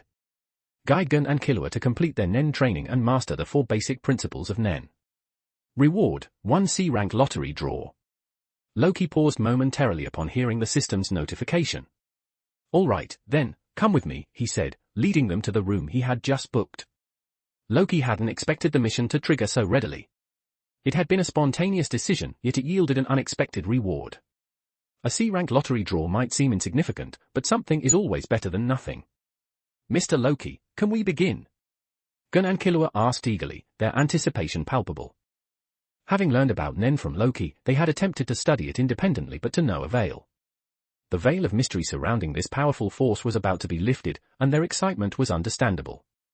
Loki, lacking experience in instructing others, recalled Netro's method of teaching him Nen. If he didn't know how to teach, following Netro's approach couldn't go wrong. "It seems you're quite eager, so let's begin with an explanation of Nen and its 4 fundamental principles," Loki began. Nen is the ability to manipulate life energy, freely controlling the life energy or aura emanating from your body, utilizing it for both offensive and defensive purposes. The 4 basic principles of Nen are Ten, Zetsu, Ren, and Hatsu, Loki explained concisely. After explaining Nen and its 4 principles as simply as possible, Loki instructed Gun and Killua to turn their backs to him. "I will now directly transmit Nen into your bodies, helping to open your aura nodes and awaken your Nen abilities. Experience it for yourselves," he instructed. In an instant, Nen surged forth from Loki, flowing into Gun and Killua's bodies. Under Loki's precise control, their aura nodes were instantly opened, unlocking the latent Nen within them. Their Nen erupted simultaneously. Loki stepped back, covertly observing them. Their aura quantity is quite promising, but at this stage, it's still rather minuscule, Loki thought, his initial high expectations tempered by the realization that while both possessed considerable talent, significant training would be required for them to truly grow stronger. The immense surge of Nen he had experienced upon his own Nen awakening stemmed from the infusion of Yo Asakura's spiritual power, which began transforming into Nen upon awakening. Compared to that, Gun and Killua's Nen awakening was relatively subdued. Loki decided against offering immediate guidance on controlling their Nen, confident that they would figure it out on their own given their natural aptitude. Within mere tens of seconds, both Gun and Killua, leveraging their innate talent, managed to bring their Nen under control. Without any explicit instruction from Loki, they intuitively understood that maintaining a relaxed and comfortable posture would prevent the uncontrolled eruption of their Nen. "You've learned Nen. Now, register on floor 200. However, I strongly advise against entering any competitions, you'll be utterly defeated," Loki cautioned, offering a well-intentioned warning. While Gun and Killua nodded in acknowledgement of Loki's advice, the shift in their dynamic from casual acquaintances to student-teacher relationship was palpable, and they clearly had no intention of following Loki's suggestion. With the late hour, Loki naturally refrained from continuing their training session, deciding to commence formal instruction the following day. Leaving Loki's room, Gun felt the surge of Nen coursing through his body. "This feeling is completely different from before. It's like power is continuously welling up inside me. Nen is truly amazing, Killua," Gun exclaimed, his joy evident. However, he noticed Killua's expression was far from joyful, instead, a serious, almost somber look clouded his face. "Killua, what's wrong?" Gun asked, his concern rising as he observed his friend's troubled demeanor. Killua, his face heavy with unspoken emotion, looked up at Gun's worried expression and offered a wry, almost bitter smile. "Nothing," he replied, attempting to downplay his feelings. "You don't look like nothing's wrong," Gun stated directly, piercing through Killua's attempt at deception. He looked intently at Killua. "Killua, we're friends," he said earnestly, adding, after a moment's pause, "best friends. If they were best friends, there shouldn't be anything they couldn't talk about." Killua's tense shoulders relaxed slightly at Gun's heartfelt words, and he let out a soft sigh. "It's nothing, really. It's just that after awakening my Nen, I can feel that guy's incredibly strong aura even more intensely," Killua confessed. Upon awakening his Nen, Killua had immediately focused his attention on sensing Loki's aura. The aura emanating from Loki was even more profound and vast than before his Nen awakening, seemingly as boundless and deep as the endless ocean. Despite feeling several times stronger after awakening his Nen, the distance separating him from Loki remained immense, a stark reminder of the vast gulf in their abilities. Is there even a chance I can surpass that guy? Killua wondered, his spirit sinking as he leaned against the elevator wall, his heart heavy with self-doubt. Gun, sensing Killua's despondency, offered words of encouragement. Killua, don't lose faith in yourself. You absolutely can do it, Gun said firmly. Even with Gun's encouragement, Killua found it difficult to muster his fighting spirit. If Loki were only slightly stronger, his discouragement wouldn't be so profound. However, the sheer magnitude of the difference in their abilities, the chasm that separated them, felt as if they inhabited entirely different worlds. This immense disparity threatened to extinguish Killua's hope of ever catching up to Loki. The elevator doors opened, and as Killua's spirits remained low, he and Gun arrived on the 200th floor, guided by Gun. Upon entering, a strong gust of wind immediately swept over them. An eerie, unsettling atmosphere permeated the entire floor. An ominous aura seemed to emanate from all directions, enveloping them in a palpable sense of foreboding. Despite their recent Nen awakening and their newfound ability to utilize Tengen, and Killua felt no fear of the techniques employed by the inhabitants of the 200th floor. After registering their information on the 200th floor, the two headed towards the room assigned to them by the Heaven Arena. Suddenly, an intensely chilling aura emanated from behind them. Both Gun and Killua instantly spun around, prepared for a confrontation. However, upon turning, they found the source of the chilling aura to be none other than Hisoka. Leaning casually against a nearby wall, Hisoka deftly shuffled a deck of playing cards in his hands. The lucky red Joker card was drawn. No wonder I drew this card today. My luck is exceptionally good, I've run into acquaintances in this place of all places. Hisoka remarked, slowly raising his head, his slender eyes fixed intently on Gun and Killua. He sensed the Nen emanating from both of them, noting its youthful, still developing nature. Despite its faintness, the presence of Nen was unmistakable, the two had indeed successfully awakened their Nen abilities. The unripe apples were finally beginning to ripen. Long time no see, Hisoka greeted them with a sly smile. Hisoka! What are you doing here? Killua immediately responded, adopting a combat-ready stance. Gun, however, remained calm and composed, standing silently behind Killua, his fists clenched tightly. The memory of Hisoka's actions during the Hunter exam remained vivid in Gun's mind, leaving him with a lingering feeling that his success in passing the Hunter exam was largely due to Hisoka's subtle manipulation and leniency rather than his own inherent abilities. Don't be so tense. I'm not in a hurry to fight you at the Heaven Arena. There are plenty of other interesting individuals here. As for why I'm here, well, I'm a regular, Hisoka replied, his tone laced with a hint of amusement. Hisoka, are you also a contestant on the 200th floor? Gun asked, stepping forward to address Hisoka directly. Underscore underscore underscore underscore underscore underscore underscore underscore underscore underscore underscore underscore underscore underscore underscore underscore underscore underscore. For more advanced chapters visit patreon.com/bars for 5. For $10 all advanced chapters. Chapter 39, HHES, Chapter 39. 775 words. Gun's brow furrowed. I challenge you. Such a pity. I'm not interested in you now, Hisoka replied. Hisoka, I? Gun, excited, tried to approach. Hisoka turned to leave. When you're ready, I'll find you, Gun. Wait, I? Killua stopped Gun. Forget it, Gun. The gap is too large. You feel his ominous aura and terrifying Nen. I know, but Killua. Gun, don't worry. You'll fight Hisoka someday, but not now. Killua's words calmed Gun. That's right.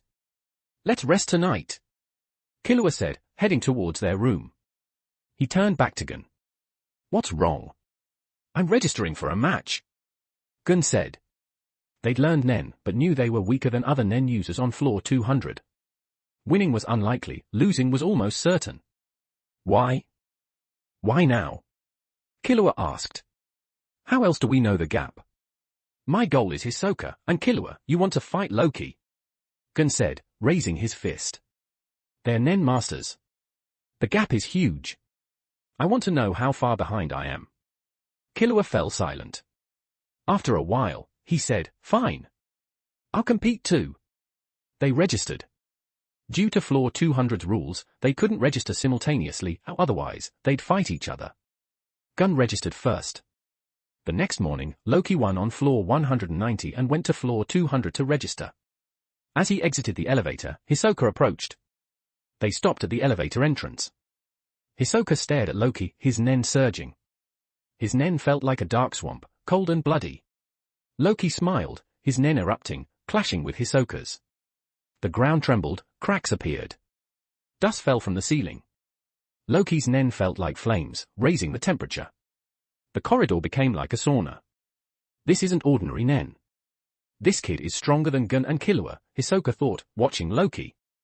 Our last encounter was the hunter exam. Is this strong now? Great.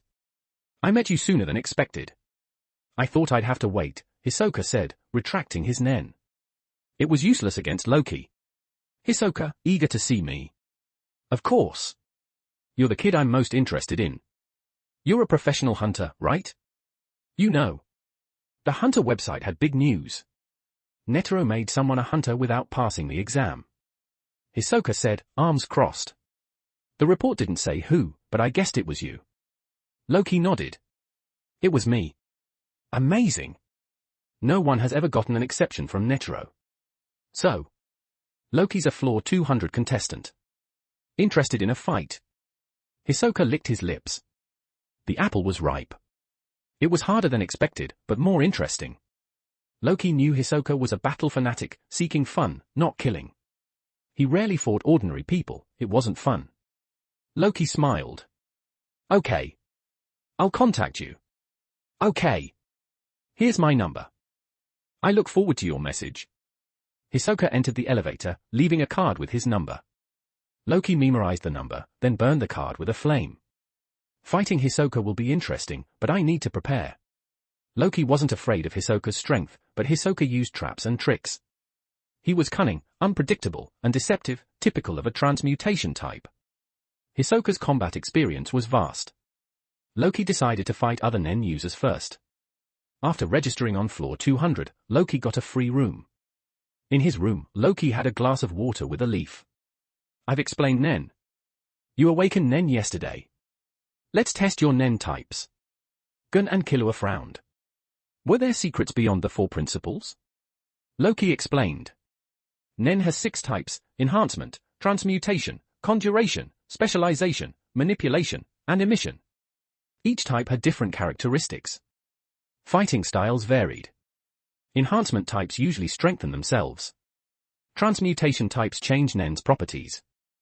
Conjuration types usually support, but there are exceptions. Conjuration types can easily become specialization types. Specialization types have unique abilities. Manipulation types usually fight from mid to long range. Emission types are better at long-range combat. Loki had Gun and Killua perform the water divination to test their types. Gun's water spilled. Gun is enhancement type.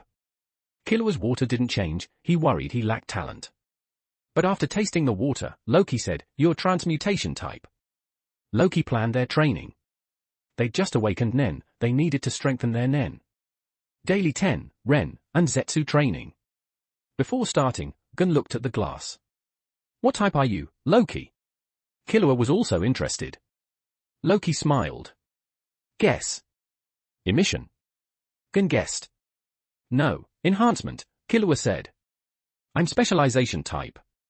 They looked at each other. How does specialization compare to enhancement? And transmutation? They wanted to know if their types could match specialization. Nen strength isn't directly related to the type. Water divination helps Nen users understand their training direction, not determine strength. They were relieved. They began training. Underscore underscore underscore underscore underscore underscore underscore underscore underscore underscore underscore underscore underscore underscore underscore underscore underscore underscore. For more advanced chapters visit patreon.com/bars for 5. For $10 all advanced chapters. Chapter 40, HHES, Chapter 40. 781 words. Loki wasn't idle, he continued his daily training, even with the system. His first day teaching went well, Gun and Killua improved daily. Loki also continued his training. After training, Gun and Killua left. After showering, Loki calculated that, given Gun and Killua's progress, he'd finish his mission in a few months. He should start his next mission, 10 consecutive wins on floor 200. 10 consecutive wins weren't easy. After 10 wins, he could challenge the floor master. The floor master might not be exceptionally strong, but they'd be tough. They'd worked hard for years to get that position and wouldn't easily give it up. Loki expected various underhanded tactics.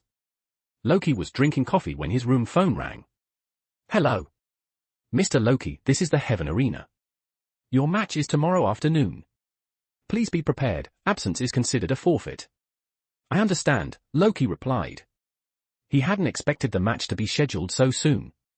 It was probably the new hunters targeting newcomers. He wasn't worried. The next morning, Gun and Killua weren't there. Loki found it strange, they should be eager to improve. He saw the match schedule. Match 1, Gun vs Kaido. Match 2, Killua vs Sadaso. Match 3, Loki vs Realvelt. Loki was surprised Gun and Killua were competing and targeted by the new hunters, one for each of them. As Loki looked at the schedule, the new hunters appeared. "Newcomers are idiots, even if they know Nen," one said. "They're lucky they know Nen. Otherwise, they'd experience the Floor 200 welcome ceremony," another said. Realvelt, in a motorized wheelchair, approached Loki. "Kid, you're unlucky. You met me. I'll show you Floor 200's hospitality." They laughed and left. Loki ignored them. He was more interested in Killua competing. Gun, having just learned Nen, was eager to compete, as in the original story. Killua also competing was interesting. It was a small change, but Loki's actions were changing things. This world was real, not just a plot. Loki smiled and went to watch Gun's match. Gun and Killua were in the waiting room. "Killua, do you think Loki will find out we're competing?" Gun worried. Loki was their teacher and they were disobeying him. Killua was eating a lollipop. "What's to fear? He's just teaching us Nen. I didn't call him master. So what if he finds out?" "But?" "There's no but. It's your turn." Floor 200 matches had many spectators. Loki watched Gun and Kaido. He wanted to see if Gun's fight differed from the original. He was disappointed. Gun was immediately overpowered. Kaido pummeled him. Their skill levels were vastly different. Gun had just awakened Nen, trained for only a day. Even though Kaido was a weak Nen user, he was far stronger than Gun. Kaido's victory was certain. Gun used Zetsu to evade, but was severely injured. Releasing Nen against a Nen user was foolish. Killua's match was next. Sadaso, a green-haired masked man, used invisible Nen-powered left hands to attack. Killua was stronger than Gun, but he lost quickly, though his injuries were minor. Gun would need a month to recover. After their matches, Loki didn't seek them out but prepared for his own match. Killua could move freely, but Gun needed bed rest. They were wondering how to face Loki when they saw Loki on TV. "Loki's competing," Gun said, his face swollen and bandaged. "Let's see how strong he really is," Killua said. After fighting Nen users, they understood their own strength. Loki entered the arena. His opponent was Realvelt, who used two whips with skillful offense and defense, using Nen to propel his wheelchair. The match is about to begin. The newcomers lost. The last newcomer, Loki, faces the veteran Realvelt. The crowd cheered. "Realvelt, teach the newcomer a lesson." Another kid. Other lower floors filled with trash. "Floor 200 is different. Kid, you're good to reach here, ha ha ha." The cheers were loud. Many had bet on the newcomers and lost. Many disliked the young newcomers. The cheers are intense, mostly for Realvelt. "The audience doesn't favor the newcomer," the announcer said. The referee is explaining the rules. The match is about to begin. Loki KO'd all his opponents before Floor 200. The newcomers also KO'd opponents before Floor 200, but lost on Floor 200. "Let's see how long Loki lasts against Realvelt," the announcer said, not favoring Loki. He looked weak. "Begin." The crowd was noisy. Loki looked at Realvelt, who seemed to ignore him, interacting with the audience. "Watch. I'll easily defeat this kid, ha ha ha," Realvelt said, wanting to boost his fame. He looked at Loki. Underscore underscore underscore underscore underscore underscore underscore underscore underscore underscore underscore underscore underscore underscore underscore underscore underscore underscore. For more advanced chapters visit patreon.com/bars for 5. For $10 all advanced chapters. Chapter 41, HHES, Chapter 41. 835 words. Kid, I didn't expect the audience to be so hyped for your match. I can't just easily defeat you now, Realvelt said, chuckling. I need to put on a good show. I need everyone to remember Realvelt's name. He grabbed the whips from behind his wheelchair and swung one down sharply. Crack! A powerful air blast echoed as the whip struck the ground. Kid, you better put on a good show, or I won't let you leave easily, Realvelt warned. Is that so? Then I'll get serious, Loki replied, his bright smile causing Realvelt to pause, surprised by the kid's compliance. Not bad, a talent. Knowing when to hold back is good. Maybe I can recruit him later, Realvelt thought. Good. Realvelt nodded, believing Loki agreed to cooperate. Cooperate with me, and I'll make sure you don't get hurt too badly. Loki remained silent, maintaining his faint smile, reinforcing Realvelt's impression of him as a promising recruit. Kid, if you want to stay on floor 200, you can join me. When I become floor master, you'll thrive here, Realvelt said, already envisioning his future as floor master. The announcer commented, Realvelt hasn't attacked after drawing his weapons. He's letting the newcomer strike first. As expected of a strong floor 200 fighter, he's confident. This further impressed the audience. I'll make my move, Loki declared. Okay. Show them a good fight, and you can leave easily, Realvelt said. Instantly, Loki vanished. A burst of red nen, like a flame, erupted from thin air. The nen light dissipated, and Realvelt's smile froze. He hadn't seen Loki's movement, it was too fast. A breeze brushed his head. Realvelt activated his nen ability, burst propulsion, injecting nen into his wheelchair for incredible speed. Loki missed his initial attack and pursued Realvelt. He tried to surprise me. Cunning kid. I'll show him, Realvelt thought. Loki suddenly appeared before Realvelt. Is this the strength of a floor 200 fighter? So weak, Loki said, his smile unchanged. Realvelt was stunned. His burst propulsion should have prevented this. He swung his whips at Loki. Loki easily dodged, his smile unchanged. But now, it felt like a devil's smile.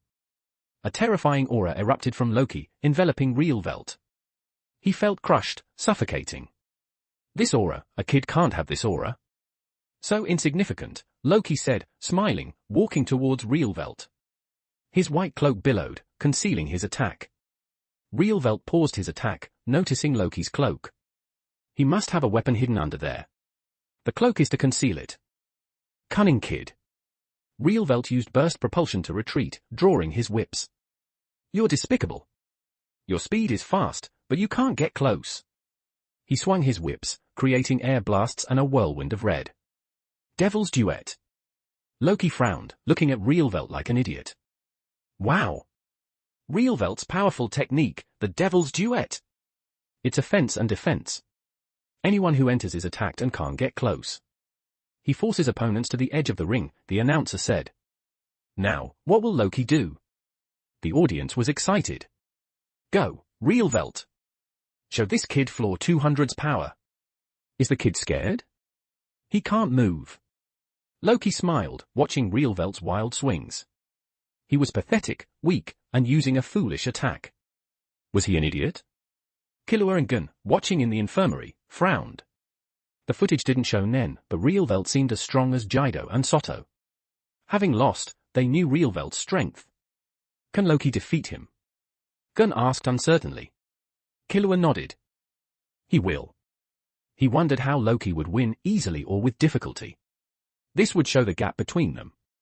As Killua thought this, Loki walked forward. You're an idiot, Loki said.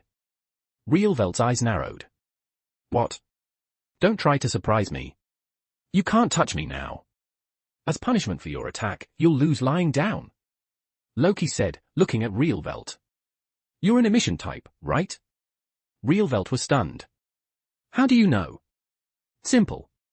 Your burst propulsion's Nen didn't weaken after leaving your body. You can only be emission type. Realvelt gritted his teeth. So what? Can you beat me? You used burst propulsion to speed up your wheelchair. Why not add Nen firing weapons? That would be more useful than whips. Realvelt was stunned. Loki shook his head. He was an idiot. Why use whips when he's in a wheelchair? Combining his ability with the wheelchair would be better. Damn it, Devil's Duet. Realvelt swung his whips. Die, kid! Crack crack. Loki grabbed a whip, looking calmly at Realvelt. What? He caught it. Realvelt was stunned, his face darkening. Even if he caught it, taste electricity. Boom. Whoosh. What is that? Realvelt looked up. Loki's hands were on fire. What is this? Fire, the announcer exclaimed. Loki's hands are on fire.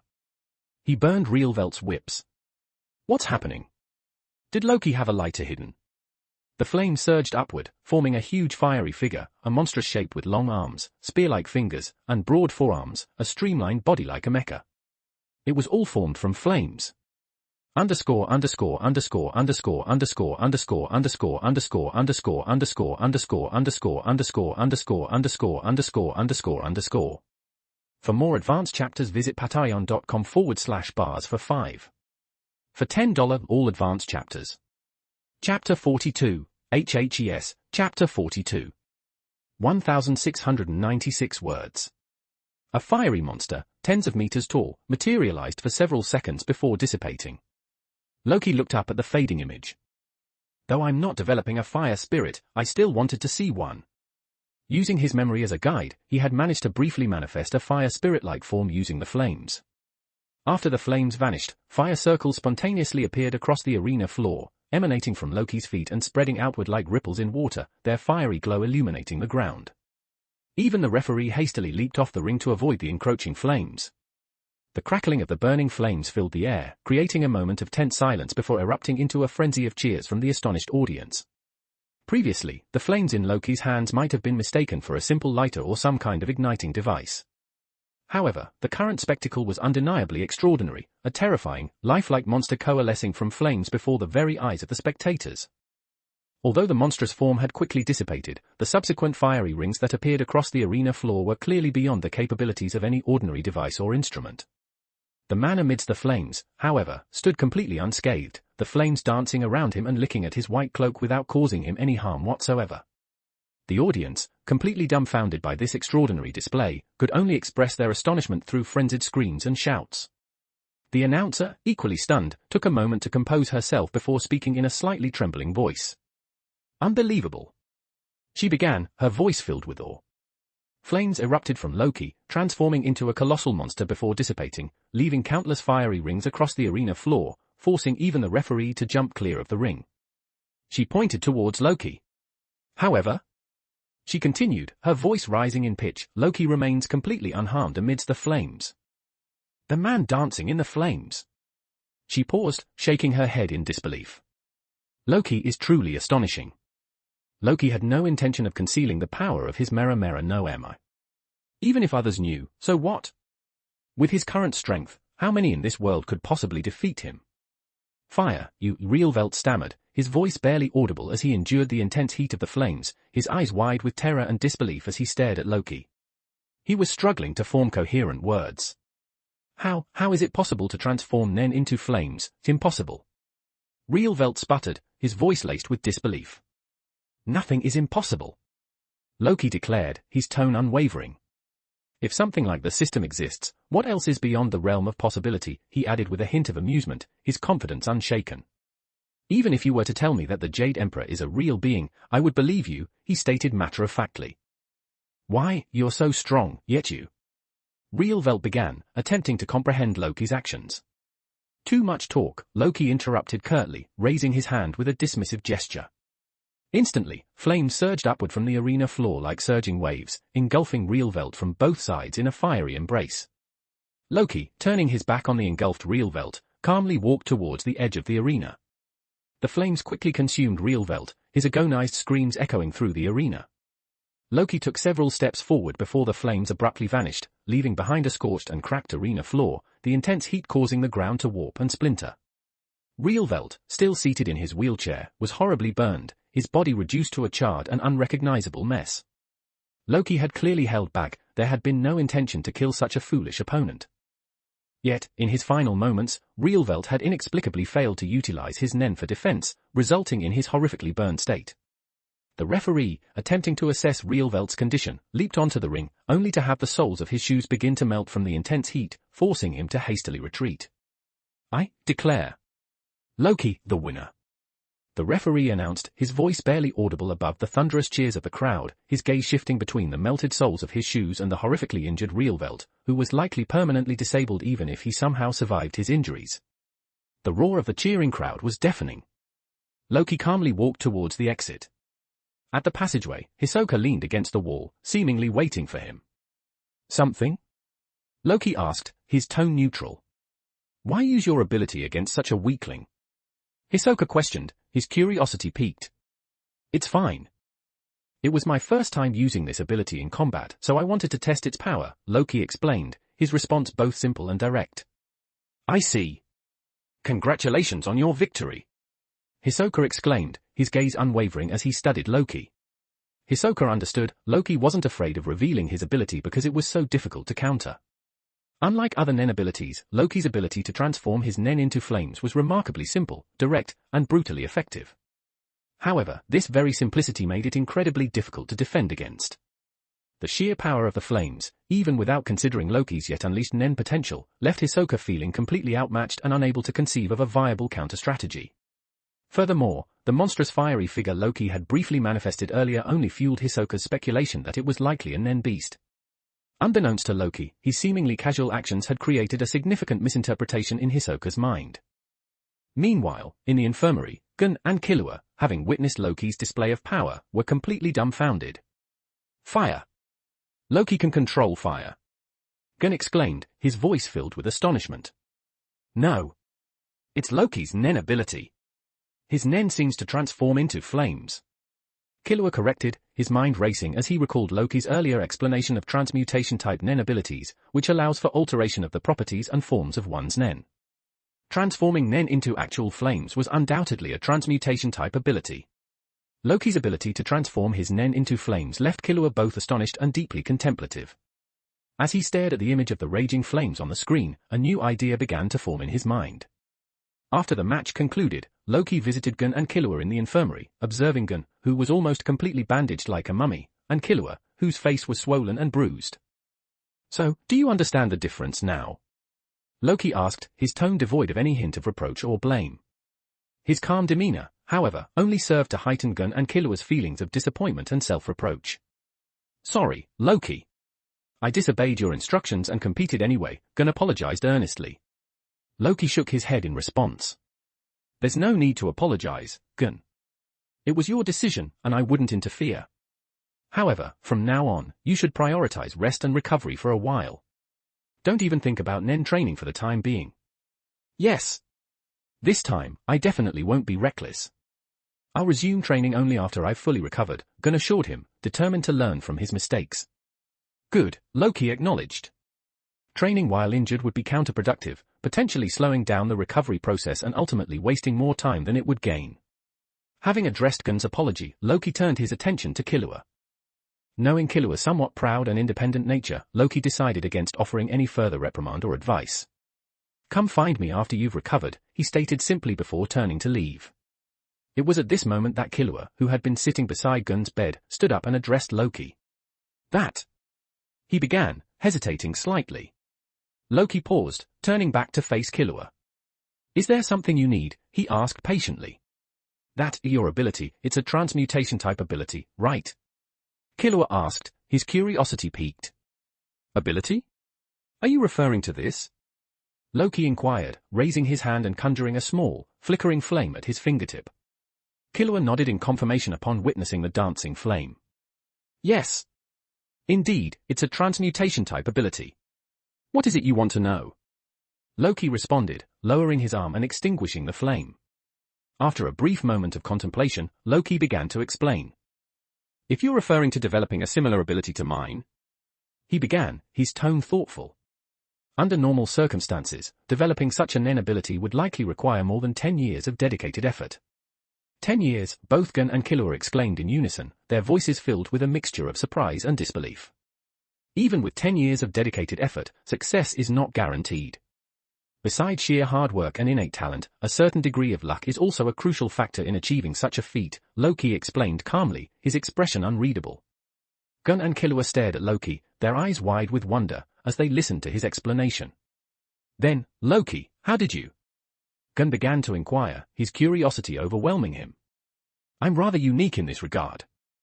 I'm already quite familiar with the properties and manipulation of flames, which is why I was able to achieve this relatively effortlessly, Loki explained, implying that for ordinary individuals, achieving such a feat would be practically impossible, while his own success was largely attributed to his exceptional innate talent and pre-existing familiarity with fire. Is there anything else you need to ask? Loki inquired, his tone patient and composed. Killua shook his head, his thoughts already racing. No, that's all, he replied. Familiar with flames. Perhaps I could also achieve something similar? Killua mused to himself, his mind already beginning to formulate plans and strategies. Loki, observing Killua's pensive expression, quickly understood the train of thought that had sparked within his mind. Killua, having witnessed Loki's demonstration of a transmutation-type Nen ability, was likely drawing inspiration from it, given that Killua himself also possessed a transmutation-type Nen ability. Loki's thoughts then turned towards Killua's unique ability, the manipulation of electricity. It was, without a doubt, a powerful and versatile ability. However, Killua's electric powers were currently limited by the need for recharging, essentially turning his body into a living battery. While he could discharge electricity, generating truly powerful electrical energy required a period of recharging. However, if given sufficient time and dedicated training, perhaps within a few years, Killua would be able to unleash formidable electrical discharges without the need for recharging. Underscore.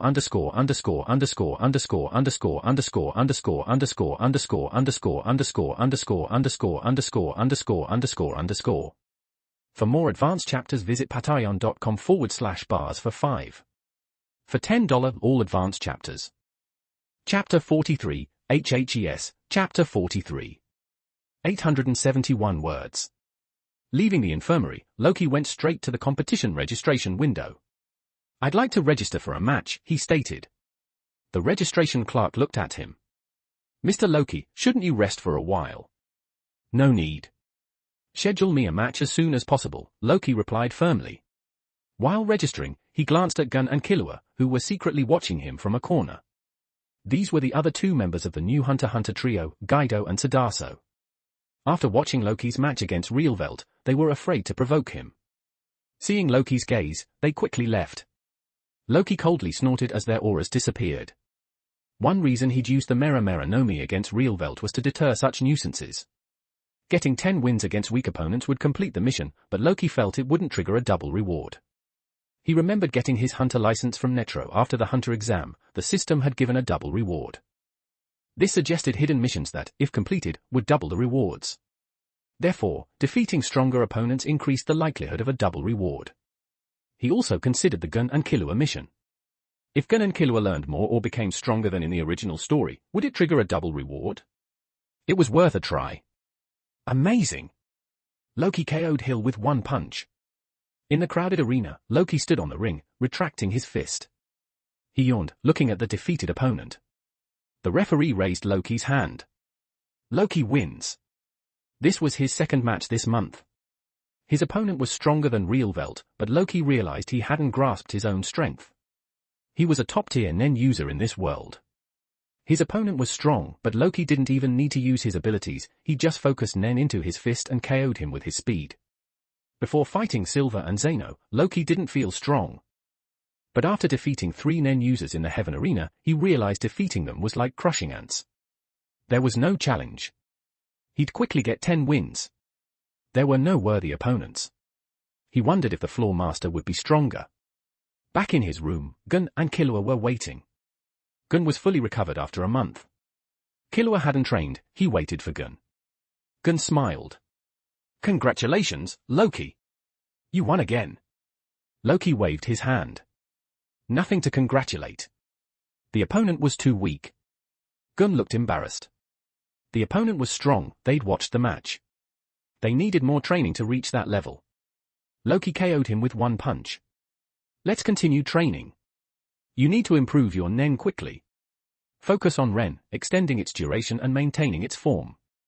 They nodded, Nen erupting. Guiding them, Loki reviewed the basics, improving slightly himself. Gun and Killua improved rapidly. Their Ren duration increased, and their form improved. They were close to mastering Nen's basics. After a month, they nearly reached Loki's standard. Loki decided to teach them new techniques. "You've almost mastered the 4 principles," Loki said. Gun scratched his head. "Didn't we already learn them?" "Learned and mastered are different," Loki said, raising his hand. "Take Zetsu. Watch my Zetsu." Loki concealed his aura. Gun and Killua were surprised. They couldn't sense him, even though they saw him. It felt like an illusion. Even the basics require training. "My Zetsu isn't perfect." They compared their Zetsu to Loki's. Theirs blocked their aura, but a little aura still leaked. This subtle difference required more training. "Good. You've mastered the 4 principles. Now, try focusing Nen in your eyes. This is Go. Go allows one to see hidden aura." In the original story, Wing taught this to Gun and Killua to understand Hisoka's fighting style. Loki taught it now. It wasn't difficult, they quickly understood. Loki then taught them Ken, an advanced application of Ten and Ren, strengthening defense and offense. He explained its activation, combining Ten and Ren, releasing aura far beyond normal, yet maintaining it. It was useful in combat, especially for Gun and Killua. "Your goal is to maintain Ken for half an hour. Aim for 10 minutes first. If you do it in 3 days, I'll teach you more." Motivated, Gun and Killua trained intensely. In 3 days, they exceeded 10 minutes. Loki was surprised. Based on their progress, it should have taken a week. They'd improved rapidly. "We did it, Loki!" Gun exclaimed, excited. Killua wiped his sweat, he was tired but happy. "Good. I'll teach you another technique. First, watch this video." Loki played a video of Hisoka's match against Bedoro. Hisoka toyed with his opponent, as in the original story. Loki asked, "Thoughts?" "Hisoka is strong, but I don't understand how he gets his cards. How can they come from his wounds?" Gun said, puzzled. Killua was also puzzled. Loki sighed. "Didn't I teach you Go? Why didn't you use it?" They were stunned. "We forgot. We didn't think of it." Loki replayed the video. It was recorded by a Nen user, showing Hisoka's Nen use. "What again?" After watching again, they understood. They were still puzzled by Hisoka's ability, but that wasn't the point. "Turning cards into weapons is the next technique I'll teach you. Underscore underscore underscore underscore underscore underscore underscore underscore underscore underscore underscore underscore underscore underscore underscore underscore underscore underscore. For more advanced chapters visit patreon.com/bars for 5. For $10 all advanced chapters. Chapter 44, HHES, Chapter 44. 1817 words. "Shoo!" Loki announced. Gun and Killua exchanged a look. "Shoo!" Loki nodded. Shoo is an advanced Ten technique. Normally, you wrap aura around yourself, but applying this technique to an object significantly enhances its offensive or defensive capabilities. Loki picked up a vase, plucked a leaf, and casually tossed it at the wall. Whoosh! The leaf pierced the wall. With Nen infused, even something as fragile as a leaf can be lethal. "This is Shoo, an advanced application of Ten," Loki explained. "Imagine the object as an extension of your body and try using Ten on it." Gun and Killua picked up the pieces of paper Loki provided and practiced the Shoo technique, treating the paper as an extension of their bodies. Learning the Shoo technique wasn't difficult, mastering it, however, demanded consistent training. Loki gave them a week to achieve a basic level of proficiency. Instead of the typical training method of digging with a shovel, Loki devised a unique exercise, using the paper to repeatedly chop against a sharpened blade. The goal was to execute 300 chops without causing any damage to the paper, requiring them to maintain a flawless state of Nen throughout each chop. While initially manageable, maintaining the precise Nen form became increasingly challenging as the exercise progressed, leading to damage to the paper and the need to start again. For a week, Gun and Killua trained relentlessly on the Shoo technique. Meanwhile, Loki participated in another match, his opponent again proving to be exceptionally weak, resulting in another swift victory with a single punch. Loki's initial plan of seeking strong opponents to complete his mission and potentially trigger a double reward seemed increasingly unlikely given the consistent weakness of his adversaries. Subsequently, Loki purchased data on several Floor 200 contestants, discovering that stronger fighters rarely participated in matches. Those who did were often those compelled to compete due to circumstances, and their skill level was comparable to Tanuki Hater, easily dispatched with a single punch. In the entirety of Floor 200, excluding the unchallengeable Floor Master, only Hisoka seems remotely worthy of a proper fight, Loki concluded, reaching for his phone to contact Hisoka. Upon connecting the call, Hisoka's distinctive, unsettling voice immediately filled Loki's ear. "You finally contacted me. Fighting those imbeciles is utterly devoid of any amusement, is it not?" Hisoka inquired, his tone laced with a hint of amusement. "I'm not interested in amusement, fighting weaklings is simply pointless," Loki responded bluntly. "So, you finally decided to call me?" Hisoka pressed, his voice tinged with a hint of anticipation. "Correct," Loki confirmed concisely. "Ready for a match, then?" Hisoka asked, his voice taking on a slightly more serious tone. "Indeed. In the entire Heaven Arena, aside from the Floor Master, only a match against you, Hisoka, holds any genuine interest," Loki replied, his voice devoid of any hint of arrogance or disrespect. "Is that so?" "I concur entirely. How about tomorrow?" "I'm already exceedingly eager," Hisoka declared, his excitement palpable. With the call concluded, Loki made his way back to his room. Meanwhile, in Hisoka's own quarters, Hisoka continued to shuffle his deck of playing cards, his anticipation for the upcoming match against Loki having grown considerably over time. He had meticulously reviewed the video recordings of Loki's previous matches, noting the formidable nature of Loki's flame-based abilities, yet it was precisely this challenging prospect that fueled his excitement. This content is first published on m.boshisw.com. It's almost time for the release, and I just discovered, to my astonishment, that I haven't uploaded a cover image yet. I'm working on it, and it should be uploaded shortly. I hope you will support the release. Please subscribe, leave flowers, votes, and comments. I'll still guarantee at least 5 updates daily after the release. As for whether I'll have a burst of updates today, I'll do my best. Upon Hisoka's submission of his match request, it was naturally paired with Loki's application. The match was scheduled for the following morning. Gun and Killua were in their room, diligently practicing the shoe technique. Upon hearing the announcement over the broadcast system, they both paused their training, momentarily taken aback by the news. "Loki's fighting Hisoka," Gun murmured, his training momentarily forgotten as he lay back on the bed, a pensive expression clouding his features. "Loki's match against Hisoka begins tomorrow. I wonder when I'll get to fight Hisoka myself," he mused, his voice tinged with a hint of disappointment. Observing Gun's slightly dejected mood, Killua let out a soft sigh. "Gun, don't rush it," he consoled gently. "I know, but thinking back to the Hunter exam."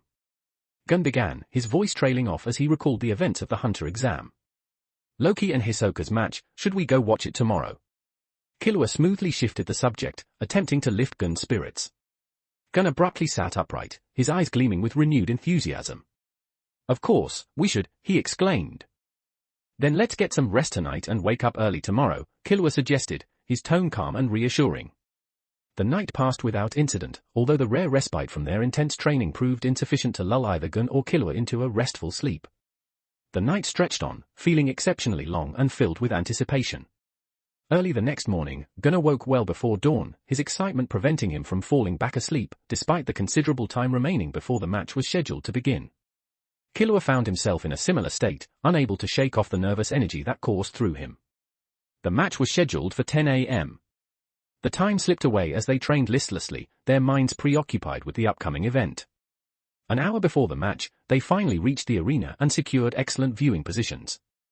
As the time approached, the arena rapidly filled with spectators, transforming into a sea of faces.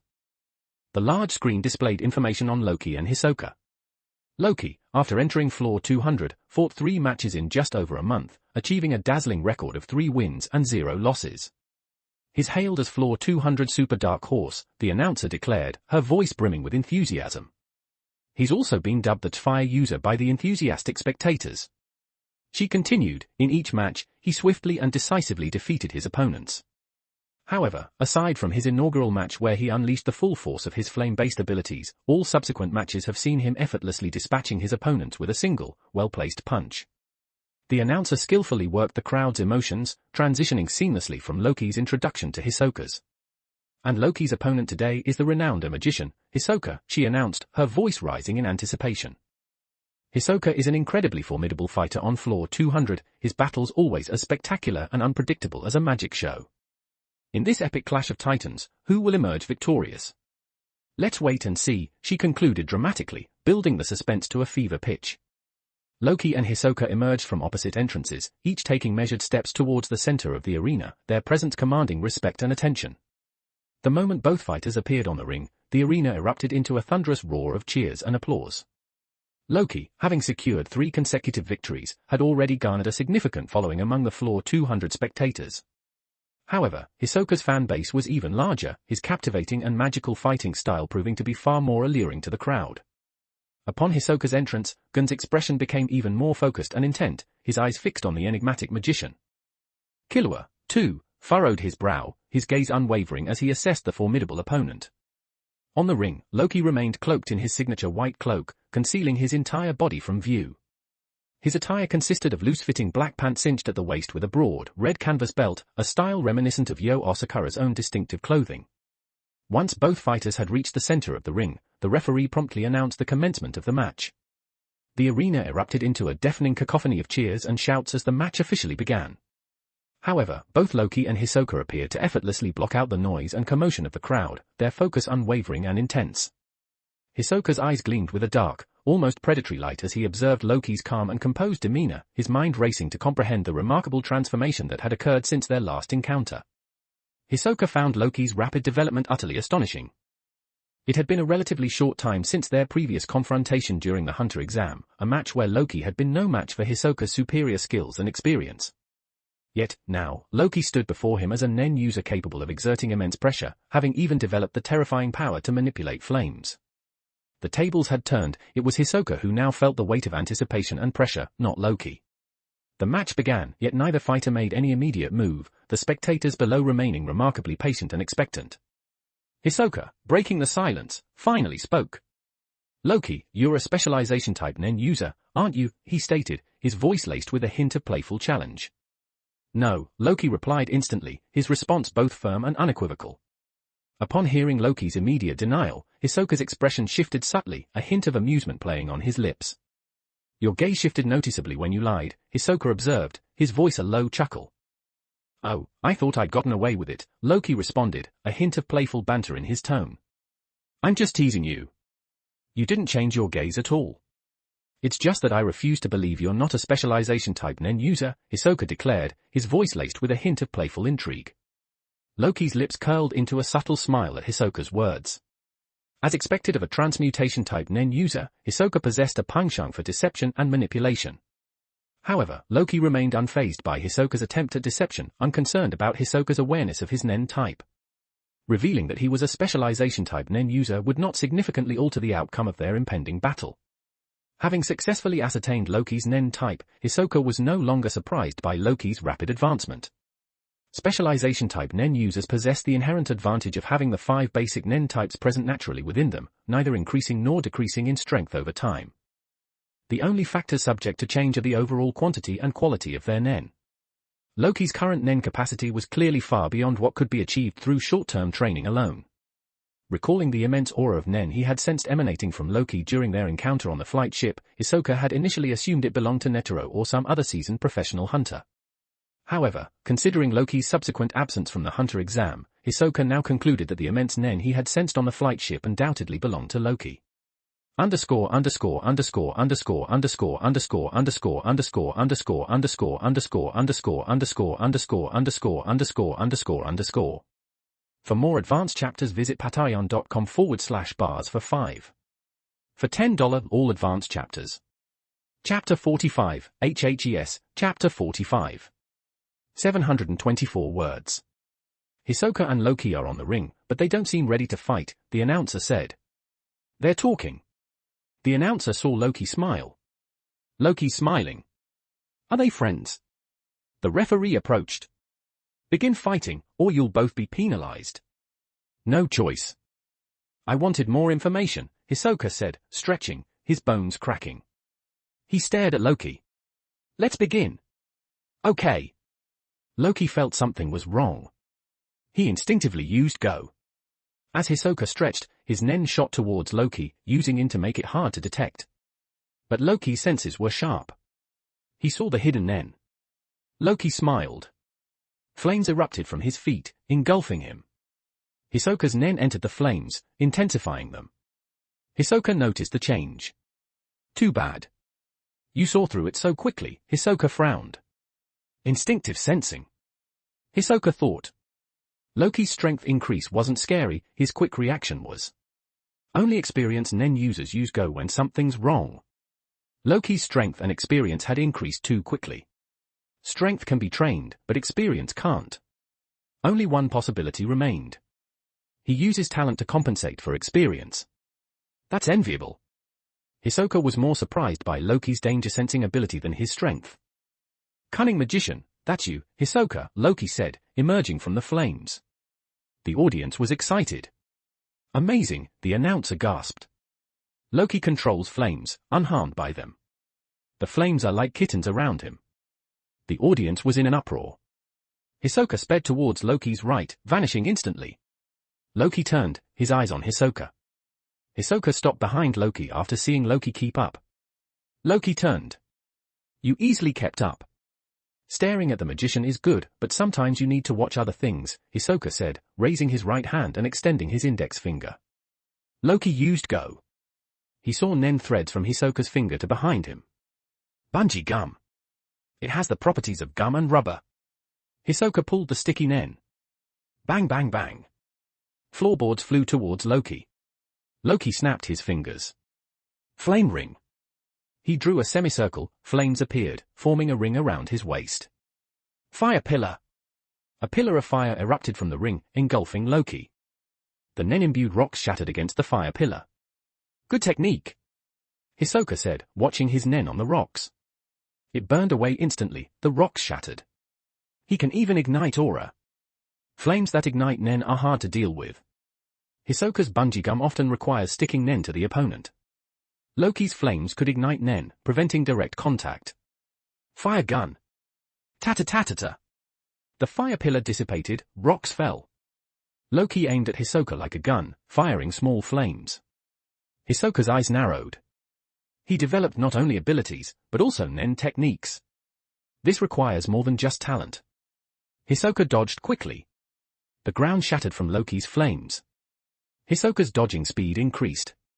Loki used Go. Hisoka moved using Nen in his hands and feet. When he moved, Nen shot out, sticking to the ground. He used rubber's elasticity to increase speed. This made him look like a giant spider. Loki noticed something odd. Hisoka was creating a web on the ring, using bungee gum's rubber and gum properties. He'd created Nen threads on the ground, walls, and ceiling. Loki was in a spider web. Loki stopped attacking. My flames burn Nen. You know that, he said. Of course. Is this useful? Loki released flames, burning the Nen. Bang bang. Rocks flew at Loki. He dodged. They collided and stuck together. Once touched, they contract, pulling things together. Hisoka said, producing a card. It won't be effective, but it creates opportunities. Bang bang. A huge lamp fell from the ceiling. Loki threw a flame, it engulfed the lamp, burning it to ash. Loki shook his head. Good, but useless. Flames erupted from his arms, rotating. He shot them out. Burning net. Whoosh whoosh whoosh. 2 flames spread along the ring's edges, forming huge firewalls, surrounding the ring. The heat hit Hisoka's face. Sweat dripped. The ring's temperature rose. Hisoka's prepared attack began. Nen-imbued rocks fell from the ceiling and walls. But the firewalls blocked them. Before they hit the ring, flames erupted. A fireball exploded, burning everything. Amazing! Rocks fell from the walls, but Loki's flames blocked them. The ring is enveloped in flames, we can't see inside, the announcer said. The referee jumped off. This fight is amazing. Loki smiled. Your Nen scenes countered by mine. Underscore underscore underscore underscore underscore underscore underscore underscore underscore underscore underscore underscore underscore underscore underscore underscore underscore underscore. For more advanced chapters visit patreon.com/bars for 5. For $10 all advanced chapters. Chapter 46, HHES, Chapter 46. 877 words. Loki's flames could ignite Nen, but burning Nen attacks like Nen bullets took time. Hisoka's gum and rubber Nen didn't take long to burn. Perhaps it was the rubber property that made it burn faster. Yeah, my Nen seems too flammable. Hisoka mused, guessing his ability changed Nen into gum and rubber Nen. Rubber was weak against fire. It seems you've lost, Hisoka, Loki said. It's too early to conclude, Hisoka replied, raising his hand. Nen appeared. His Nen had stuck to the ground beneath Loki's feet. Bang! Hisoka charged at Loki. You sense attacks against you, but not others, Hisoka laughed. Loki used Go multiple times to see through his attacks, not consciously, but instinctively. If the attack wasn't aimed at Loki, he couldn't sense it. Hisoka charged, cards flying behind him like petals. He punched Loki. Green fireflies flew from Loki's hands, filling the screen with sparkling light. The announcer saw the sparkling lights on the screen, like stars. Beautiful. Strange lights from Loki's hands. So romantic, she said. Bang bang bang. The fireflies exploded, engulfing the ring in flames. The sudden explosion silenced the audience. 1 second, it was romantic, the next, terrifying.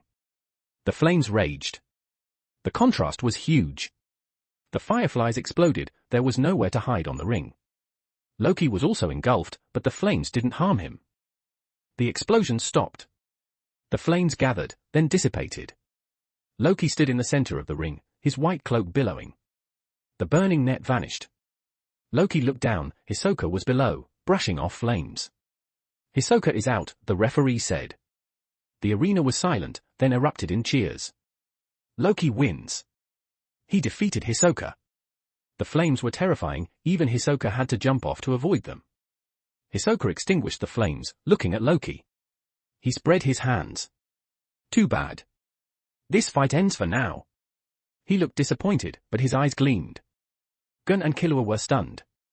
Killua pointed at Hisoka. That bastard. He did it on purpose. Gun was surprised. Maybe not, Killua. There was nowhere to hide from that attack.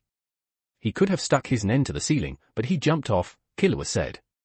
Loki had overpowered Hisoka. Killua wanted Hisoka to fail, but Hisoka was cunning, seeing little chance of winning, he jumped off. Why did Hisoka forfeit? Killua looked at Gun. He probably didn't intend to win. He wanted to test Loki's abilities.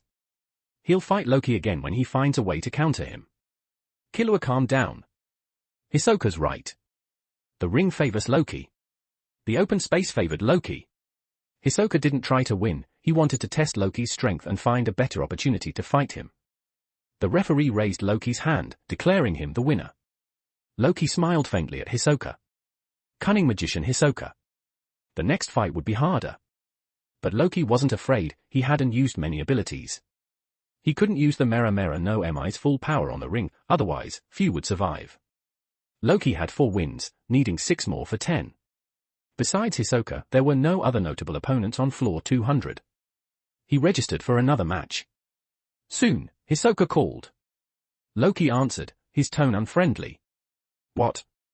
He'd won, but Hisoka had tricked him. You seem unhappy, Hisoka said, not provoking him further. You came to the Heaven Arena to fight, right?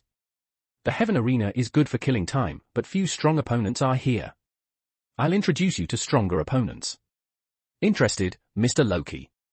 Not interested, Loki said, about to hang up. Hisoka said, don't refuse. They're more interesting than the Heaven Arena's fighters. The Phantom Troop. You've heard of them, right? Loki was about to hang up. Ding. Mission triggered. Help Hisoka fight Crollo in a one-on-one duel. Reward, 1 S-rank lottery draw. Loki paused. He was interested in the mission, not the fight. Hisoka triggered a mission. Loki said, I accept. Hisoka was surprised, Loki had agreed before he could finish his pitch. He wondered why Loki agreed so quickly. He thought it over. Loki agreed after mentioning the Phantom Troop. Revenge, like Kurapika. If so, it would be more fun. This York New City event would be great. Loki thought about how to complete Hisoka's mission and get a double reward. Overcompleting missions gives double rewards. How do I overcomplete Hisoka's mission, he wondered. Making Hisoka challenge everyone wouldn't work. Maybe making it easy for Hisoka to fight Chrollo. That was possible. The troop members might interfere, so he'd need to hold them off. He put this aside. The York New City auction was far away. The 10 wins were just a matter of time. The important thing was completing Gun and Killua's mission. After the fight with Hisoka, Loki didn't compete for a month, no one registered. This worried him about the 10-win mission. The Heaven Arena allowed 3 months rest after each match. That was too long. Loki trained Gun and Killua more strictly. They'd learned Shu, but were far from his requirement of 300 chops without damaging the paper. A week was too short. Their aura was still growing. Unlike in the original story, when they reached Greed Island, their aura was already strong. They couldn't improve quickly now. Underscore underscore underscore underscore underscore underscore underscore underscore underscore underscore underscore underscore underscore underscore underscore underscore underscore underscore. For more advanced chapters visit patreon.com/bars for 5. For $10 all advanced chapters. Chapter 47, HHES, Chapter 47. 893 words. Loki continued his daily training regimen with Gun and Killua. Every morning, he had them perform Ren to enhance their Nen, pushing them to exhaustion.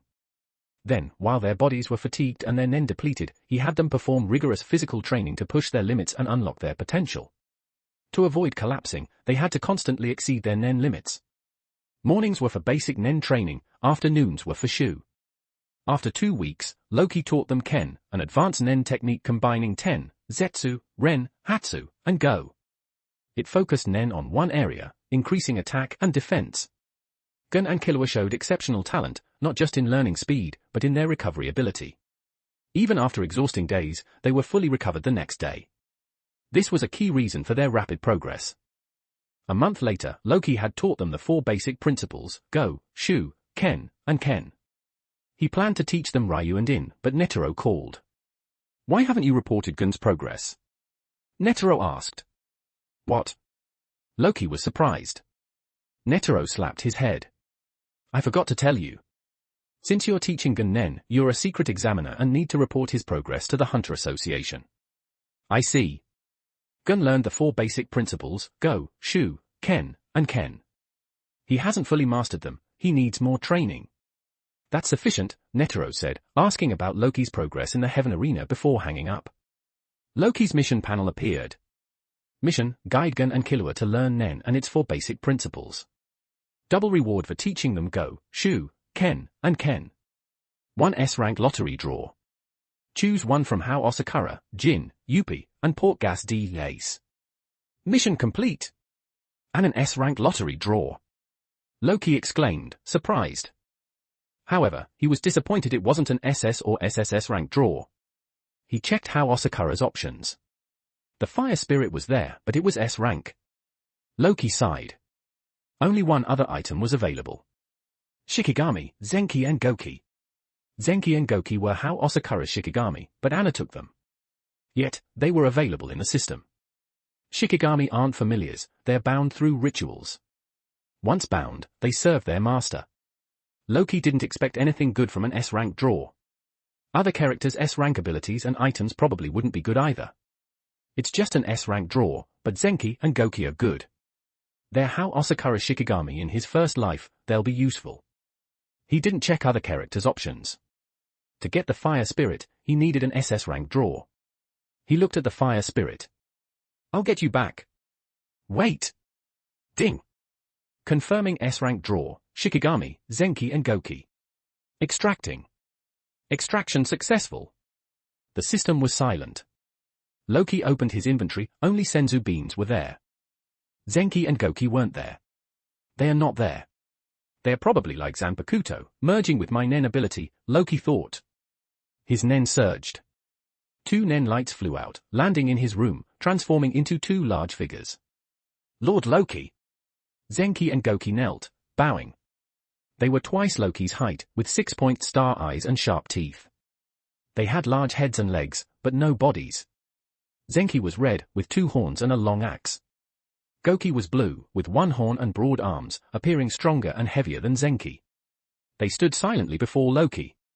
Loki instantly understood how to control them. He knew them well, they were How Osakura's Shikigami, later taken by Anna. Summoning them didn't consume much nen, less than 10%. Low consumption. I can accept them. Let's see their attack and defense. He dismissed them, returning them to his nen. Zenki and Goki were self-controlled nen beasts. They understood complex commands. They weren't just nen beasts, they had their own minds. The system integrated them into Loki's nen ability, making them his nen beasts. This was another upgrade for Loki. He needed to test their power and see if he could infuse more nen to strengthen them. Their nen beast form was different from before, and many things needed testing. Loki only had the 10-win mission left. This was a problem. Floor 200 fighters weren't registering for matches. He didn't know how long it would take. Maybe the mission isn't about opponents or wins, but time, Loki realized. The mission gave an S-rank reward. If it were difficult opponents, the reward would be higher. Strong opponents would make 10 wins difficult. The S-rank reward was probably because it would take a long time. Hisoka had only fought 10 matches in years. Fighters only need 4 matches a year. Hisoka had 9 wins. Loki had 4 wins, 3 from newcomers, 1 from Hisoka. No one wanted to fight him now. 10 wins would take months. The mission was about completion time, not opponent strength. Loki slapped his head. Mistake! I should have hidden my strength, making each match look difficult. That would attract opponents, and I'd get 10 wins quickly. He regretted showing his one-punch power. How long would 10 wins take? The easiest way is to force them to fight me, Loki thought, believing time was the key to a double reward. Gun and Killua arrived in the afternoon. After training them, Loki focused on the 10-win mission. He needed 6 more matches. He needed to find 6 opponents to fight him. He let Gun and Killua train in the room. Underscore underscore underscore underscore underscore underscore underscore underscore underscore underscore underscore underscore underscore underscore underscore underscore underscore underscore. For more advanced chapters visit patreon.com/bars for 5. For $10 all advanced chapters. Chapter 48, HHES, Chapter 48. 830 words. Loki went outside. He planned to register matches against Gaido and Sadaso. What? They left the Heaven Arena a month ago and cancelled their registrations, he was told. Loki was stunned. They were supposed to fight Gun and Killua. Why did they leave? He checked other fighters, those not currently competing weren't at the arena. Only one fighter had a match in 15 days. Even if he didn't come, the arena would schedule a match. Only Loki was registered. He'd only fight himself. Loki returned to his room, gloomy. He thought this mission would be easy, but it was difficult. These people lacked courage, running away without competing. Besides those forced to compete, Loki had one choice, fake matches. Only fake matches would quickly get him 10 wins. Fake matches. The Heaven Arena will love a fighter who does that, Loki said, standing up. Gun was practicing Shu, reaching 199 chops. He heard fake matches. Rip. His paper was cut by the blade. Fake matches? What are you talking about, Loki? Gun asked. Killua also looked at Loki curiously. Loki realized that, including Gun and Killua, he only needed 4 more wins. Gun, register to fight me. Loki said. What? Why fight you? I can't beat you. It was a sure loss. Why compete? Just fight me. Gun looked at Loki, then Killua. Why? Gun can't beat you. Is this necessary? Killua asked, wanting to protect Gun. Why? Loki said, thinking. Gun, I told you the hunter exam wasn't about passing, but about learning Nen, right? They nodded. This is your final test. Fight me, if I'm satisfied, you pass and become a hunter. Gun scratched his head. Killua frowned. You said a fake matches. You just want to win, right? Gun, fight me. If you pass, I'll make Hisoka fight you. Mentioning Hisoka, Gun agreed immediately. Loki looked at Killua. Killua stepped back. I won't fight you. I can't beat you, it's pointless. Loki looked at Gun. Hisoka. Gun said, Killua, please. Gun? After registering Gun, Loki planned to negotiate with the Heaven Arena after getting 2 wins from Gun and Killua. The next day, Loki fought Gun. The match lasted 3 seconds. The audience and referee were stunned. The match ended as soon as it began. Gun, cooperating, was knocked off the ring by Loki. He wasn't injured, but Loki won. 5 wins. The afternoon match with Killua was the same. Loki had 6 wins. Killua and Gun, dejected, followed Loki to register Gun and Hisoka for a match. Loki had agreed to Hisoka's York New City plan. Letting Hisoka fight Gun gave Hisoka no reason to refuse. He wanted to fight Gun anyway. The York New City auction was on September 1st, there was still time. Hisoka needed amusement. The next morning, Gun and Hisoka fought.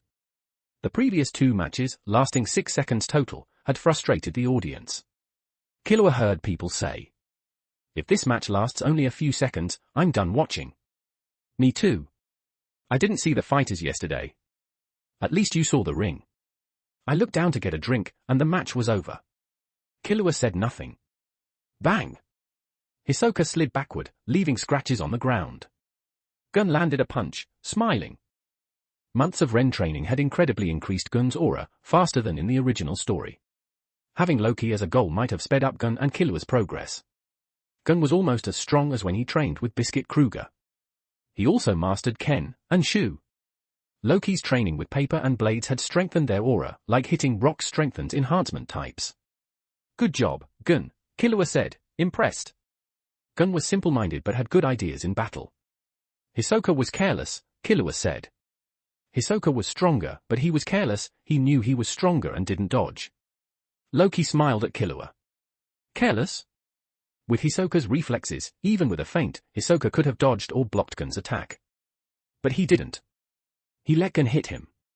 If Loki hadn't fought Hisoka, he'd think the same as Killua. But after fighting Hisoka, Loki knew Hisoka was far stronger. The referee gave Gun 1 point. The score was 1-0. Amazing punch. Gun hit Hisoka. The referee gave Gun 1 point. The crowd cheered wildly. No one expected a kid to hit Hisoka. Hisoka straightened up. His face was swollen, blood dripping from his mouth. But his nen and gaze were steady. However, killing intent filled his eyes as he looked at Gun. Gun was almost ripe. They faced each other. Gun walked towards Hisoka. Hisoka hesitated, then walked towards Gun. Gun took out his number 44 tag and gave it to Hisoka. Hisoka took it. The audience was confused. Loki smiled and left. Not watching? Killua asked. No. There's nothing to see, Loki said. He'd come to see how Gun differed from the original. Gun's punch showed his strength, Loki didn't need to watch further. Underscore underscore underscore underscore underscore underscore underscore underscore underscore underscore underscore underscore underscore underscore underscore underscore underscore underscore. For more advanced chapters visit patreon.com/bars for 5. For $10 all advanced chapters. Chapter 49, HHES, Chapter 49. 835 words. Ignoring Loki's departure, Killua turned his attention to the ring. Hisoka, taking Gun's number tag, smiled. You're enhancement type, right? Hisoka asked. How do you know? Gun replied, surprised. Hisoka magically put away the tag, pointing at Gun. I judge Nen types by personality, Hisoka explained. Enhancement types are straightforward. Transmutation types are fickle and lie. Emission types are careless and impatient. Manipulation types are independent and logical. Conjuration types are neurotic. Specialization types are individualistic. Killua was stunned. So accurate. Did Loki teach you Nen? He asked. Gun nodded. Yes. I see. That's why you improved so quickly. But? Hisoka paused, staring at Gun. Specialization types are individualistic. Beware of Loki, Gun. Why? Loki's nice. Really? I think that kid and I are similar. Gun thought about Loki. He shook his head. Loki and Hisoka were different. Seeing Gun's disbelief, Hisoka said, you feel that way because your goals don't conflict. He's not dangerous to you now, but... Hisoka's expression turned serious. If your goals conflict, even if he has to kill you, he won't hesitate. Gun's face fell, he agreed with Hisoka. That won't happen, he thought. Gun and Hisoka's match proceeded as before, except Gun's stronger Nen extended the match. Gun, injured, returned to the room. Killua closed the door. He thought Gun was disappointed about losing to Hisoka. He didn't realize Gun was thinking about Hisoka's words. Beware of Loki, Gun. Specialization types are individualistic. If there's no conflict, he's not a threat. But if there is, he won't hesitate to kill you. Thinking about this and Loki's behavior, Gun wondered if Hisoka was right. Loki should have been their friend, but he kept a distance. Over the past few months, they were just acquaintances, they talked, but weren't true friends. Killua sat beside Gun. What's wrong, Gun? Losing is fine. Keep training, you'll beat Hisoka. Losing to Hisoka is fine. I know the gap. Then what's wrong?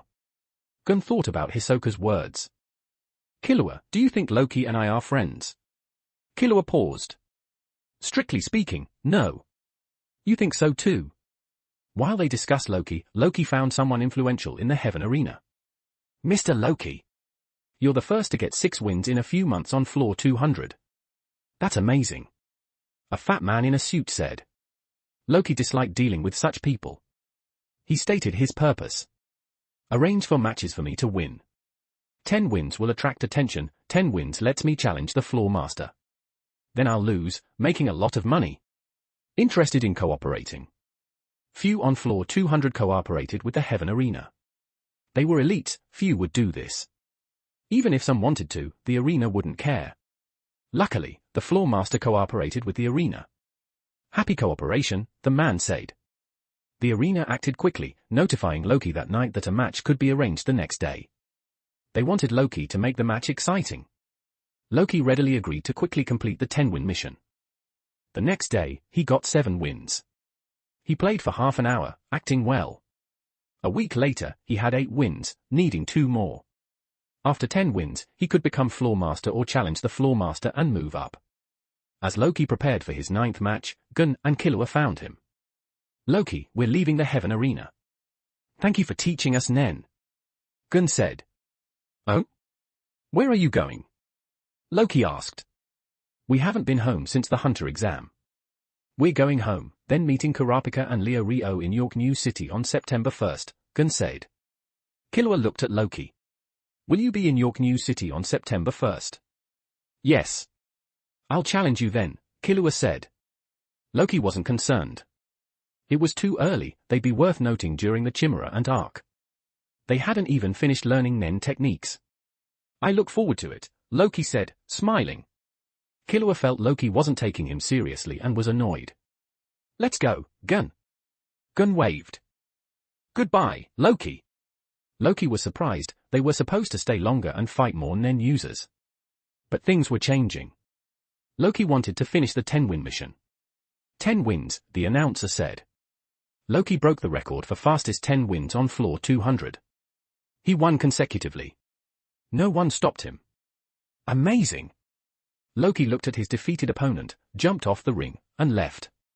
Over a month had passed since Gun and Killua left. Today, Loki finished his 10-win mission. Back in his room, ding! Congratulations, host! You completed the mission.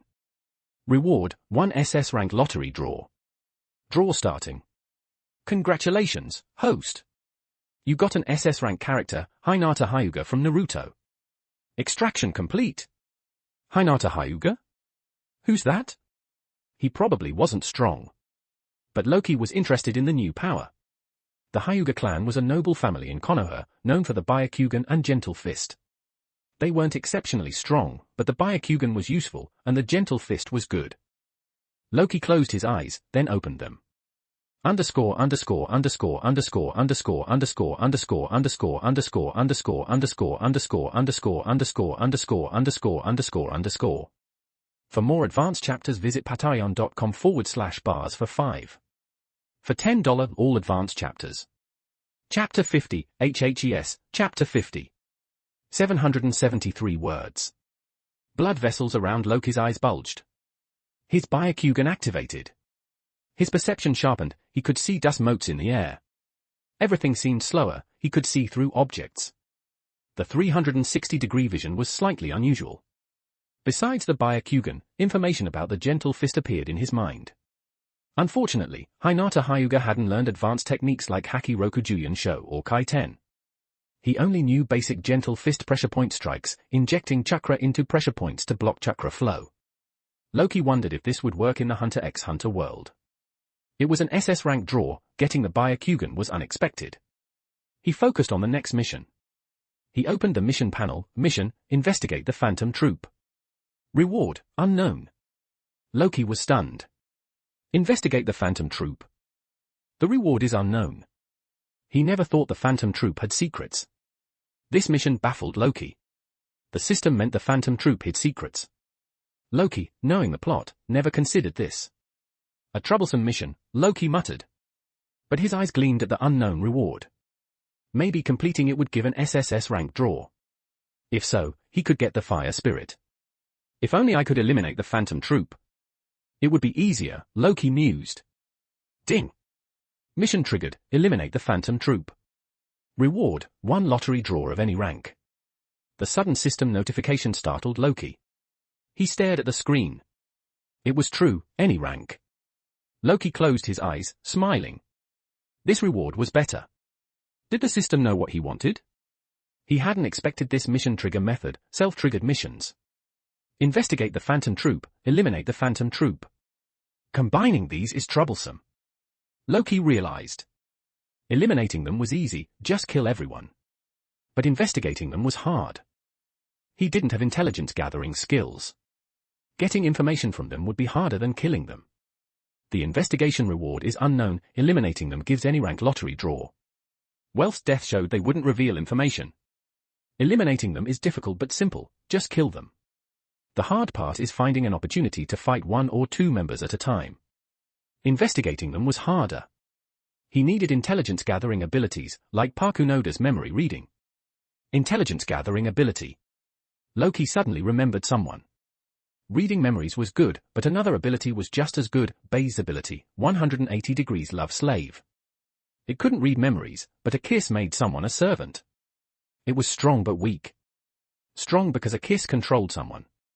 Weak because it's impossible to kiss an enemy in battle. If you could defeat them, you wouldn't need the ability. It was better for gathering information. Torture would work on ordinary people, but not the Phantom Troop. Unless you had a special ability. Bai's ability would make investigating the troop easier. Getting Bai's to work for him was simple. He just needed to capture troop members and have Bai's interrogate them.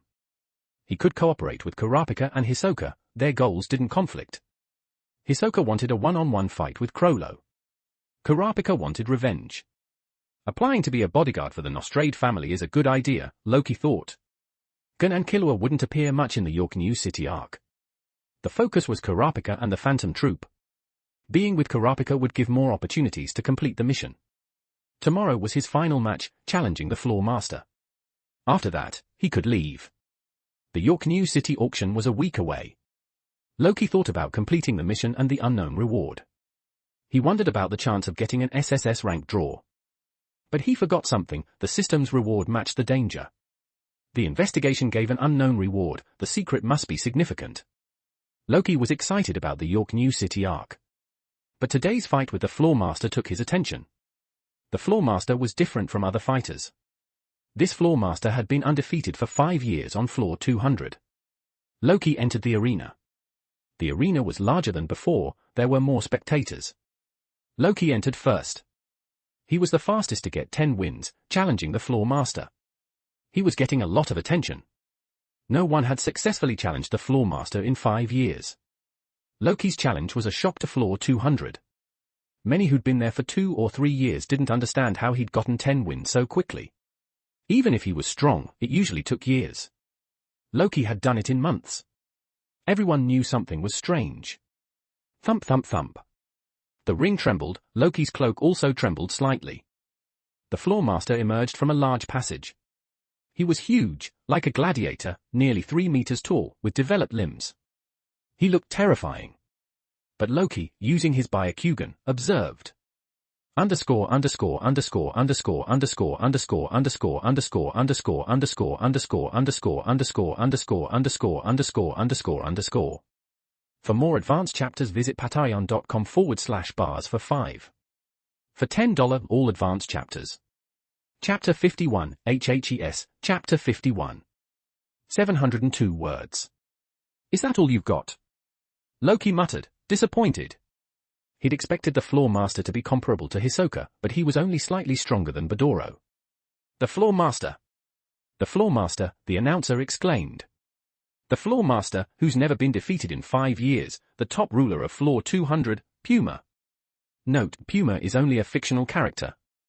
Puma struck a pose he considered cool and, with the announcer's introduction, stepped onto the ring. Compared to him, Loki looked tiny. It's been over a year since we've seen Puma fight. We thought Hisoka was most likely to challenge the Floor Master. This kid got 10 wins so quickly, the audience exclaimed, excited. Don't underestimate him. He got 10 consecutive wins. His strange flames even defeated Hisoka. Yeah, I bet everything on this kid. I'll make a fortune if he wins. Go, fire user. Beat the Floor Master. Puma roared, his nen erupting. It was terrifying, a gust of wind blew, and the ground cracked. The ring was filled with cracks. Amazing! Puma's power shattered the floor. As expected of the Floor Master. Puma is undoubtedly strong. Puma looked powerful, but Loki looked frail. The announcer was pessimistic. Despite Loki's miracle 10 wins, winning against Puma's power will be difficult. Puma's muscles bulged as his nen erupted, veins looked like snakes. He looked terrifying. Kid, your talent is good. You learned nen at this age and defeated some weaklings. But nen isn't that simple, Puma said, raising his fist. He shot forward like a cannonball, shaking the arena. His huge body was like a runaway truck, charging at Loki. Arrogant kid. You'll be meat paste. Ha ha ha. Puma thought, smiling coldly. He slammed into where Loki had been. The ring cracked, a 5-meter-wide crater appeared. Puma smiled coldly. I held back. Using Ken, he shouldn't die, but his bones should be crushed. He stood up, looking at the crater. Small rocks fell from him. His eyes widened. No one. Puma stood up. Impossible. I targeted him, he couldn't have dodged my attack. He looked around the ring. Where is he? Loki wasn't there. Was he crushed into paste? Puma wondered. No, no blood. How did he disappear? Puma didn't see Loki, but the audience was stunned. Loki descended from the sky, light as a feather, landing behind Puma. His white cloak billowed. Loki stared coldly at Puma. You think you can beat me with that? Loki thought, furious not just at being tricked, but at being underestimated. Unbelievable, the announcer said after a pause. Loki disappeared and dodged Puma's attack. Puma heard the announcer and looked up, Loki was gone. He saw Loki behind him and turned quickly. He broke out in a cold sweat. Impossible. I hit him. When did he dodge? Puma realized something terrifying. This kid had easily dodged his attack. No, he's just a kid. He can't be stronger than me. I trained hard for decades. A kid can't surpass my decades of training. Impossible. Puma stepped forward. Jumping kid. Don't dodge. He punched Loki. I won't dodge, Loki said. An unbelievable sight appeared. Puma's huge fist was stopped by Loki's left hand. It didn't move. A terrifying wind erupted. Everyone opened their eyes. Loki stood still, unmoved by Puma's punch. He blocked it, the audience exclaimed, stunned. That punch could easily shatter the ring. But Loki's thin arm had stopped it. Puma was the most surprised. He'd used his full strength, but Loki had easily blocked it. Sweat dripped from his face, his expression changed from a smile to tears. Loki gently released Puma's fist. So insignificant. Is this the Floor Master? Puma stepped back, terrified. Why does a kid have such terrifying aura? He didn't want to fight. Fear rose from his heart, caused by the kid. A voice said, "Run! Run!" He looked at the audience, someone's hand trembled. He heard someone yell, "Damn it, get him! What are you waiting for?" His voice was lost in the cheers. But Puma understood. He clenched his fists, looking at Loki. "Damn it! Overdrive mode activated. Boom! His huge body erupted with even more terrifying Nen. Underscore underscore underscore underscore underscore underscore underscore underscore underscore underscore underscore underscore underscore underscore underscore underscore underscore underscore. For more advanced chapters visit patreon.com/bars for 5. For $10 all advanced chapters. Chapter 52, HHES, Chapter 52. 1,342 words. The surge of Nen was so powerful that even Loki was slightly surprised. The ground cracked under the impact of the Nen, fissures spreading rapidly across the arena floor. Loki crouched, leaping backward to put a safe distance between himself and Puma. Once he had regained his footing, Loki looked up at his opponent, a slow, deliberate smile spreading across his lips. The wind whipped at his white cloak, causing it to billow and flap wildly. Puma's sudden Nen surge was instantly understood by Loki. The Floor Master was clearly an enhancement-type Nen user, a type that typically focuses on enhancing their physical attributes. Puma's sudden increase in Nen output indicated that he was focusing on enhancing his own aura, his body visibly reddening as his Nen surged uncontrollably. Accelerating blood flow to forcibly increase his Nen, Loki murmured, recognizing the technique. Such a method came at a steep cost, demanding a significant drain on the user's physical reserves and potentially shortening their lifespan. Puma's aura was now several times stronger than before, and his physical form had subtly altered, appearing slightly larger and more inflated. Incredible! Loki has pushed Puma to activate his kill mode, the announcer exclaimed, her voice filled with excitement. In Puma's 5 years as Floor Master, only 3 opponents have ever triggered this mode. And every single one of them was killed without exception. The audience erupted in a wave of frenzied excitement. This was precisely the kind of brutal, high-stakes battle they craved. Go, Puma! Tear that kid to shreds! Such a shame, a pretty spectator lamented, her gaze fixed on Loki. Such a cute kid, about to die. The audience's fervor reached a fever pitch. On the ring, Puma, now in his berserk state, his eyes bloodshot, his aura surging wildly as his blood flowed at an accelerated rate, placing an immense strain on his body, fixed his gaze upon Loki. My attack is impossible to block now. In this state, no one can withstand my attack, unless they're also an enhancement-type Nen user, Puma thought, his confidence swelling. However, from what he knew, Loki was a transmutation-type Nen user, significantly weaker in raw Nen power. I can win! The overwhelming feeling of power washed over Puma, erasing the lingering fear Loki had instilled earlier. With a sudden burst of power, Puma propelled himself forward, the ground behind him shattering into a massive expanse of debris as he moved with incredible speed. Shards of rock flew through the air, impacting against the walls with violent force, and a powerful gust of wind preceded his arrival. Before the wind even reached Loki, Puma materialized before him, his right fist drawn back in preparation for a devastating blow. With a thunderous impact, a significant portion of the arena floor was obliterated by Puma's powerful punch. Loki, however, had already leaped into the air, evading the attack. Seeing this, a manic grin spread across Puma's face. Ha ha ha! Foolish kid, daring to jump into the air, he jeered, his voice echoing with derision. With Loki airborne and unable to gain purchase, Puma prepared to unleash another devastating blow. You can't dodge this one, kid, Puma snarled, his feet pounding the arena floor, causing the ground to cave in beneath him. The immense force propelled him skyward, launching him towards Loki in a blur of motion. With a swift, powerful motion, he unleashed another crushing blow aimed squarely at Loki. The next moment, however, Puma's eyes widened in disbelief. Missed, he exclaimed, his voice filled with astonishment. Impossible! The sounds of compressed air exploding echoed around them. Puma spun around, his gaze sweeping across the arena in search of his opponent. Loki, his body moving with remarkable agility and grace, was seen effortlessly maneuvering through the air, his feet executing a series of rapid, precise steps, a technique known as moonwalk before appearing directly behind Puma. His eyes, cold and unwavering, fixed upon Puma. The one who can't dodge is you, Loki stated calmly, his voice carrying an undercurrent of chilling confidence. What? Puma's body began to struggle, but he was completely immobilized in mid-air, his descent slow and inevitable. A small flame flickered into existence at Loki's fingertip, dancing with an ethereal grace, its red glow illuminating the entire arena in a sudden burst of intense light. In that instant, an overwhelming torrent of flames erupted from Loki's body, engulfing him in a fiery embrace and spreading out in all directions, causing the temperature within the arena to rise dramatically. Loki's long fingers slowly curled into a fist, the flames dancing and swirling around his arm, culminating in a brilliant red glow emanating from his fist. With a swift, decisive motion, the flames dissipated, all the fiery energy converging into a single, concentrated point, Loki's fist.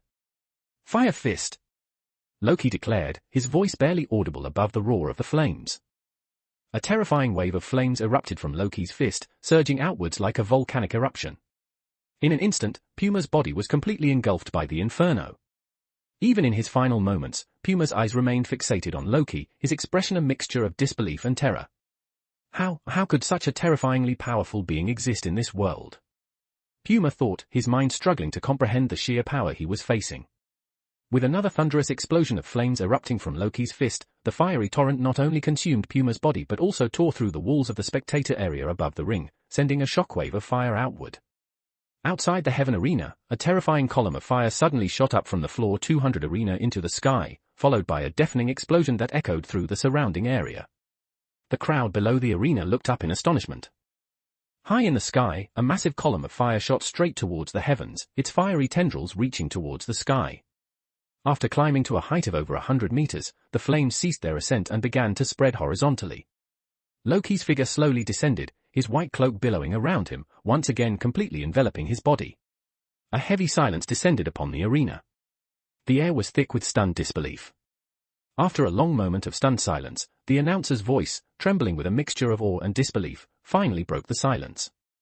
It was absolutely incredible, she stammered, her voice barely audible above the wind that rushed into the arena through the gaping hole torn in the wall. Despite the chilling wind that swept through the arena from the massive hole in the wall, a testament to the extreme altitude of Floor 200, the spectators were consumed by an overwhelming sense of exhilaration and awe. The breathtaking spectacle they had just witnessed continued to replay in their minds. The undefeated champion of Floor 200, the top ruler who had reigned supreme for 5 consecutive years. The announcer's voice trailed off, her words filled with disbelief. Is gone. The spectators stared, speechless, at the small figure standing amidst the ruins of the arena, their lips trembling, their minds struggling to process the sheer magnitude of what they had just witnessed. Before the stunned silence could fully settle, Loki vanished without a trace. A sudden crash echoed through the arena, shattering the stunned silence. A crimson liquid spilled from an ornate goblet as it tumbled to the floor, the shattered pieces scattering across the ground. The unexpected sound, so jarring in the otherwise silent arena, instantly drew everyone's attention. As the eyes of the audience turned towards the source of the sound, they beheld a sight that sent a fresh wave of shock and disbelief through the crowd. A portly man in a tailored suit stood frozen, his eyes vacant and unseeing, staring blankly ahead. Before anyone could react, the man suddenly collapsed to the ground with a heavy thud, his head detaching from his body and spinning through the air, showering the surrounding area in a spray of crimson blood. Underscore underscore underscore underscore underscore underscore underscore underscore underscore underscore underscore underscore underscore underscore underscore underscore underscore underscore. For more advanced chapters visit patreon.com/bars for 5. For $10 all advanced chapters. Don't forget to like and subscribe to Novels Wonderland.